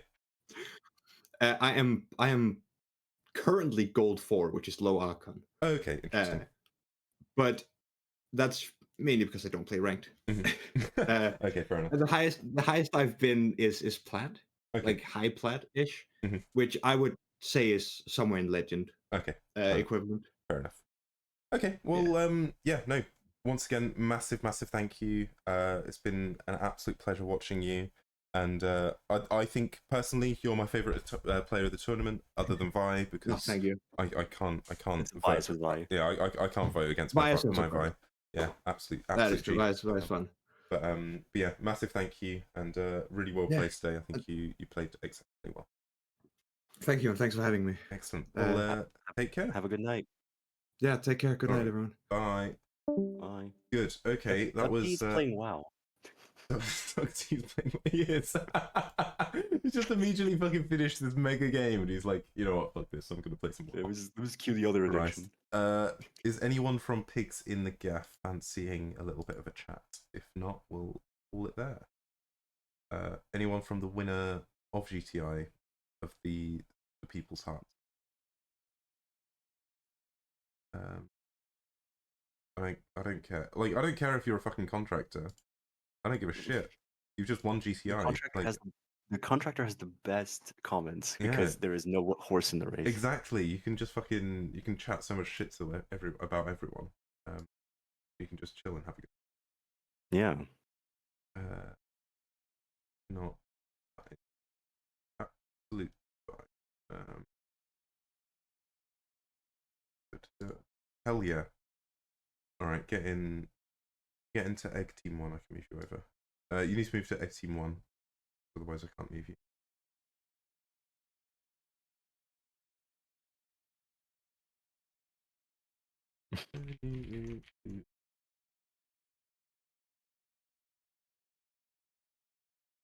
There he is. Throw him in. No, he's I can't move him from the lobby because his of lobby. Egg missions. Team 1, Matey. Down Team 1. Down the floor. There you go. Hello, Matey. How you doing? Oh, very tired. Very tired. I can only imagine. Good Christ. Let's start with how are you feeling? I feel pretty well. I think, like, apart from game 1, I had very good games. Mm-hmm. I actually suggested the Underlord pick in the first one, but it didn't work out. I mean, I felt like. Yeah, go on. Sorry. No, like I felt like in the end I didn't have as much an impact as I wanted to with the roots. Yeah, I mean, I think we were like, when we were watching it, we were thinking, you know what? No, this Underlord makes a lot of sense. It's pretty good into Timber. Like, it's decent into like a lot of their heroes. I think it made sense personally. Yeah. It felt like you just missed the timing, is what you felt. Yeah. Also, hellboy just got a fucking belter of a game and just walked over us. So as the latest stand-in in Pigs in the Gaff. Sorry, pardon me. That's all right. It's late. It's more than fine to fucking yawn. So how did you find standing in for Pigs in the Gaff? Like, comms pretty chill. Was it quite stressful? Yeah, like we had the big the whole. I mean, I actually did almost the whole run from the main stage for them. Like, I think I missed one series. And apart from the game with F5 stance, that I think that's where the comms were a bit rough. Other than that, like, we were pretty chill. We just play. If we try things, if it works, it works. If it don't, oh well. Yeah. You know, it's a good environment. Okay. Cool. Let's look at game number 2. I think this was one of the. I think it was insanely close for like 90% of that game, and then you guys just managed to snuff it at the end. Like, just taking some really, really good fights. Yourself on the Tide Hunter, like, was that something? Did you know that you wanted to take it like relatively late, or were you confident? Was there any like concern going on at all? Or? Yeah, I mean, Tide is I think it's my best hero right now as a position 3. So it's like more of a comfort. Like, we were 1 game out of the elimination, and might as well just, you know, go where play what you know. Yeah. I just, you know, I just built differently this game. Like, it went Lotus first item, and actually it worked pretty well. I think one fight, like the first fight I used it, like I bounced like 3 or 4 ultis. I think at least There's quite a few fights you've done that. Yeah, It was a very valuable pickup. Super good. I think throughout all we were just talking about how good fucking loads, how much good loads game it was. So, really, just high level of intelligence to just recognise that it was Gigapog. Okay, let's talk about, in that case, game number 3, because I think this was, holy shit, what a fucking game. I think Bob mentioned it as like being basically a chess match, right? Like just insanely close fights, everything just coming down to the absolute wire, and everything just sort of just falling over like onto your side. I think at the end of pretty much every fight, everyone on your team was super low, and it was like just super tight. How were comms in that game? Were you guys like confident going throughout, or was there any like stress as you couldn't break high ground? I mean, there was like at the beginning we fucked up at the lane a bit. Like we had to switch the Bane and their Spirit because it wasn't working out. But after we started, getting some steam with some fights, it was pretty chill. Like we were in complete control of the game. We closed them up pretty well. Also, essentially, I was just waiting for the call for the ult. I just played PvE for like 90% of the game. Like they were talking all tactical. I just just zenning out, clicking having a good time. So okay, so I've got a question about the I've got 2 questions about 2 heroes. First of all, the NZfedX Venomancer. Yes. What was going on with that? Was that like always going to be the plan? Were you like happy with that, or? I mean, like that was they left in the pool, and we just nested as soon as was available. Because NZfedX is a very good position 1. I mean, core in general, Venomancer with the team think is a very very strong hero right now. So we just decided to go for it because we had a lot of success with it. Okay.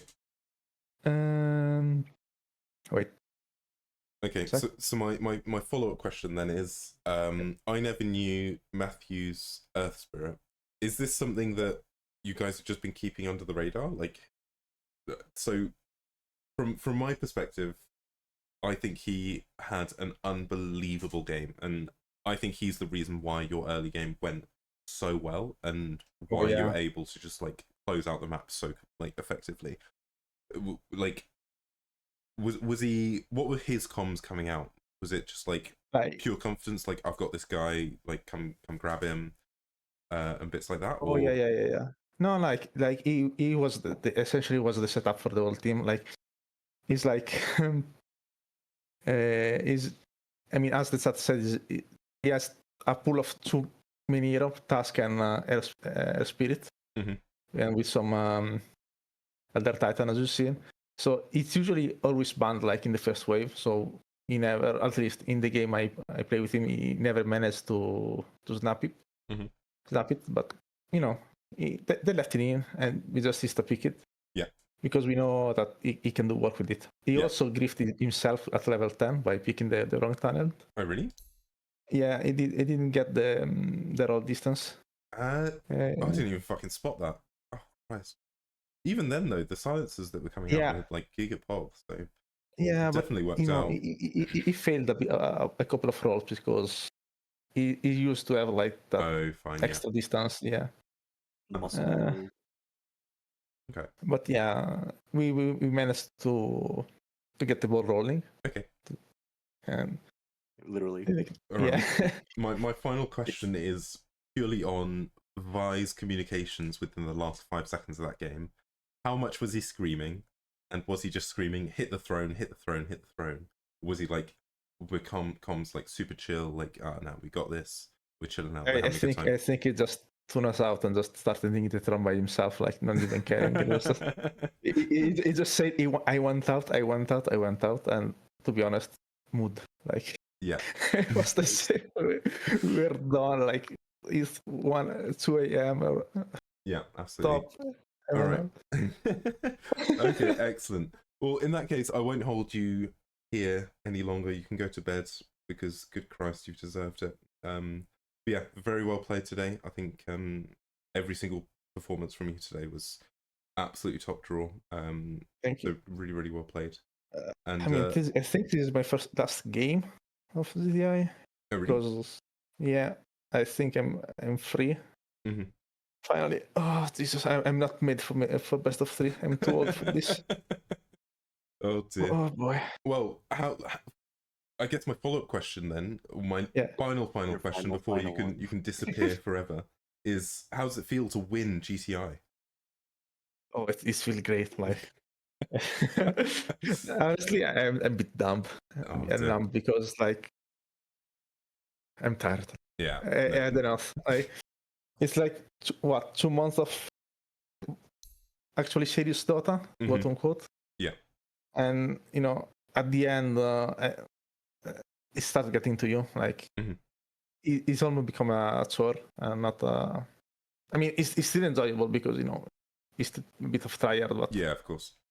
I think I'm a bit burnt out, at least for a while. Do you reckon you'll take a fun big old break then? Yeah. Next year. It's like Anna. Next year, Jesus. All right, I'll let you go to bed because good Christ, it's late for you. But very well played, and thank you very much for the big old interview. Thank you for the cast. Yeah, no worries at all. I hope you don't stress too much, but we're having. Yeah. Cheers. All right. Bye bye. Thank you. Bye bye. Bye bye. Good. Okay. Well, thank you very much for absolutely everyone for joining us. It's been an absolute blast. If you've enjoyed, feel free to give me a follow. I'll be potentially doing some more casting in the future. I've been joined by Mr. Bob. Thank you, Bob. Thank you, Flo, for having me. Meaning that I don't just mindlessly speak into the void, shout into the void, absolutely nothing. And yeah, I mean, thank you, everyone, for joining. I'm gonna say thank you again because I'm drunk. Thank you. And thank you again. Yeah, get fucked, you fucking suck your all mums. Get out. I love you all. XOXO. Bye bye. Gossip Girl. Bye.